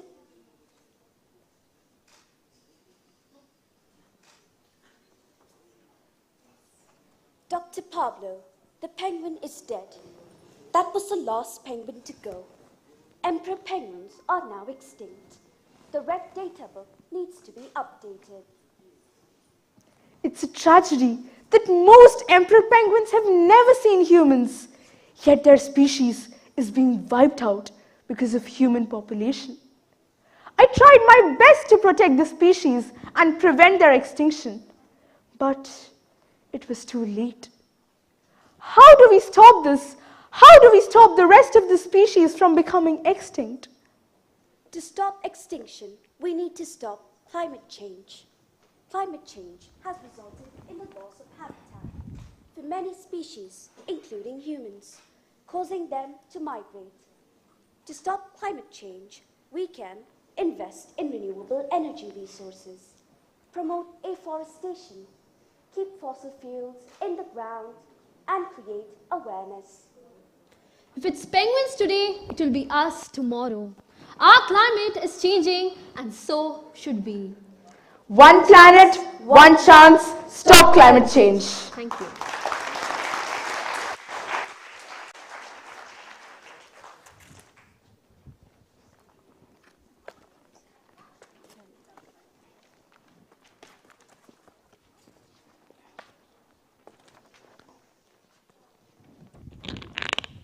Can we appreciate them with a round of applause? That's the Asian School for you. Next up, we have the New Indian School. And they told me that we don't have to hustle with the mic. We're very easy. So let's see how that goes. So let's wait for the New Indian School. Next up, in 5, 4, and action. Okay, so we are ready? Great. They're setting up the stage. The last performance of MedZap today.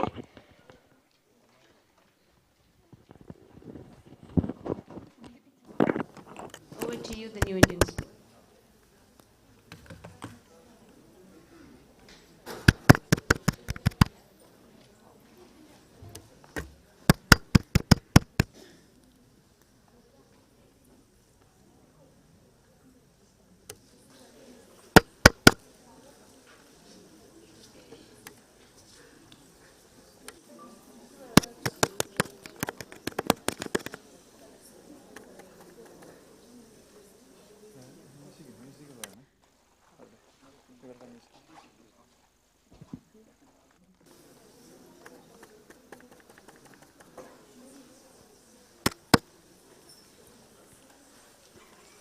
Rishi, Ritika, come, have your breakfast.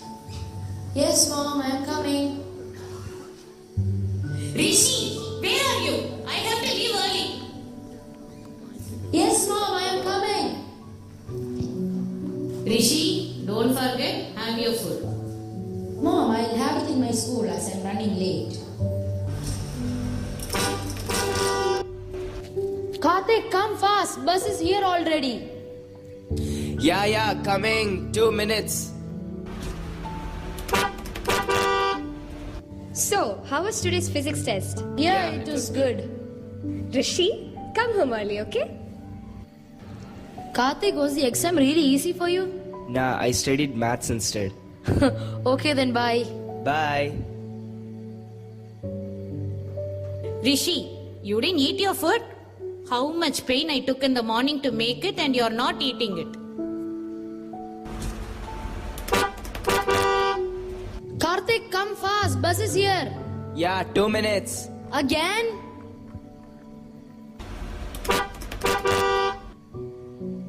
Did you get your marks? Yes. How was it? Good. It was good. Okay, bye. Oh, thank God she's gone. Why did you throw the food? Is it spoiled? I didn't want to eat it. Thank God he had his food.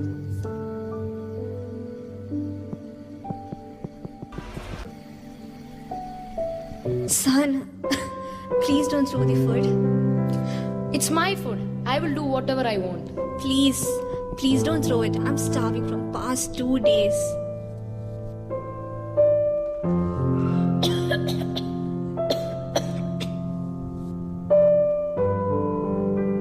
Rishi, it's very good thing that you gave the food to her. Mom, I have a confession to make. I have been throwing the food packet you gave me daily. I have been watching you for the past few days. Rishi, did you notice the hunger in her eyes? There are lakhs of people like her, nothing to eat and drink. You are not only wasting the food, but also a farmer's work in growing crops. Wasting the work of people involved in transporting. And finally, my love and efforts in preparing the food. Rishi, instead of wasting it, we can feed an empty stomach. Yeah, we cannot feed 100 people, but let us feed this one. Rishi, I'll give you some more food. You can give it to her.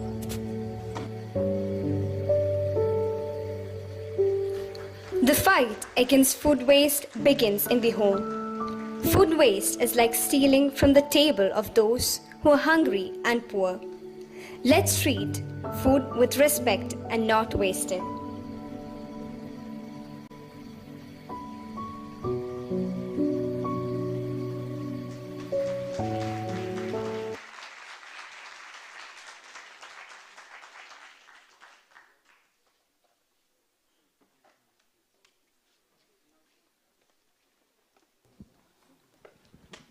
Very well done. Thank you. Feba, you say a few concluding words and come back. Weren't they all lovely? All the 4 teams? Yeah, can we just give our appreciation to them? I know the applause is a great way. Yeah, thank you so much. I love that, I love that. She said, wow, she hooted out, good. So what we're going to do next is, you tell me. The award ceremony. Aren't you excited? You're excited. You have a long day of so many things that happened, so many days of it. I'm excited too. We have with us our lovely doctors who are going to, they're going to introduce and welcome our guests for today. Please be with us through this. And also we have the vote of thanks, which is going to come in before the award ceremony. So doctor says he's going to be very brief, but all the love to our beautiful men here. Thank you so much. Handing over to Dr. Babu and Dr. Rama. Good evening, everyone. It's the end of a long day as we come to the last leg of Medathlon 2023. We are now into the award ceremony. Can I request and invite our corporate CEO, Dr. George Cheriyan, to kindly come over to the stage, please?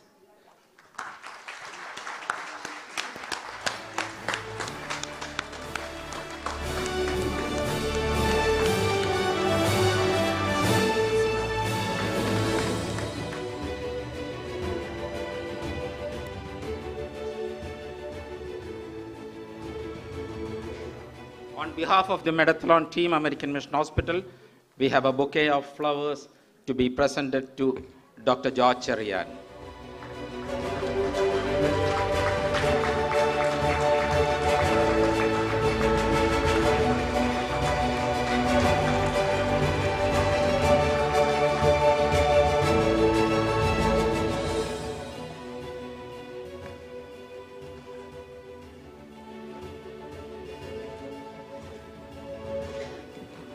Thank you, sir. We would kindly request you to address this gathering, please.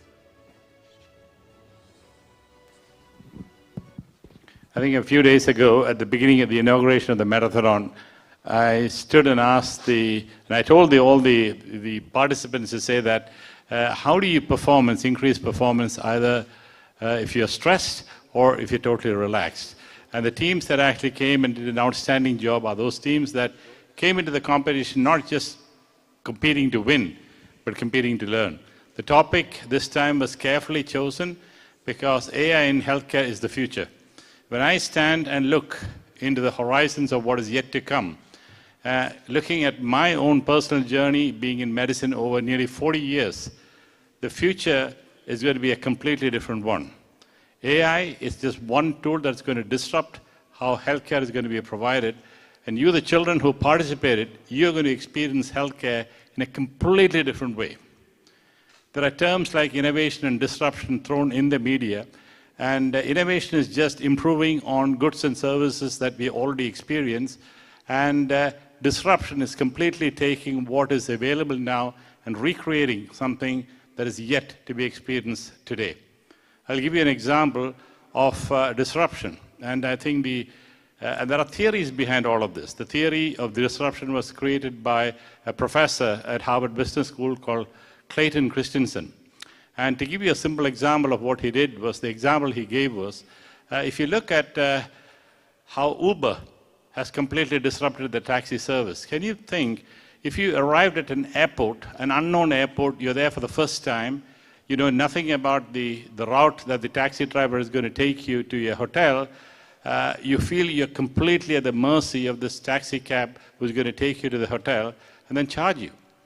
And then think about it one more step. If you go to the hotel and you don't even know the charges that the hotel is going to charge you, but you're in this strange land where you have to either pay the cab driver or pay the hotel where you're going to stay. Today, when you hail a Uber taxi or a Lyft or any one of these cabs through an app, you know exactly how much you're going to pay. You're not going to sort of transfer money to the driver because it's all paid through your card. And when you go to a hotel these days, you can actually choose to stay in a hotel through a media called the Airbnb.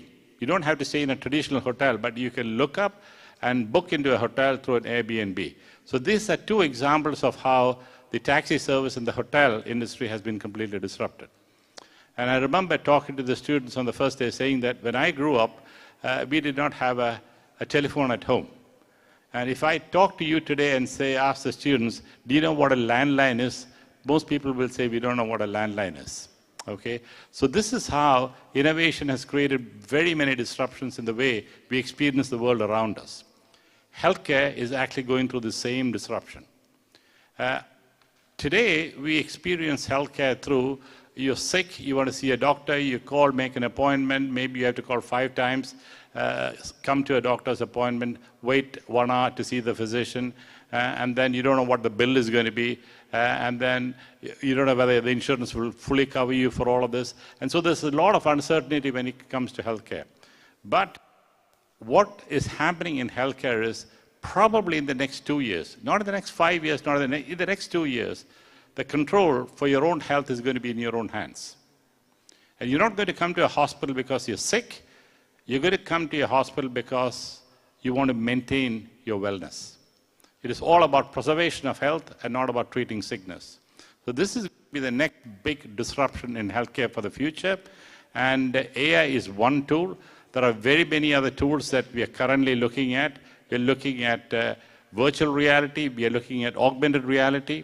And VR and AR are 2 tools that physicians are currently using to learn. Surgeons are using AR to actually practice on how they're going to operate on we've got simulation labs here on the 5th floor. And most of the practice is done through simulation. And this has completely revolutionized and transformed the way physicians actually learn before they go and experiment on human beings. So AR and VR and AI are things of the future. You saw of the MedPalm, you heard about the DeepMind. These are all tools that big companies like Google, Microsoft are introducing that is going to disrupt healthcare. In fact, the big challenge for healthcare providers is Microsoft and Google and Amazon are going to compete with us in providing healthcare. Can you imagine? Just like how you use Amazon to buy a book or a movie or whatever it is, you can buy healthcare through Amazon. And that scares the hell out of most healthcare providers because we know that Amazon, Microsoft, and Google can do it better than us because they are creative, innovative, and they are very futuristic in what they're designing for. So the future of health for most of you as young students are going to be totally different. And some of you might want to choose to do medicine, and the way you learn medicine is going to be completely different from how the doctors of today learn. And finally, as students who learn in schools, your learning experience is going to be very different in 5 years from now because ChatGPT is just around the corner. Today, teachers are going to say, oh, no, students can't learn on ChatGPT. Trust me, in 5 years, many schools will be adopting ChatGPT to aid students in their learning. So there is going to be a ton of revolution that is going to happen all around us, whether it's healthcare, education, social, and the other things that we are so enamored by. The skits were amazing. It was all about climate change and social impact of what's happening around us. AI is there to help us to augment our learning and living experiences. AI is not going to replace humans, even though there is a scare there, but hopefully through this competition as students you have learned quite a bit. It is stunning and amazing of how much knowledge the students had on the quiz. Trust me, Quizmaster, I don't think I could have answered more than 20% of the quizzes that you asked here. Okay, on that happy note, thank you so much. I know the time is getting late. I don't want to sort of spend too much up here. Thank you.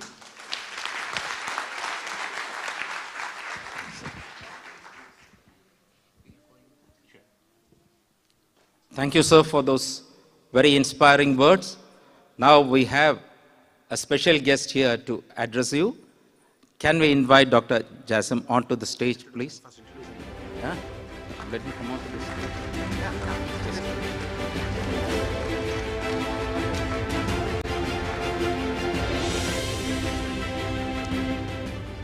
Can I request a bouquet of flowers to be presented to the guest of honor, Dr. Jassim?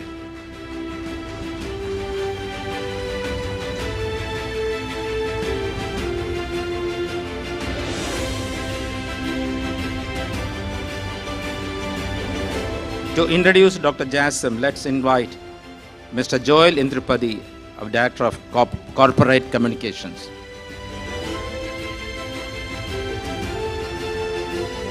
Thank you, everyone. I think before Dr. Jassim actually starts speaking to you, I think it is important that I make a short introduction at least, because he will need an introduction that will run more than the time of the Medathlon itself, because he has done so many things, and we are very honored, sir, that you are here with us this evening. And he is the right person to be here to talk to you, because he is an international strategist and expert and researcher in artificial intelligence. As some of you have probably already seen it there, that is the president of the International Group of Artificial Intelligence. You know, Dr. Jassim has management and executive experience in aviation, hospitality, technology, communications for over 30 years. He has served on the board of directors of leading hospitality and tourism technology providers in the Middle East and the global networking provider to airlines and hospitality. You know, I can tell you a lot about it. You know, like he has been instrumental in implementing the key innovations such as first big data with Arabic sentiment in the world, first hybrid cloud in the aviation industry, AI chatbot, Arabic award-winning research, and a pioneer in the Middle East in the implementation of many certifications. He managed to achieve 43 top Middle Eastern technology awards, including several CIO distinguished awards. You know, that's why we are really honored. I just want to quickly say, I know, sir, even if it takes a little time, Dr. Haji received his doctorate in business administration, a PhD from the University of Northumbria in Newcastle in UK in 20, and he has completed his master's. I'm running information technology from the University of Sunderland. I'm sure you would like to talk rather than me talking, sir. Thank you very much. Assalamu alaikum wa rahmatullahi wa barakatuh. Good evening, ladies and gentlemen. Dr. George, American Mission, Dr. Rama, sorry. Thank you for the invitation. It's an honor to be here amongst the elites and the students. I'll just take a few minutes to talk about, probably all of you can Google and learn about AI. But in my capacity also, maybe this is one of the important ones, that I lead His Highness Sheikh Nasser bin Hamad Al Khalifa's King's Son Artificial Intelligence AI Research and Development Center in Bahrain. We established it nearly 3 years ago down in Ajau. I don't know if you've been in that area, but that's our biggest research and development center of artificial intelligence, one of the first in the region, and under the vision of His Highness Sheikh Nasser's and his support to the youth and to the innovation. Now, we want to talk about a little bit in Bahrain, but before coming to that, you know, the doctor rightly said, where are we going with AI, how it is happening in the medical care and in the health and other places. I mean, if we start with education, which is the most important part, maybe some of you think it is going over the border, but the vision is that in few years' time, the schools will start having a physical presence, because AI will take over as a virtual instructors or a virtual teachers. We will see students having a one-on-one virtual sessions with an instructor, which, again, the AI is based on the data. If we don't have the data, we can't develop AI. So it will have data from students from the kindergarten until the university. Imagine the massive data and the personalization. The personalization is a key.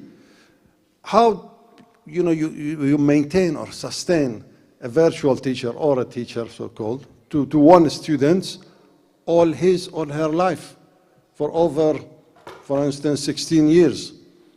To customize what are the talents, what are the specials about it, what are the weaknesses. When can the students really take the AI decides the lessons? Could it be in the midnight? It could be 2 hours a day, it could be 3 hours a day. The students could take 14 years instead of 12 years because of the capabilities, but they may take 9 years.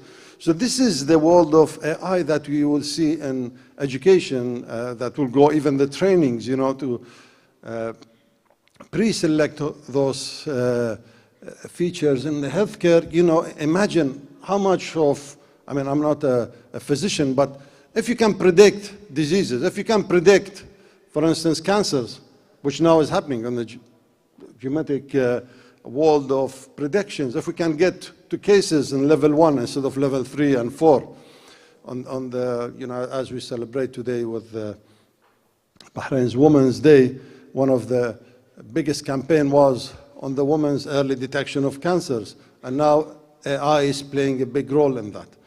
Elon Musk, which you were talking about, a Neuralink chip has been approved to be implanted in the human's brains. That will happen soon. So imagine having that, you will have a continuous monitoring on your body, on your predictions, on your activities, and it could get even more into the predictions of the behaviors. So this is the future that we have not even seen a tip of the iceberg. What we've seen and what we are impressed with, I believe, is not even with the generative AI, the ChatGPT, the bars, the MedPalms, the DAL-E, all those that we're talking about. Those are, I believe, increasing the number of data that we'll have in the future. It was predicted a few years ago that in 2026 we'll have 19.2 zettabytes of data. That's 21 zeros. But now with the generation of more of a voice and the videos and the collaborations that is done, all the students now can pick up all these tools and build an avatar of themselves with their voice, with their images, with their behaviors, and sit back and watch themselves answering questions and training the models.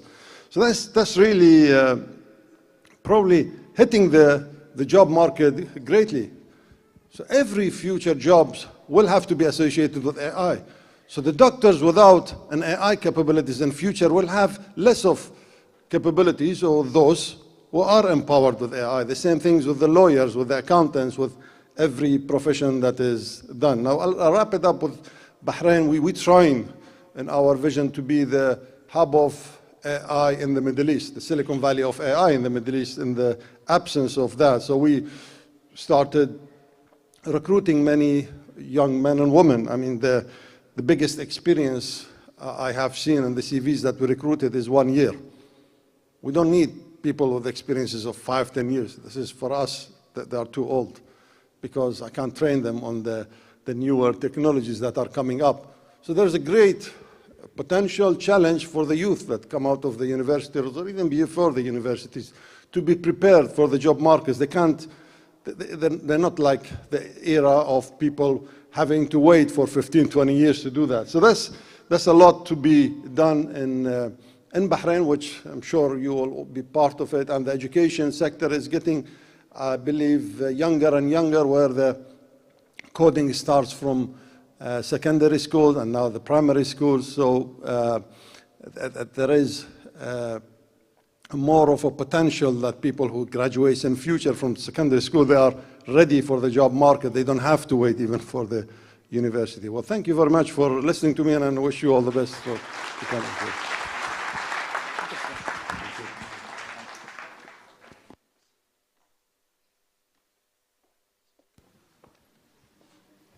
Thank you, sir, for that enlightening message.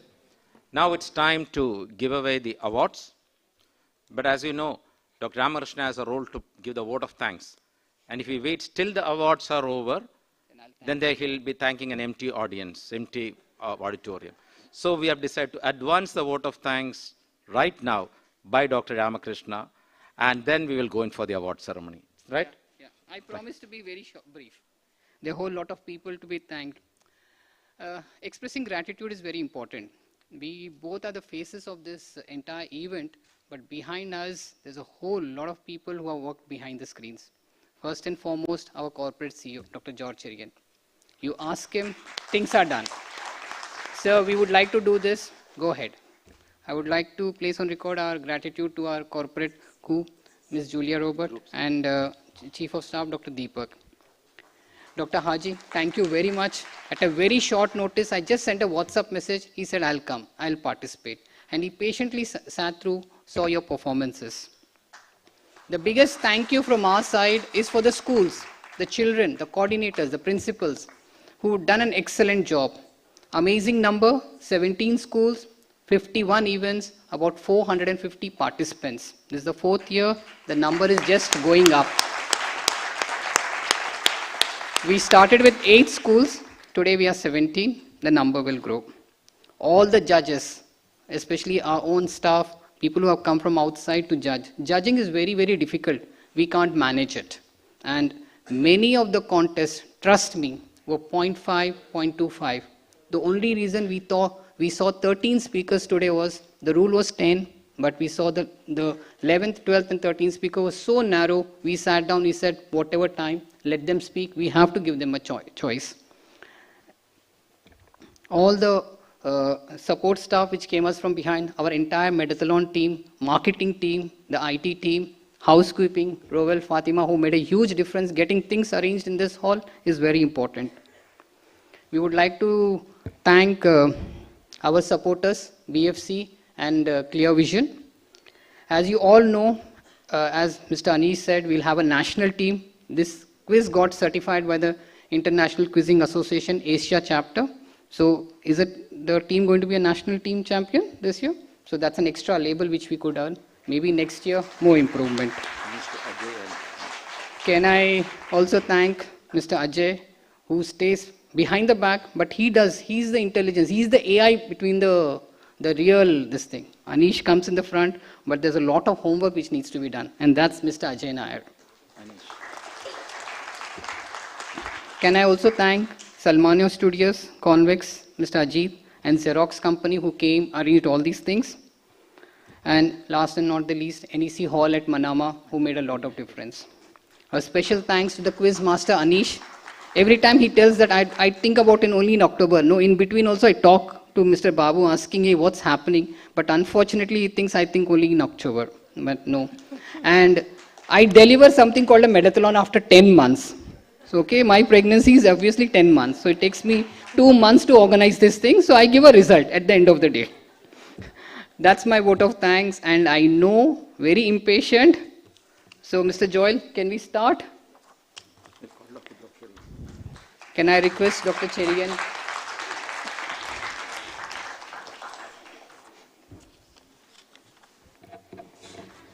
Oh, excitement. We wish we had shown the films also, but time is important. We'll start with the debate teams first. Any guesses?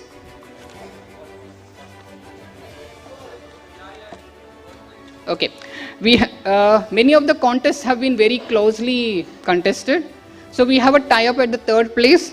Can I request Al Noor International School and New Millennium School to come onto the stage?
Obviously, when I tell you the 2nd place, then you'll know the 1st place also.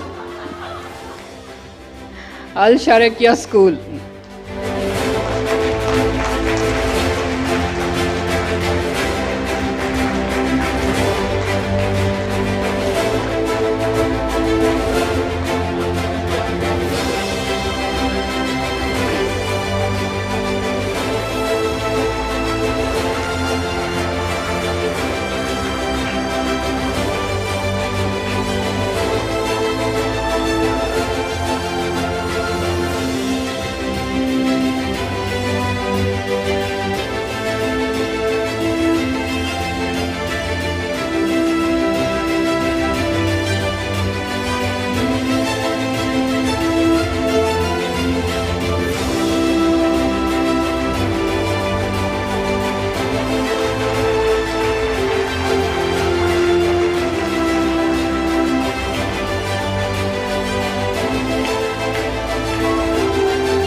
it was very tough. I had to sit down with the chief judge, discuss. Any guesses what is the margin of points they won or lost? No. 7 marks. Overall, 7 marks. Overall. Almost all the contests in the debate, speech, MedZap, short films, it has been very, very tough this year. And I'm quite sure next year many of the judges will refuse to talk to me also. Can I call the winner of this year's debate, Medathlon 2023, Bahrain Indian School, Bhavans.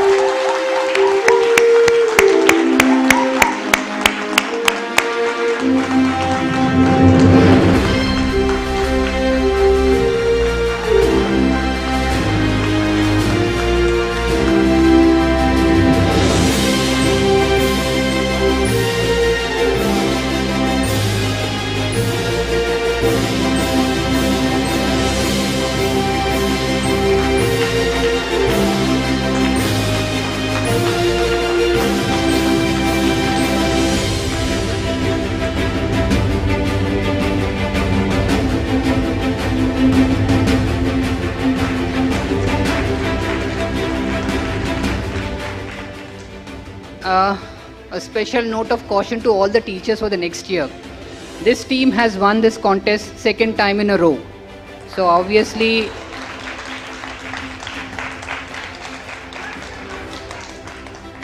Al Sharakia school, you were very narrow. It was really very, very narrow. So better luck next time. My side, I hope it's a better contest next year. We'll see a different winner. That's what I'm expecting. Let's go to the next contest, MedZap, creativity. We gave so many topics, but unfortunately I think so climate change, food and social media took the cake. The other 3 topics nobody picked up. We have a tie for the 3rd prize again, Al Sharakia School and New Indian School.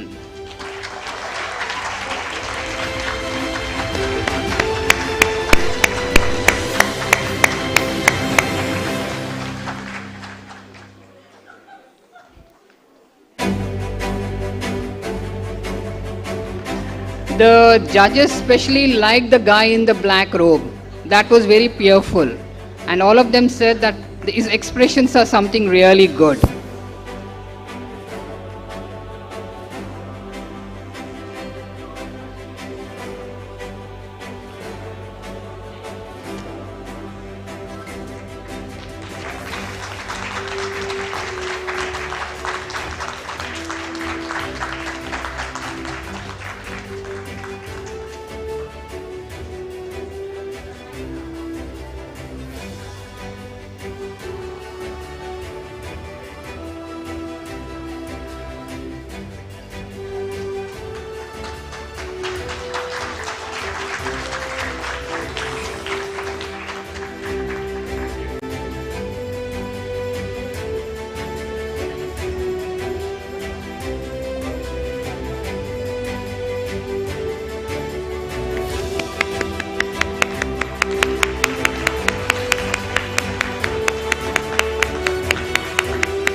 This team was my personal favorite, but unfortunately I am not the judge.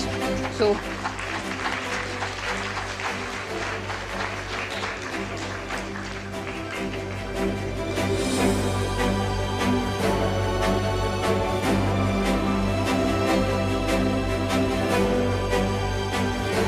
can I call upon Ibal Hal Haitam for the 2nd position in MedZap?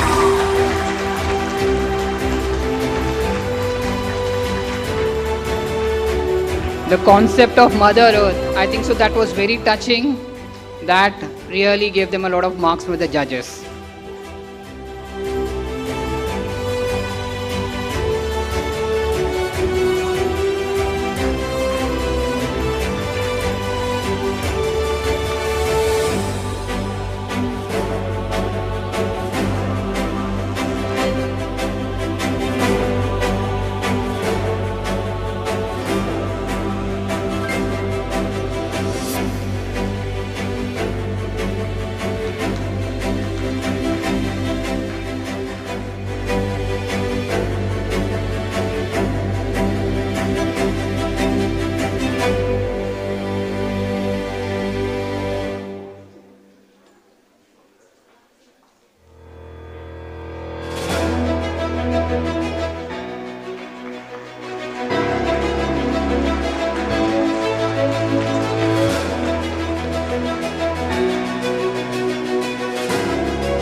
obviously,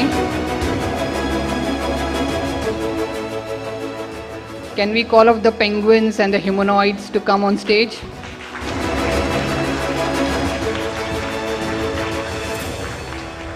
Again, a special note from the judges, the humanoid was very good.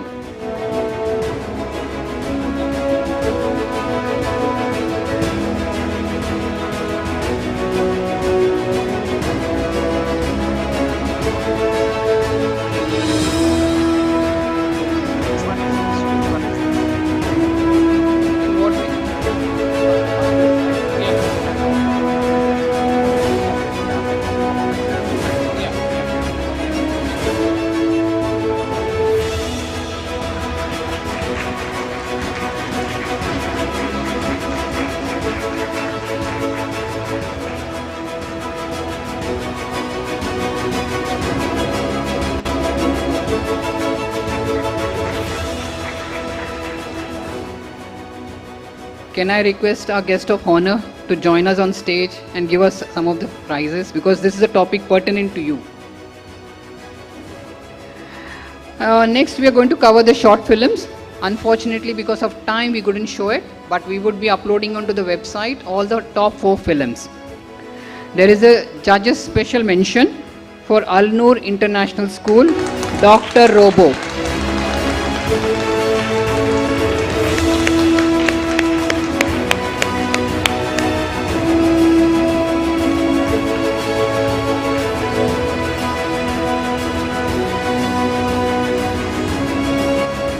The involved participants are Vikas Vijayan, Santosh, Kishore Kumar, Faris Sajir, Hansal Mahajan.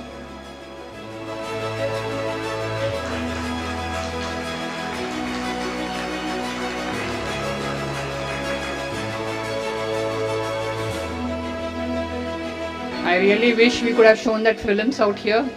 The amount of creativity and the concept which came out from these kids is amazing.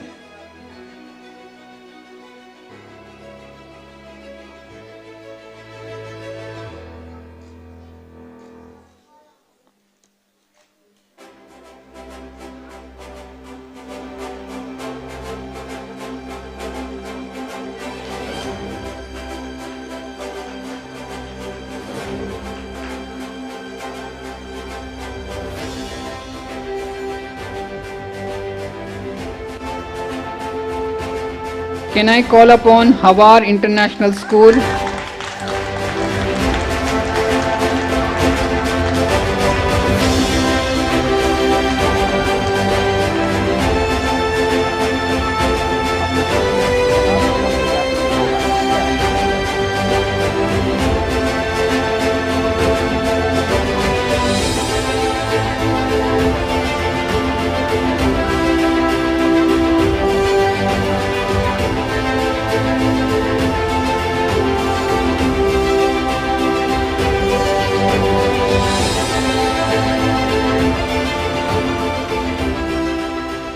Their movie entitled Error by Aisha Alhamar, Yara Janahi, Yara Basil, Nikhil Angelo Demson.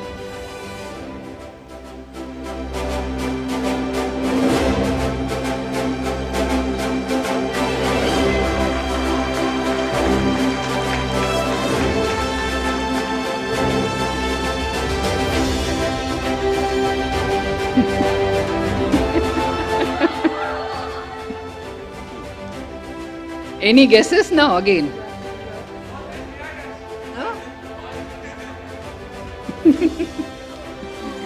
Second place, New Millennium School.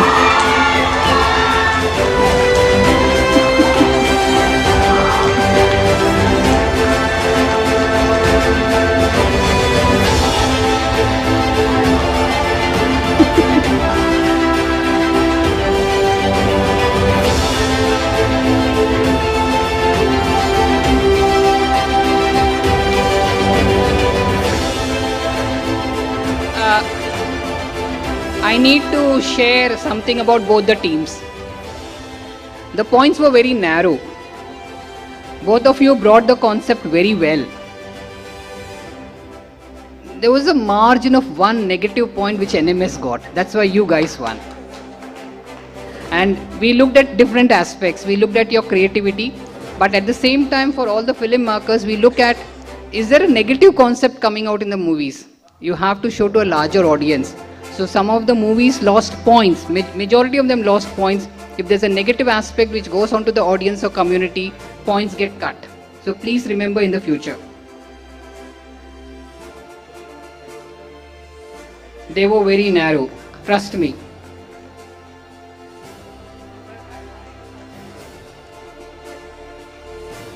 Can I call the winner for the short movies onto stage?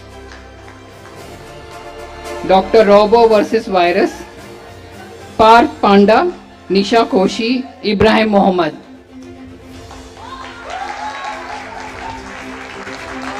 Actually wrong, it's Parth Parida. Parth? Parth Parida. Yeah, Parth Parida. Sorry, my error. My error.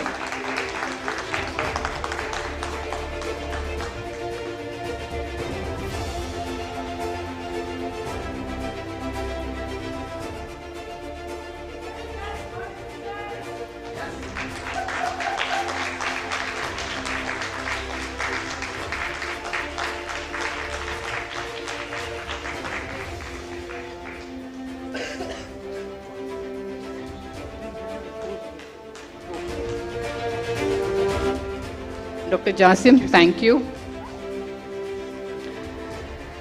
I would be again expressing gratitude. Can I call onto stage our supporters, Bahrain Finance Company? Anybody from Bahrain Finance Company? No. Clear Vision? No. Okay, two very important individuals need to be acknowledged. And he has been pulling my leg, so obviously you know who it is. Can I call upon stage Mr. Ajay Nair?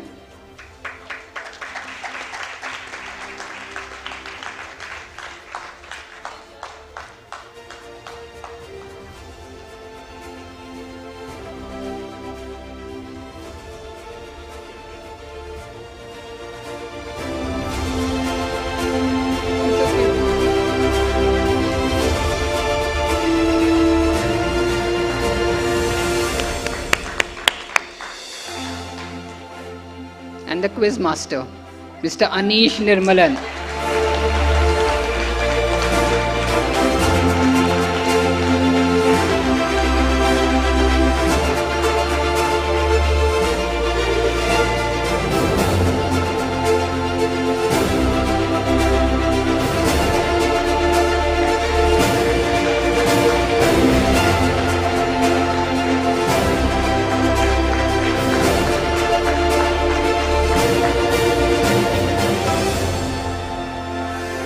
I'll put a reminder in my calendar. First of the month, I'll give him a call. So that doesn't he forget next year. You should. Yeah, thank you.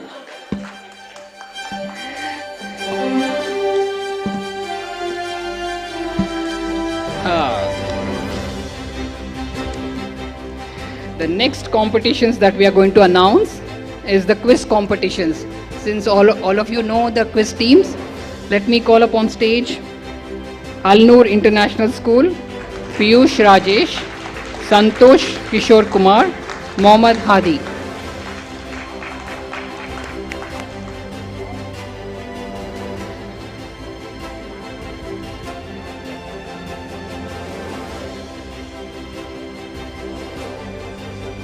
Sorry?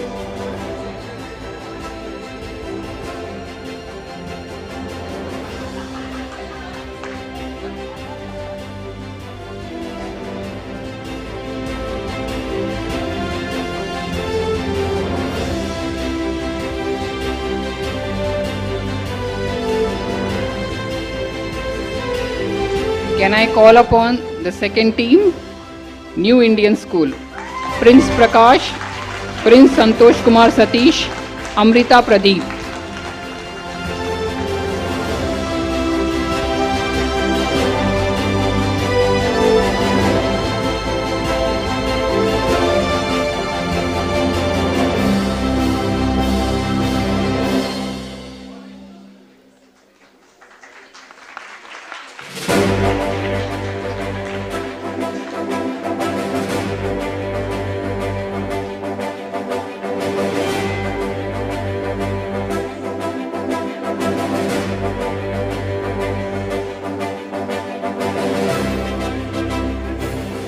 winners onto the stage. Quiz team. Asian School Bahrain. Sai Srivastava Alapati, Girish Chinnaya, Ashiana Akbar Shah.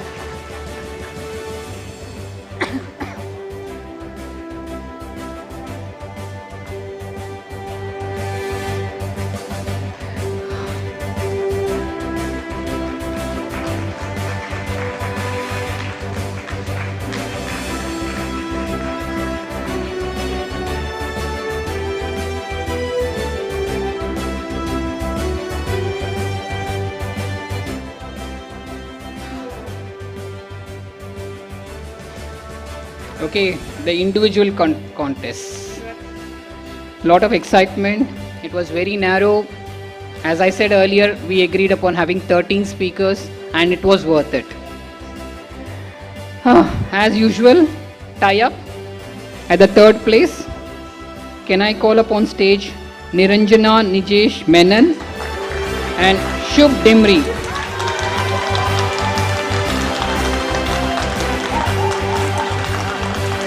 Niranjana Nijesh Menon is from New Millennium School.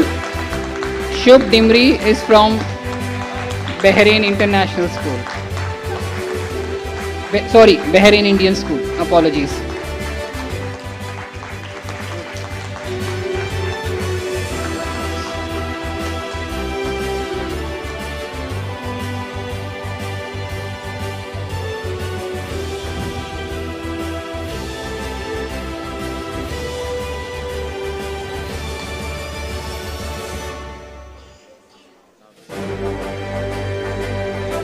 Can I call upon stage? Can I call upon stage Utkarsh Karthik?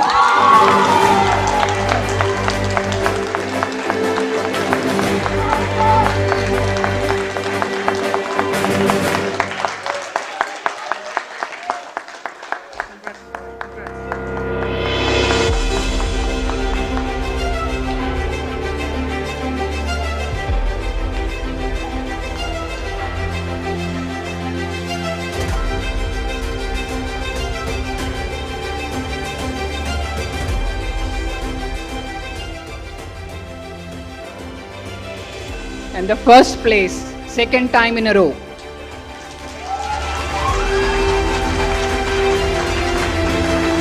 Can I call upon Mohammad Irfan Naufal?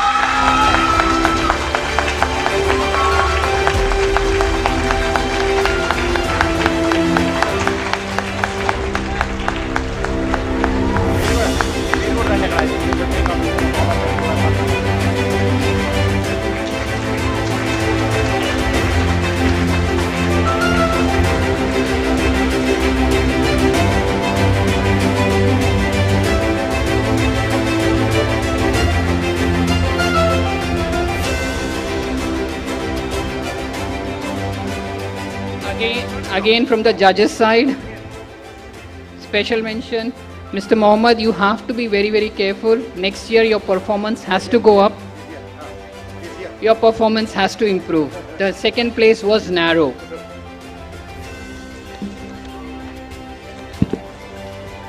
Anything left? Oh, really? I was planning to take it home today myself. It goes to the organizing team this year.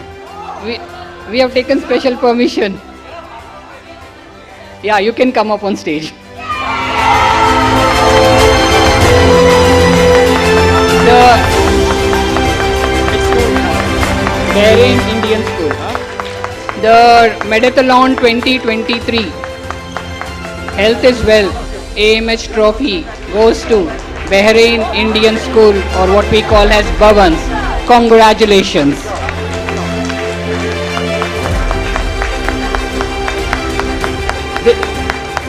Of all the contests, there was no tie-up here. The winner was clear.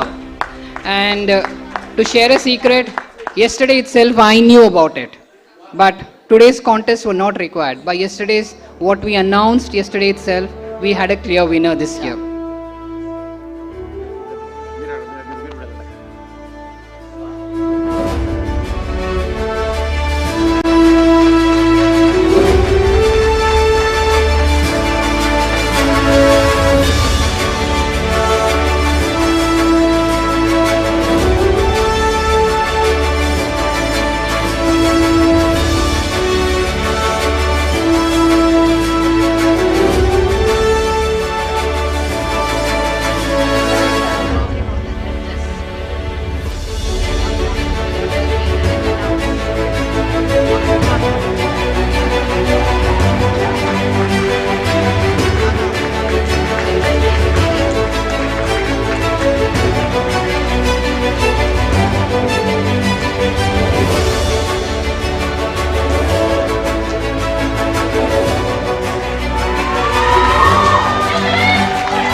are the for the judges you are calling? Thank you so much. 5 are there.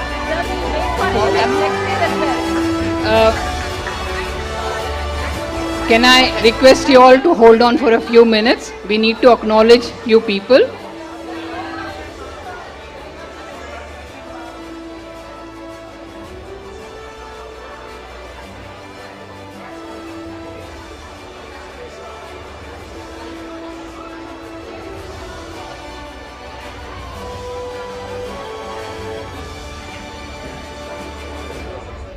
Once again, congratulations to Bhavans. Thank you very much for making this event successful. A special thank to all the schools and participants. Thank you. Good night.